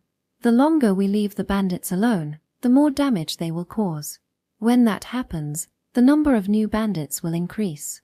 Don't worry, victory will come easily under my command. We must strike the bandits as soon as we find them. Protect the unharmed villagers and strike down those who have fallen into banditry. There's no other way. This headquarters doesn't have an infinite number of soldiers. I wasn't told, but it was probably a tight situation with bandits appearing everywhere. In fact, at that time, the majority of the soldiers available for action were away fighting bandits, and it seemed that only Sylph Company was able to move. By the way, Lady Sylph, regarding the use of Touri Noel, if what she said is true, then this woman has experience as a member of an assault unit. Gorski's unit is made up of a bunch of rookies, so I wanted to place an experienced soldier there.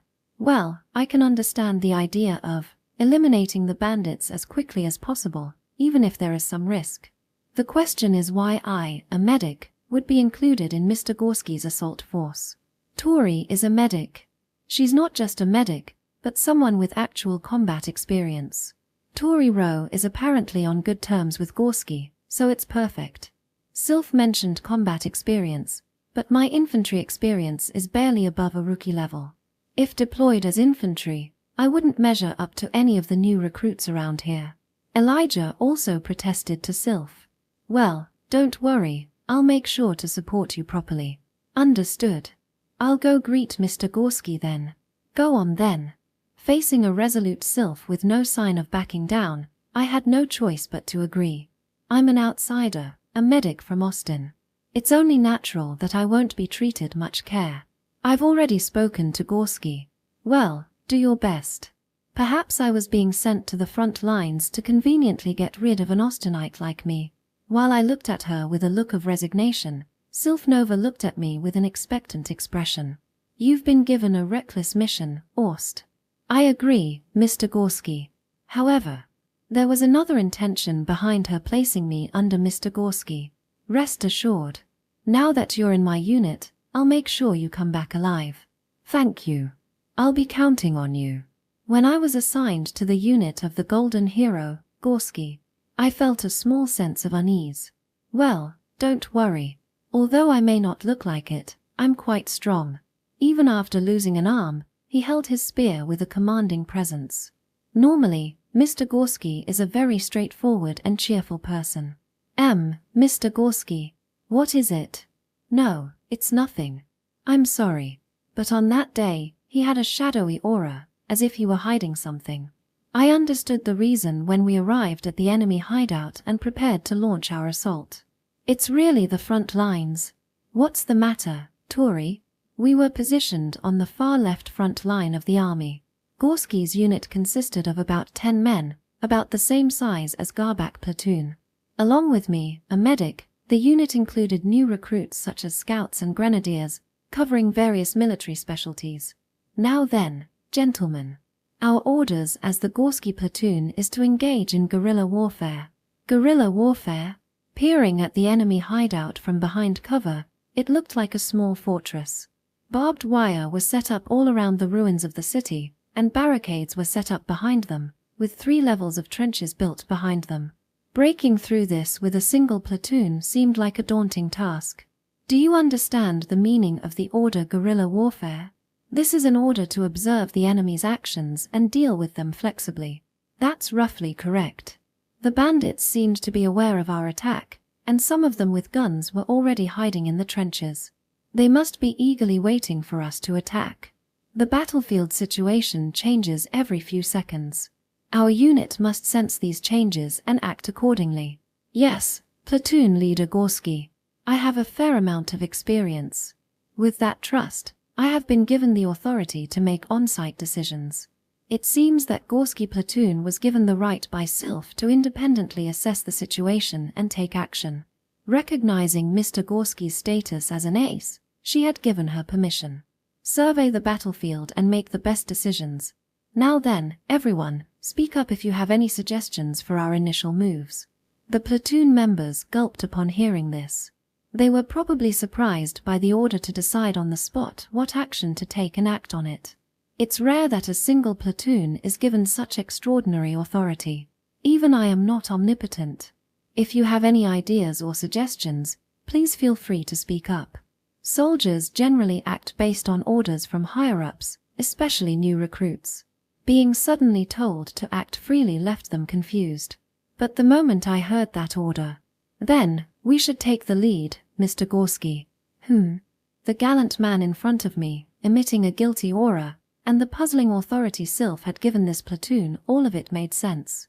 I suggest we charge at the enemy in front of us as soon as our allies are in position. Che, what are you saying, Orst? We're supposed to be guerrilla fighters. This is utterly ridiculous. This briefing was, to put it simply, a farce. What is the reason for that, Touri? Isn't it Mr. Gorski who knows the reason best? There's no way the meticulous Sylph would allow her subordinates to act on their own. And there's no way she'd assign Mr. Gorski, with his exceptional assault capabilities, to guerrilla tactics.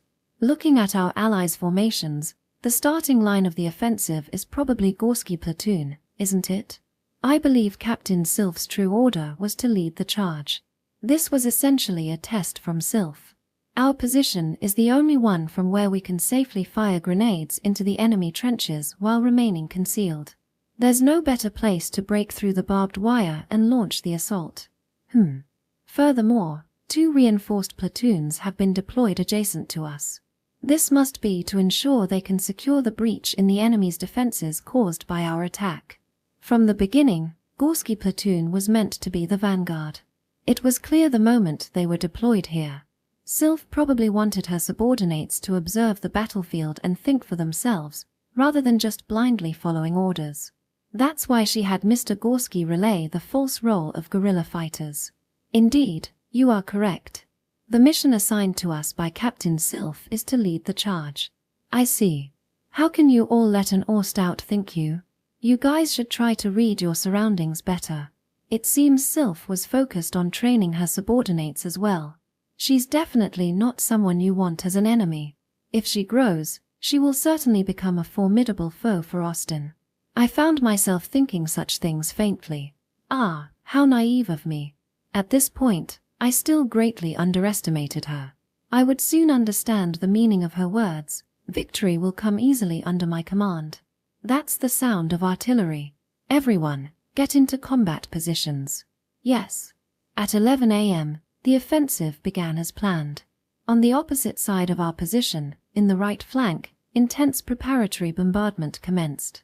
Taking the sound of artillery fire as a signal, Gorski platoon launched grenades into the trench ahead and began our assault. What's the matter, Touri? Mr. Gorski was clearly still in his prime. The bandits, surprised by our sudden assault amidst the ongoing bombardment, were slow to respond. Taking advantage of the opportunity, the hero fired an electric shock from his spear at the bandits, neutralizing the enemies in the trench one by one. It was a magnificent sight, reminiscent of the former platoon leader Garbak. We can push further. What? We can still cut deeper into the enemy trenches. The soldiers in the trenches in front of us have not positioned fast enough. However, I was more focused on the gaping hole in the enemy's defenses ahead of us. No matter how you look at it, the enemy's cover is too slow. What? Could it be Captain Sylph? That gap in the defenses would close within a minute. Only a few amateurish bandits were holding the front trench we had secured. Beyond that, I could see bandits hurriedly trying to take their positions. In other words, a hole that can only be pierced at this very moment. I propose we advance further, Mr. Gorski. What? Sylph had conducted the preparatory bombardment from a hill visible to the enemy. This likely caused the enemy to concentrate their reserves on the right flank, to make the most of our surprise attack. Captain Sylph is telling us not to miss this moment. She had positioned 2 reinforced platoons nearby, deliberately securing our rear. So, now, we don't need to worry about our back. Sylph must have anticipated this from the beginning, expecting us to push further. We can secure the second trench. If we do that, the battle will tip in our favor. As we cut deeper, the Sabbath army adapted like a wave. Shouts of charge echoed from the opposite side of the bombardment, pinning down the enemy's defensive forces. Sylph's main force began advancing, delaying the enemy reinforcements to our breach. Her maneuvering was chaotic, disrupting the bandits' defensive units. It was unmistakably support for us. The second trench is secured. The bandits are retreating in panic. Good. Touri, let's stop here for now. I'm sure the others will arrive soon if we hold this position. As expected, the enemy was inexperienced and was helplessly subdued by Mr. Gorski, who charged at them. With this, we were able to secure the second trench with almost no damage. Up to this point, the operation was a great success. You have incredible situational awareness, Touri. You've got a good eye. It was a bit dangerous, though. However, as a result, we had advanced too far ahead of the front line. Gorski judged that any further advance would be dangerous. My own intuition was also telling me the same. That should be enough. Let's focus on holding the base. What's wrong, Touri? The moment I looked beyond the third trench with this thought in mind, an enormous explosion rang out. Magic bombardment from behind? Even though we're advancing? Everyone, get down. It seemed our allied Sabatian force had fired from behind, causing a massive explosion on the right side of the third trench. The enemy reinforcements that had rushed to the scene were caught in the blast, screaming in agony before falling silent. Is she trying to kill us? That sylph is so dangerous. Let's rush straight into the trench at 10 o'clock, Mr. Gorski. All the puzzle pieces were coming together. The endgame sylph Nova had painted on this battlefield was gradually becoming clear. We can advance. Magic bombardment is typically used before an assault. This is because the aim of artillery from this era is notoriously inaccurate, and it was easy for the aim to be off by several meters at long distances. Under no circumstances should you fire near your allies in the middle of an assault. Calm down, Touri. Advancing further and isolating ourselves from our allies is too risky. No, look. There's the goal over there. But this time, our artillery fired from a much closer position. That's why they could aim more accurately, ensuring they didn't hit us while targeting the enemy. Yes, Sylph had pushed the magic artillery units to the very front line. That was possible because we had secured the second trench. Securing the second trench forced the enemy's primary defense units to retreat. If they didn't withdraw, they would be flanked and pinned from behind through the second trench. As a result, there was no longer any interference from the enemy trenches, and our magic artillery unit on the left flank was able to move forward. This move was only possible if Sylph had anticipated our successful capture of the second trench. At this time, reinforcements for the bandits were hastily moving in from the right. They hadn't expected us to reach the third trench so quickly. Just as the defenders of the third trench were about to take up position in the third trench, our artillery obliterated them. The enemy probably did not expect to be bombarded while they were getting into position. In other words, the third line of defense at the front is currently unoccupied. And beyond that trench, the residential area. It's the houses of the bandits' non-combatants. It looks like their headquarters is located there, too. The enemy's weak spot was exposed. It felt eerie, unsettling. This wasn't a battlefield. We've reached the enemy residential area. The commander's position is likely on the roof of that house overlooking the whole area. Certainly, there are soldiers here. The gunfire from behind us stopped the moment we reached the residential area. The bandits didn't have the courage to fire into the area where their own families lived. Whoa! Mr. Gorski let out a roar and charged towards the house that seemed to be the headquarters. Following behind him, Gorski platoon also charged in. You're the leader, aren't you? Echai. The defense near the residential area was minimal. They hadn't anticipated a breach this far. As a result, we managed to capture the enemy headquarters without a single casualty. I get it. We surrender. We can't win against you. Very well. The bandits at their headquarters lost their will to fight upon seeing the legendary ace, Gorski, in action. After securing the headquarters, their leader declared that they would surrender. This happened just 16 minutes after the battle began. You have incredible observation skills, Touri. I'm sure Sylph will praise you. No, it couldn't have been any better, It was a complete victory. With almost no casualties on either side, we managed to suppress the leader and vital points of the bandits, forcing them to surrender. It was an ideal victory, just like in a manga or a game. We were made to achieve such a victory. This isn't my achievement. I only read the battlefield and acted appropriately. The trench in front of me was thinly defended, so I charged in. The enemy's weak spot was left wide open, so we took control. That's all. Normally, there's no way the trench would have been so poorly defended. There's no way the enemy would leave such a crucial area like the residential district wide open. Is this your command, Sylph? This battlefield really was like a game. There is a correct answer provided depending on the situation, and the player must answer it to proceed to the next stage. Someone controlled things to make it that way. What's with that frightened look on your face, Touri? She's terrifying. In this battlefield, Sylph had prepared all the answers from start to finish. The whole battlefield was constructed to ensure victory, just like a practice problem. Completely control the movements of the enemy you're fighting for the first time within their base. Develop tactics in just a few days that will cause the least amount of damage to both friend and foe. And all while using it as a practice exercise to train your subordinates. Who is the real monster, Sylph Nova? After this battle to take over the hideout was over, I was truly terrified of the girl from my generation who was commanding from the rear. Chapter 98. Settle, your hot milk is ready. Please drink it without spilling. Okay. A few days have passed since I was forced to take part in the bandit suppression operation. Fortunately, I managed to return to the camp unharmed. I dissolved the powdered milk I had received as a reward and gave it to Settle to drink. After the operation, Sylph praised me for my splendid achievements and asked what reward I desired. I was afraid I would be offered a position in the military if I left it alone, so I replied that I wanted milk for the time being. Settle is already 4 years old.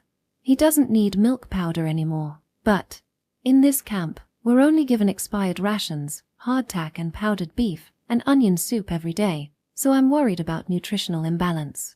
Children at this age need nutrients like calcium, protein, and iron. I requested milk as it provides all of these and is easier to obtain than other foods. What I received was infant formula, but it's a valuable source of calcium and iron, so I made sure Settle drinks it every day. Tu-chan, are you going anywhere today? No, I'll be by Settle all day. Since being forced to participate in the previous mission, Settle has often anxiously asked if I would be going out. Although the march during that operation lasted about a week, he apparently troubled Anita by asking every day, "Is Tu-chan back yet? Well then, shall we go out to work for a bit?" Okay. The Othello villagers had already completed the trenches when I returned to camp after the battle. By digging into the red soil and covering it with a waterproof sheet, we were able to create a space that could withstand rain and wind much larger than a regular tent. At the entrance to this donut-shaped trench, water bottles were placed, greatly improving the smell by completely separating the toilet from the living space.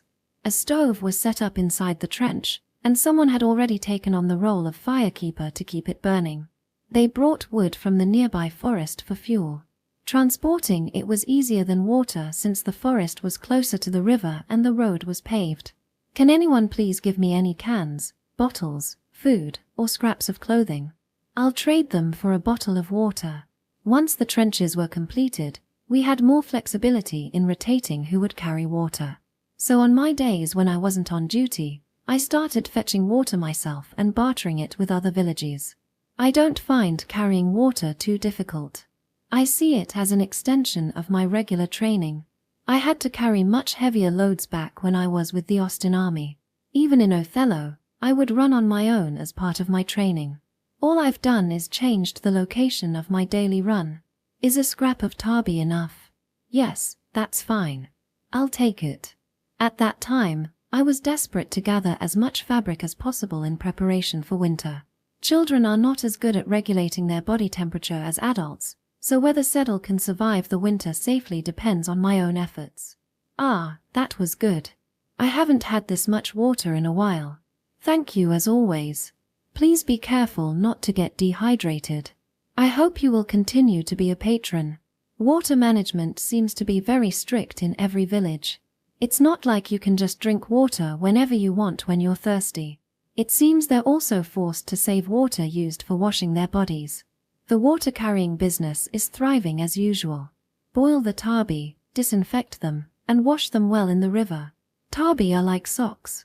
Wrapping cloth around your feet like bandages and wearing shoes was the culture of the Sabbath at that time. You'll get fungal infections if you leave them as they are, so you have to thoroughly disinfect them in boiling water for them to be useful. Tu-chan, what are you going to use this for? I'll sew it onto the outside of a jacket so you'll be warmer. Sabatian winters are harsh, so we need to prepare early. I disinfected and layered cloth given to me by others to make cold weather gear. That's how we lived desperately in a campsite with a slum-like environment. Touri Noel, Lady Sylph is calling for you. Understood. It's been a week since I returned to camp. Once again, I was summoned by Sylph Nova. Are we heading out again? No, I just heard she wants to talk with you. It's about the reward from the previous operation. I've already received the powdered milk. It's good that we aren't going on a mission, but Settle might be in bad mood again. Due to my position, I must respond to the summons of Elijah and Sylph. I sighed and stroked Settle's head. Sorry, Settle, I'm going out for a bit. No. I'll be back soon this time. No. As always, it's difficult when I go out on missions.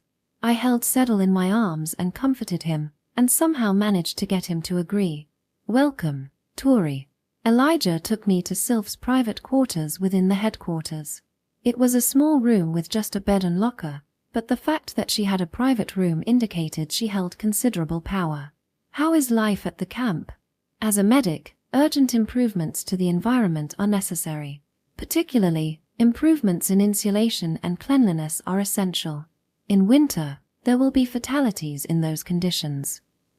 Is it really that bad? I suggest you inspect it firsthand. I'll consider it. That was the opening conversation I had with Sylph. I was wondering what kind of unreasonable thing she would ask me to do, but it turned out she was trying to find out about my life at the camp. According to Elijah, she is actively working on reforms. Perhaps she summoned me to investigate the current situation in the refugee camp. If so, it would be a welcome development.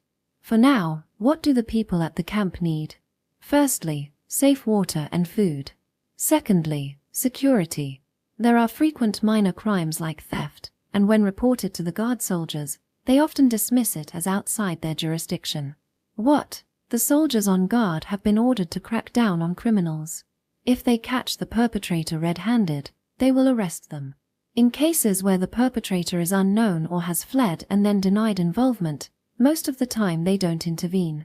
Ah, got it. I'll try to deal with that as well. There seems to be a shortage of soldiers on guard duty, and their attitude towards work seems quite poor. Perhaps they look down on the common people. They even speak in a condescending manner even to the elderly. Their work is sloppy. There have been instances where they didn't even chase after thieves right in front of them.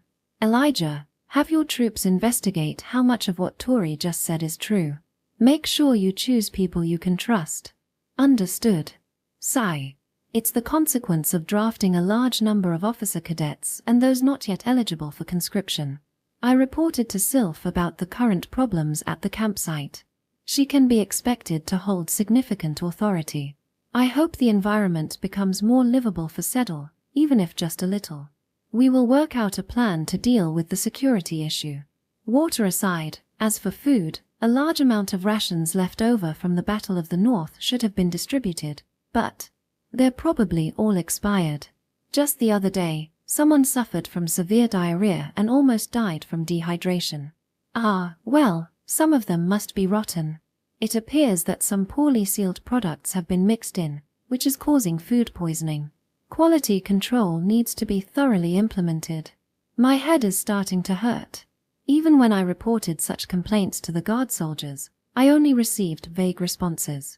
By the way, Anita treated the person who almost died of dehydration and said they would have died if left untreated. There is a lot of discontent in the camp and it may explode at any moment. Please hold on, I'll do what I can. It's better than living in the original village where bandits might attack and kill you. That's true. Still, perhaps living here is better than enduring the constant threat of bandit raids and potential massacres. Touri, I want you to say something that will appease their dissatisfaction. If it's an order, I'll comply. But as an Austenite, my influence is almost non-existent. I see. The villagers are desperately enduring, believing things are at least better than falling prey to bandits as they did before. If an epidemic causes mass deaths and the people start thinking being attacked by bandits is better than this, their resentment will surely turn towards the military. I'll bring up the issue of quality control of rations. After all, it's food that soldiers eat. Thank you. Is there anything else? Oh no, that wasn't the main topic. I was just making small talk. Small talk. Sylph gestured for me to sit in the wooden chair in front of her, looking visibly troubled. I follow her instructions and sit down on the wooden chair in front of her. The main subject is about the bandit subjugation operation you took part in the other day. Tell me what you thought, what you saw, and how you came to the conclusion you did. I see, so that's the main topic after all. Yeah. It seemed Sylph intended to question the rationale behind my actions in last week's operation. In other words, it was time for accountability. I've also reviewed Gorski's report. Don't make false reports. Of course. She emphasized sternly, looking somewhat intimidating. That's all regarding my suggestions and their rationale from the recent battle. I understand. When Sylph asked me, I reported what I saw and did on the battlefield. Touri, you happened to notice the enemy headquarters was left unguarded and took control of it by chance. Is that what you're trying to say? Yes, it was, by chance. I didn't have the courage to say something like, everything went just as you expected, so I just said that it was just a coincidence that things worked out well. Sylph wore a wicked smile, but I have no intention of delving deeper into this and stirring up trouble. Very well, Touri Ro. Are you interested in working under me seriously? What do you mean? Exactly what I said. I'm asking you to become my adjutant. She hesitated slightly, asking cautiously. It seems she wants me to act as her assistant. I'll guarantee suitable rewards and authority. I'll protect you, including your Austen origins. I'm afraid I'll have to decline. An immediate response. Her words puzzled me. I can't fathom her intentions. But the answer to that question was already decided. Of course, it's a no. May I ask for the reason? Right now, my top priority is to spend as much time as possible with Settle. I can't refuse your summons due to my position, but truthfully, I wish to stay by his side forever. I see. Me becoming an officer would only further distance me from him. Honestly, I feel bad for still leaving him in Anita's care.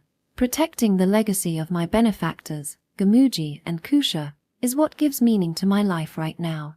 I wanted a subordinate I could trust. You at least demonstrated your capabilities in the last battle. I'll be clear. Right now, I want to keep you close even if it means using somewhat forceful means. You seem to have quite a high opinion of me. Well, yeah. Judging from what she said, it seems she liked how I had successfully answered the questions she had prepared on the battlefield. Or maybe she has some other aim. I'll protect you in the military, and the child too. I'll arrange a room for you to stay in, within the base. From what you told me, the campgrounds seem quite harsh. How about raising him in a room with a roof and a bed? No thank you. Sylph was quite persistent in recruiting me. What could possibly drive her so much? If I serve in the military as your subordinate, it would not be surprising if I were to die in battle at any time. I want Settle to spend time with Anita, who I've entrusted with his care if I die. If I die in battle, what will happen to Settle? Are you saying you'll take care of him for his entire life? Of course, I intended to refuse for Settle's sake, but maybe more than that. Ha! Do you hate me that much, Touri Lo? It's not like that. Rodri was killed by the woman in front of me. Maybe it was because I was more hateful than I thought. In the first place, I am your prisoner now. You can just order me to do what you want, not try to persuade me. Then I will simply follow your orders. That would be pointless. I want subordinates who can think for themselves and fight for the sake of the Sabbath. Do you expect me, an Austenite, to do that? I understand it's inappropriate. Sylph looked at me with a very sad expression. And in a pleading tone. Right now, this country is facing an unprecedented crisis. Are you talking about the riots in the capital? Yes. The capital has been devastated by an anti-government riot, and bandits are rampaging all over the country. I want to put a stop to this, she said to me, bowing her head. Weren't you also angry when you saw the people of Othello killed and injured? That is, whether you're under me or not will probably make a big difference. I'm not asking you to betray your homeland and fight Austin. Just lend me your strength for the time it takes to suppress those rioters. I don't see any signs of a plot from Sylph as she begged me. I really felt like she was only thinking about the citizens. When peace returns to the Sabbath, you can retire at that point. I'll provide you with enough money to raise one child, and I'll also secure a safe place for you to live. You can raise the child to your heart's content there. Is that okay with you? Yes. Suppressing the enemy bandits and their leaders, the anti-government organization called the Workers' Council, who attacked Othello village and killed Seddle's parents. Only for that period would I be under her command. Once that was over, I would be able to live the rest of my life in peace with Seddle in the peaceful Sabbath. Those were the conditions Sylph presented me. Don't you hate them? The terrorist organization calling themselves the Workers' Council, who attacked Othello village and killed that child's parents. That, of course I hate them. I thought so. Certainly, those conditions might not be bad. Serve under her for a period of time, retire, and as long as I survive, I can live with Seddle for the rest of my life. Those are very good conditions. No, they are too good. As I said before, all you have to do is give orders to me, so what's the point in making such concessions? Ah, this is something I heard from Gorski. I was a little skeptical of Sylph, who was offering such favorable conditions. So when I asked the reason, you're the type who will faithfully fulfill your word once you agree to something. It is much better to convince people like you than to make them obey by force. No matter how much I order you, you'd easily betray me if it's for Seddle's sake. I'm a bit scared of being betrayed by you at the last moment. I want to hear the words from your mouth that you will serve me. And that was the reply. I am a soldier from the Austin army. Joining the Sabatian army is nothing but betrayal. However, I will be called up periodically and forced to serve even if I refuse this order. If that's the case. Understood. Ho. Just once, gaining freedom by wagging my tail for this girl might not be so bad. If those are the conditions, I would like to serve under Captain Sylph for a while. Yes, that's what I thought. I still remember the smile on Sylph's face at that moment. It was like a blooming flower. Thus, I went from being a civilian collaborator for the Sabbath to vice captain to Captain Sylph. I see. I see. It's so reassuring to have a fierce warrior like you lending us your strength. I'm counting on you, Touri Noel. A fierce warrior. Chapter 99. Later that night. Is this okay? About promising to let that girl retire? Yeah, it's fine. Once we've dealt with the Workers' Congress, I'll have her retire peacefully to the mainland. Sylph Nova's recruitment of a foreign medic had gone well, and she was speaking to one of her confidants, Elijah, with a pleased look on her face. That woman is too dangerous to use against Austin. Dangerous, you say? She might betray us in ways beyond my imagination. I wouldn't put it past her. Sylph was thrilled to have gained such an excellent subordinate. Touri Noel had exceeded expectations on the battlefield, delivering results beyond anticipation. The young commander couldn't contain her excitement about how to utilize her. But if she's up against the Workers' Council, who she despises, she should give it her all. I agree. I'd like to have Gorski learn from her too. That girl's broad perspective on the battlefield is an invaluable asset for a frontline commander. Touri Noel seems to hate war. Given her personality, once she has enough funds to raise that child in a safe place, it's highly likely that she will stay in the Sabbath permanently rather than returning to Austin. Right now, I am deeply resented by her. That is why I wanted to hear that girl say that she would follow me from her own mouth. Is that why you recruited her so forcefully? Yes. From now on, I just need to build a good relationship with her. As long as she stays in the Sabbath, that formidable girl won't turn against us.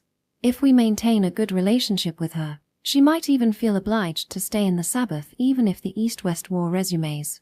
Elijah, provide Touri with as much convenience as possible.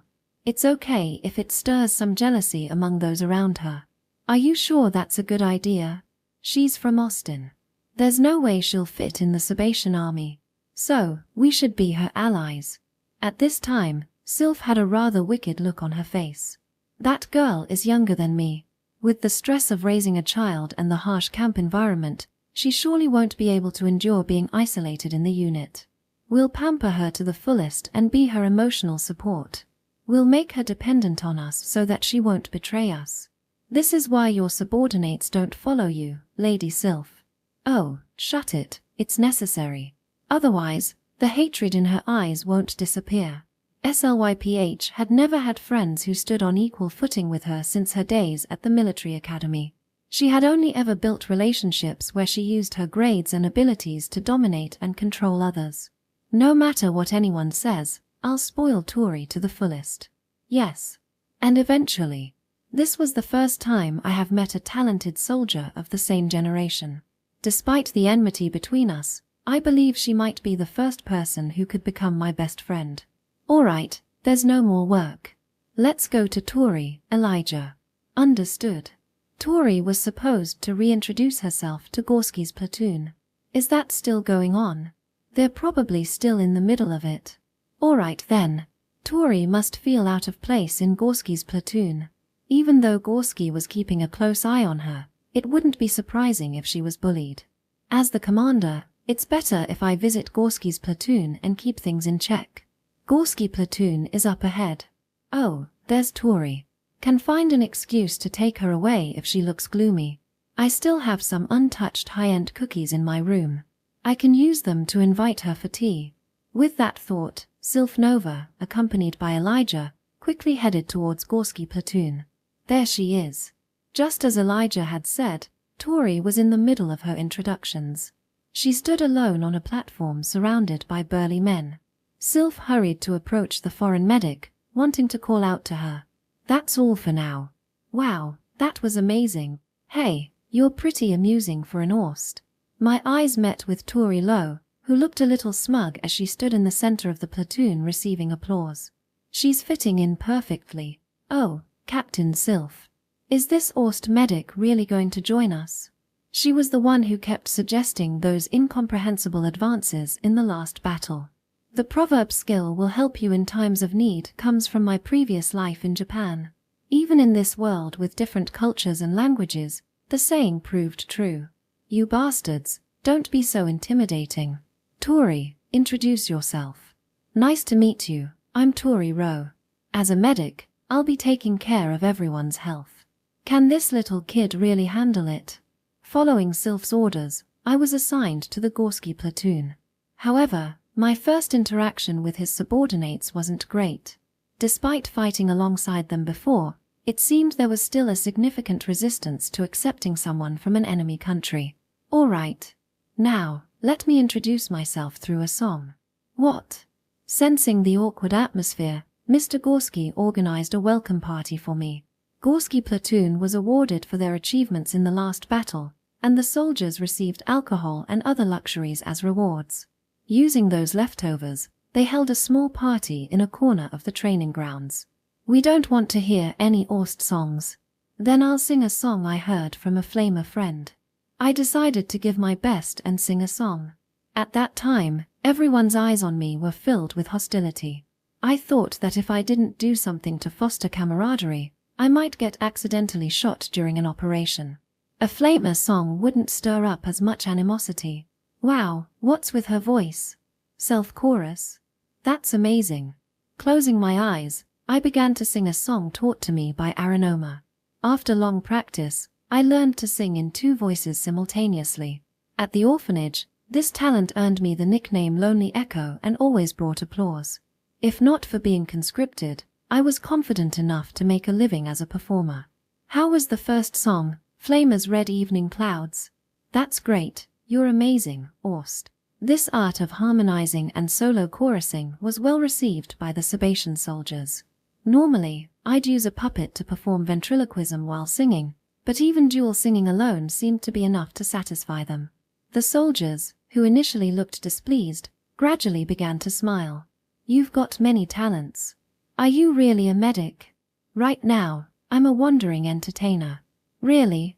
Do you have any other tricks?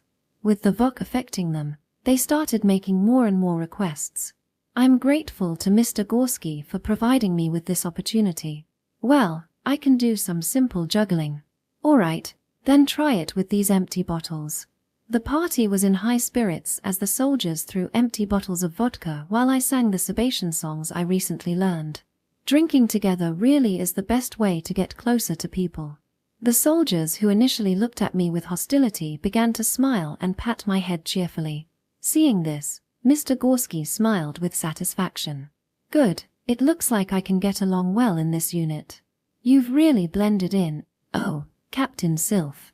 As I was bonding with the soldiers, Sylph Nova loudly interrupted. Oh, it's Sylph. What brings you here? Gorski. I came to check on Touri. Do you need something from me? I looked and saw Sylph coming into the Gorski platoon banquet hall, in a corner of the training grounds, accompanied by a troubled-looking Elijah. Though Sylph was a captain, she seemed to have some free time. I wanted to continue getting along with Touri and invite her for some tea. Well, that's perfect. This is her welcome party right now. Seems like it. I was worried about her being isolated, but it looks like she's fitting in. Apparently she was worried about me and came to check on me. She did say that she would protect me even though I was from Austin when she recruited me. Maybe she made time to come here to keep that promise. Do you have some free time, Sylph? Yes, but Gorski, use proper language with me as long as you're in the military. Unfortunately, this is an informal gathering. What bad timing, Sylph. TSK. Sylph made a face and sat beside Mr. Gorski. She pulled a small bottle from her pocket and began drinking from it. Mind if I join you? Don't hold back, it's an informal gathering. Why yes, no need to be so stiff. The soldiers, who had been full of excitement in front of Mr. Gorski, stiffened in front of Sylph. She is known for her short temper and being strict with her subordinates. No wonder things got awkward. Sylph, your arrival has killed the mood. Ha! What's the matter, Gorski? Are you telling me to leave? No, it's just that the soldiers are nervous because they don't know you well. Why don't you introduce yourself properly? Introducing myself? Is there anyone in my unit who doesn't know me? No, that's not what I mean. Mr. Gorski, quick to sense the change in mood, patted Sylph on the shoulder. To be honest, I also have a hard time dealing with Sylph, so I can understand how the soldiers feel. How should I put it? She's overbearing and a little scary. If you're joining the party, you need to let them get to know you. So, 10 seconds later, Sylph is standing on the stage in the middle of the party where I had been singing earlier. Ha! Do something entertaining, Sylph. You're said to be the best mind in the Sabbath, so it should be no problem. Mr. Gorski, showing no mercy, grinned as he opened another bottle of vodka. Is he a demon? The Orst just now. No, Touri managed to win over all the soldiers brilliantly in this situation. Of course. Welcome, little comrade. Don't worry, we'll protect you with our lives. Thank you.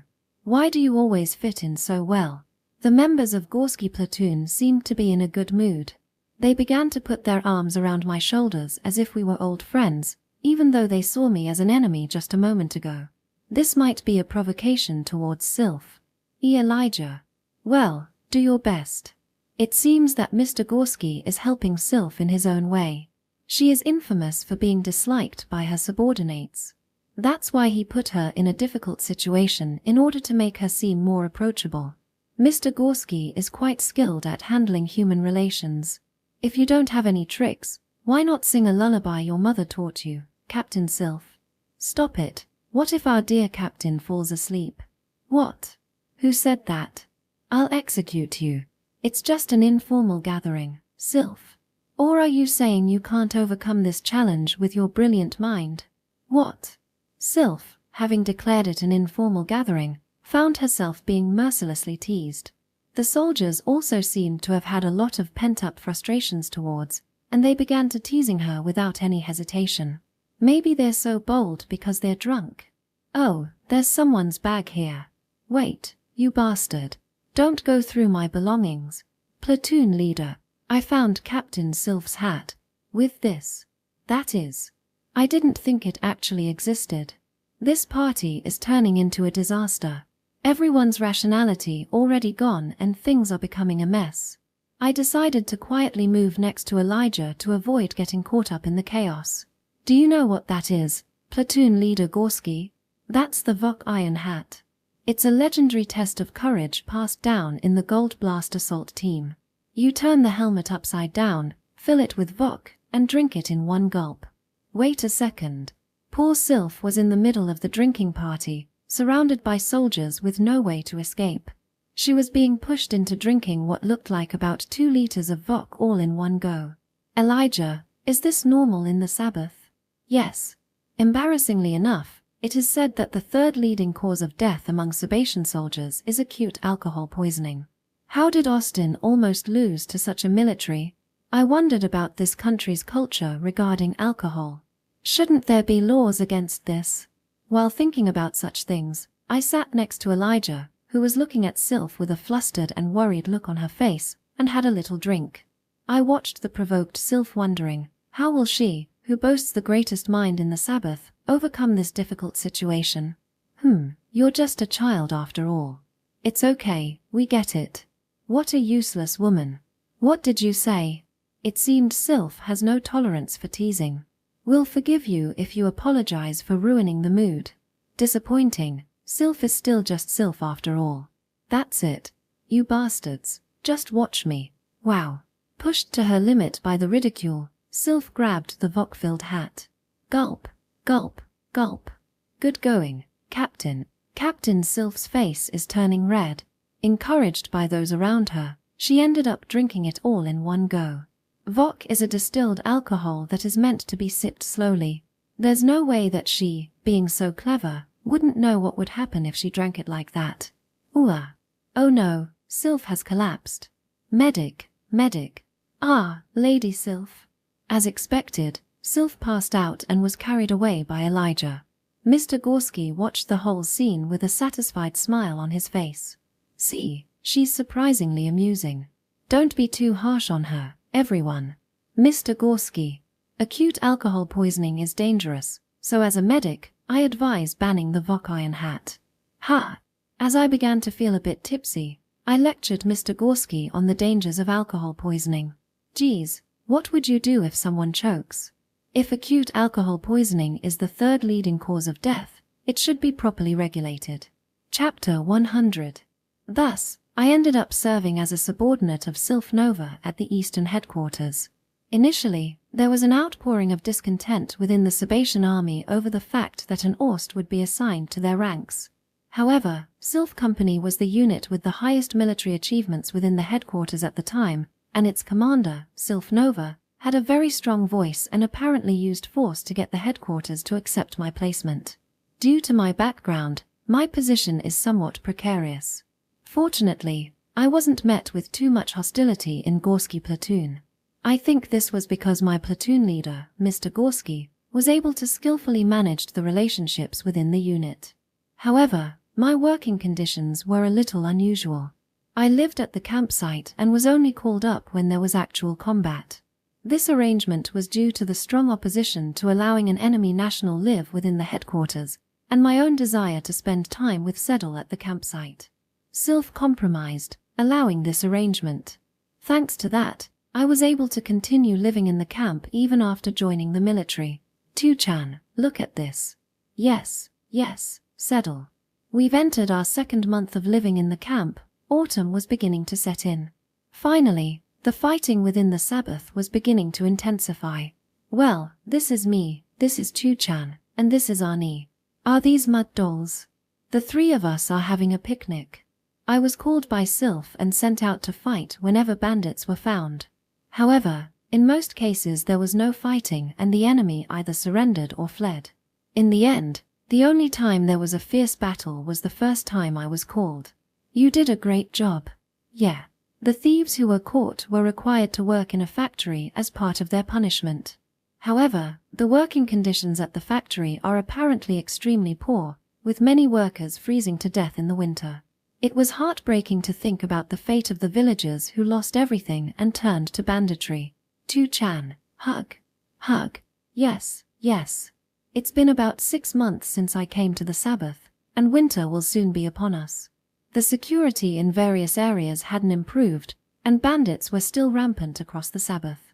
All I could hope for is a quick and peaceful resolution of the civil war so that I can live peacefully with Settle. The Workers' Council's influence is greater than we thought. While I was having fun with Settle at the camp, some news arrived, causing the Sabatian military's higher-ups to worry about the current situation. They initially thought the rebellion was just a riot by the populace that could be subdued by force. Southern Command has surrendered to the Workers' Council. The country will truly be overthrown at this rate. At the beginning of autumn, news spread that Southern Command, one of the 4 commands in the Sabbath military, had surrendered. With control over the capital and southern forces, the Workers' Council became the most powerful force within the Sabbath. The people in the capital are fanatically supporting the Workers' Council and are hostile towards our government. How did it come to this? The high-ranking officials of the Sabatian federal government were the ones most alarmed by this situation. Several high-ranking government officials who had fled were being sheltered at Eastern Command, where Sylph was stationed. They were becoming increasingly restless as their hold on power seemed more and more uncertain. There's a letter from the Workers' Council. Yes, it's addressed to General Blake. Meanwhile, General Blake, the head of Eastern Command, received a letter from the Workers' Council.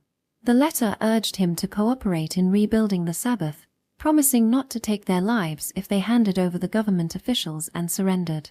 How arrogant! These upstart civilians are getting too full of themselves. We cannot let these terrorists take the Great Sabbath Federation. General Blake was outraged and promptly tore up the letter. He genuinely loved his country and was not cowardly enough to yield to terrorists. We'll crush them and retake the capital ourselves. Once the people see the true power of real soldiers, they'll wake up from their delusions. He conveyed the contents of the letter to the government officials, setting the goal of recapturing the capital. He also secured a promise from the officials that he would be promoted to the highest military rank of marshal upon reclaiming the capital. I will become a hero for our great nation. General Blake's bold words brought smiles to the faces of the officials.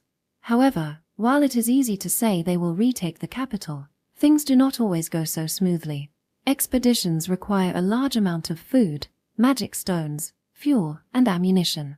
It is difficult to secure enough supplies for the expedition while also distributing food to the people in the camp. If we don't crush the Workers' Council soon, we'll lose more and more public support. Why don't we take the supplies we have now and stop by villages during the expedition to collect more? While the decision to advance on the capital was made, they lacked the necessary supplies. They would have to wait until spring to gather enough resources even with full-scale production efforts involving the bandits and civilians. If they want to march immediately, the only option was to loot supplies along the way. However, this would undoubtedly leave a significant legacy of resentment. Let Austin supply us. In that meeting, Sylph suggested this idea. We'll use a ceasefire as a bargaining chip to demand supplies. Are you suggesting we leave things unsettled with Austin? In the first place, we can't decide something like that on our own. Sylph's opinion was met with a barrage of criticism from those around her. She had proposed a ceasefire with Austin. Hatred towards Austin is strong in the Sabatian army. Making such a proposal put Sylph in a precarious position. However, Eastern Command is responsible for protecting the border with Austin. Do you think there is anything to gain from starting another war with Austin in this current situation? But deciding on such a national strategy is the government's responsibility. Since we can't contact the General Staff headquarters in the capital, we should ask the opinion of the high-ranking government officials who are currently here. After all, once we take control of the capital, they will be the ones to seize political power. Sylph's plan was frighteningly practical in the current situation. The surrounding area was swarming with bandits, and most of the villages were either destroyed or deserted. If Eastern Command were to receive supplies at this time, it could only realistically come from the foreign country of Austin. Given the current situation, the Sabbath may not be able to sustain war for a while. We might even prefer to request a ceasefire from them. What's more frightening is the prospect of Austin swiftly reconciling with Flamer and Ares and invading here. Besides, Austin probably isn't fully aware of our critical situation yet. We might be able to secure some reparations now. Now that you mention it, that's certainly true. But to bow down to Austin? No, if we manage to get reparations, it would practically be a victory. In the end, General Blake decided to adopt Sylph's plan. They decided to demand supplies from Austin under the condition of a ceasefire. They're in a tough spot too. All we're asking for is a few months' worth of rations and Austin rifles. No, they'll probably refuse the guns. They surely don't have any to spare. Perhaps we should stick to requesting food and magic stones from our side. True, we'll crack down on the black market for rifles. We might be able to manage with resources like these, which even Austin might accept. The headquarters calculated how many resources the current Eastern Command soldiers would need to function for 6 months. If this request is granted, then with the resources they have on hand, they will have enough to march to the capital. The government's Minister of Foreign Affairs, who happened to be in the country, was chosen to act as negotiator. It's fortunate we still have a professional diplomat. Please, sir. Yes, leave it to me. The Minister of Foreign Affairs confidently sets off with the letter to Austin's Prime Minister. Thus, in secret, General Blake of Eastern Command began ceasefire negotiations with Austin. However, in conclusion, Austin unilaterally rejected these ceasefire negotiations. They are still eager for war. They have declared that once they are done with their current opponent, they will come and ravage the Sabbath's borders again. What a barbaric bunch. Even Sylph herself was greatly surprised upon hearing this news. She hadn't expected Austin to refuse a ceasefire under its current circumstances. Your guess was wrong, Captain Sylph. Unbelievable. Why? Are the Ost people even more stupid than I thought? Their Prime Minister is very young. Perhaps they're acting on emotion. Like rabid dogs. At that moment, fleeting memories of the Sabbath's past atrocities flashed through Sylph's mind. The fact that Sabbath had unilaterally rejected Austin's unconditional surrender.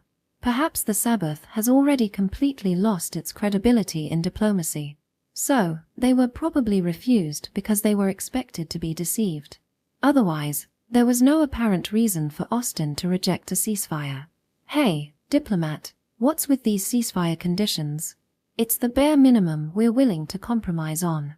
Declaring Austin's government's defeat in war, reparations for the next 20 years, and military occupation rights in the Tar River. Is this the condition you put forward? Yes, this is the absolute minimum. Are you kidding me? As Sylph continued to read the document with these thoughts in mind, she discovered that the Sabbath's demands were quite shocking. Please accept this as a gesture of goodwill from us. The diplomat reportedly made this statement while meeting with Prime Minister Fogman Jr. in Austin. The damage we suffered in the previous war was more than doubled. However, we don't believe your country can fully compensate for all of that now, so we have prepared this document with the amount stated. And, if your country accepts the conditions and declare your defeat, the Sabbath Federation vows it will respect your country and not threaten it. Absurd. When Fogman Jr. saw the contents of the document, he immediately threw it back at the diplomat. As if saying it was a waste of time, he sighed. How foolish.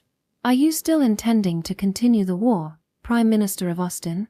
You're the one bringing this document, and you have the nerve to say that, you senile old man. Watch your mouth.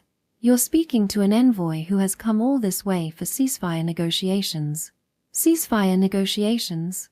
Did a fool like you come to put on this farce? Fogman Jr. himself was actually eager for a ceasefire. To speak frankly, he wanted to reduce the troops stationed along the Tar River and send them to the front lines against Flamel. So, as Sylph predicted, Fogman Jr. was willing to accept some reparations for a ceasefire. However, resources were scarce in Austin as well. There was no way they could accept the conditions presented by the diplomat. We're done here, self-proclaimed diplomat. Hurry and show him out. Understood, Mr. Fogman. Wait. Are you sure it's okay to make us your enemies here? If we accept these conditions, our country will perish. Next time have someone smarter draft the document.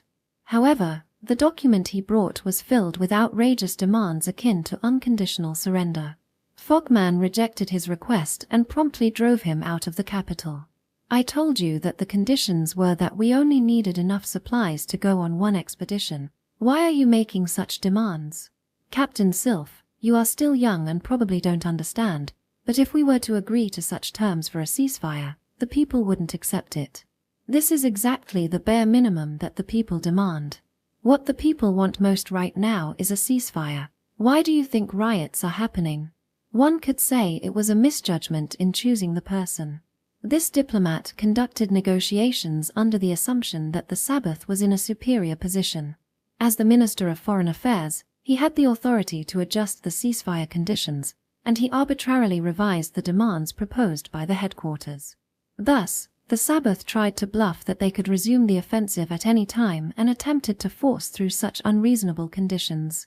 Obviously, they'd reject such a request. No, think about Austin's current situation. They should naturally accept this much. Their Prime Minister lacks the intelligence. If it really had been the case that the Sabbath could attack at any time, then perhaps it would have passed. Unfortunately, Austin had a connection with Remy, so they had a fairly accurate understanding of the current situation in the Sabbath. After successive internal conflicts, the Sabbath's forces were barely capable of defense, let alone launching an offensive. Therefore, Fogman Jr. confidently rejected his offer. Lower your demands and go again. We won't be able to launch an expedition once winter sets in. I can't do that. It would result in the Sabbath being treated with contempt, and that's the minimum we can do. Sylph and the diplomat argued fiercely many times, each stubbornly sticking to their own assertions. The diplomat seemed to have his own pride as a diplomat and disregarded the younger Sylph's proposal, refusing to yield. What are we supposed to do then? We can't launch an expedition without resources. That's under the jurisdiction of the military. In the end, these ceasefire negotiations did not come to fruition. And the failure of these ceasefire negotiations would soon choke the life out of the Sabbath Federation. History might have been very different if only the diplomat at that time had been a bit more intelligent. We'll have to wait until resources are ready. With the situation now facing them, Sylph had no choice but to suggest they wait until winter is over before going to the capital. During the winter, they could impose labor on the citizens at the campsite to stockpile resources. They could operate the factory attached to headquarters at full capacity, stockpiling preserved food and ammunition, and launch a spring offensive. Won't the enemy's strength only grow stronger if we wait that long? What if Austin defeats Flamel and launches a counterattack? Yes, that's true. However, government officials were against spending the winter there, as they were worried about the property they had left behind and wanted to return to the capital as soon as possible.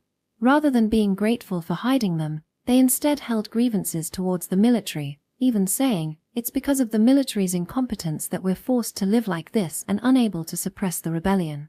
The situation would have been better if you had properly negotiated a ceasefire. Mph, you don't understand a thing. To agree to a ceasefire under those conditions would be a great loss for the Sabbath. I never thought the daughter of the hero Brustov would be such a fool. Just a child who knows nothing about diplomacy. It's said that the government officials at that time had never been involved with the military and didn't understand even 10% of what Sylph was saying.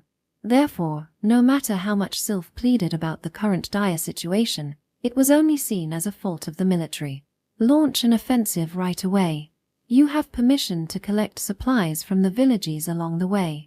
The country will truly perish if we do something like that. And so, they gave the military permission to loot their own country.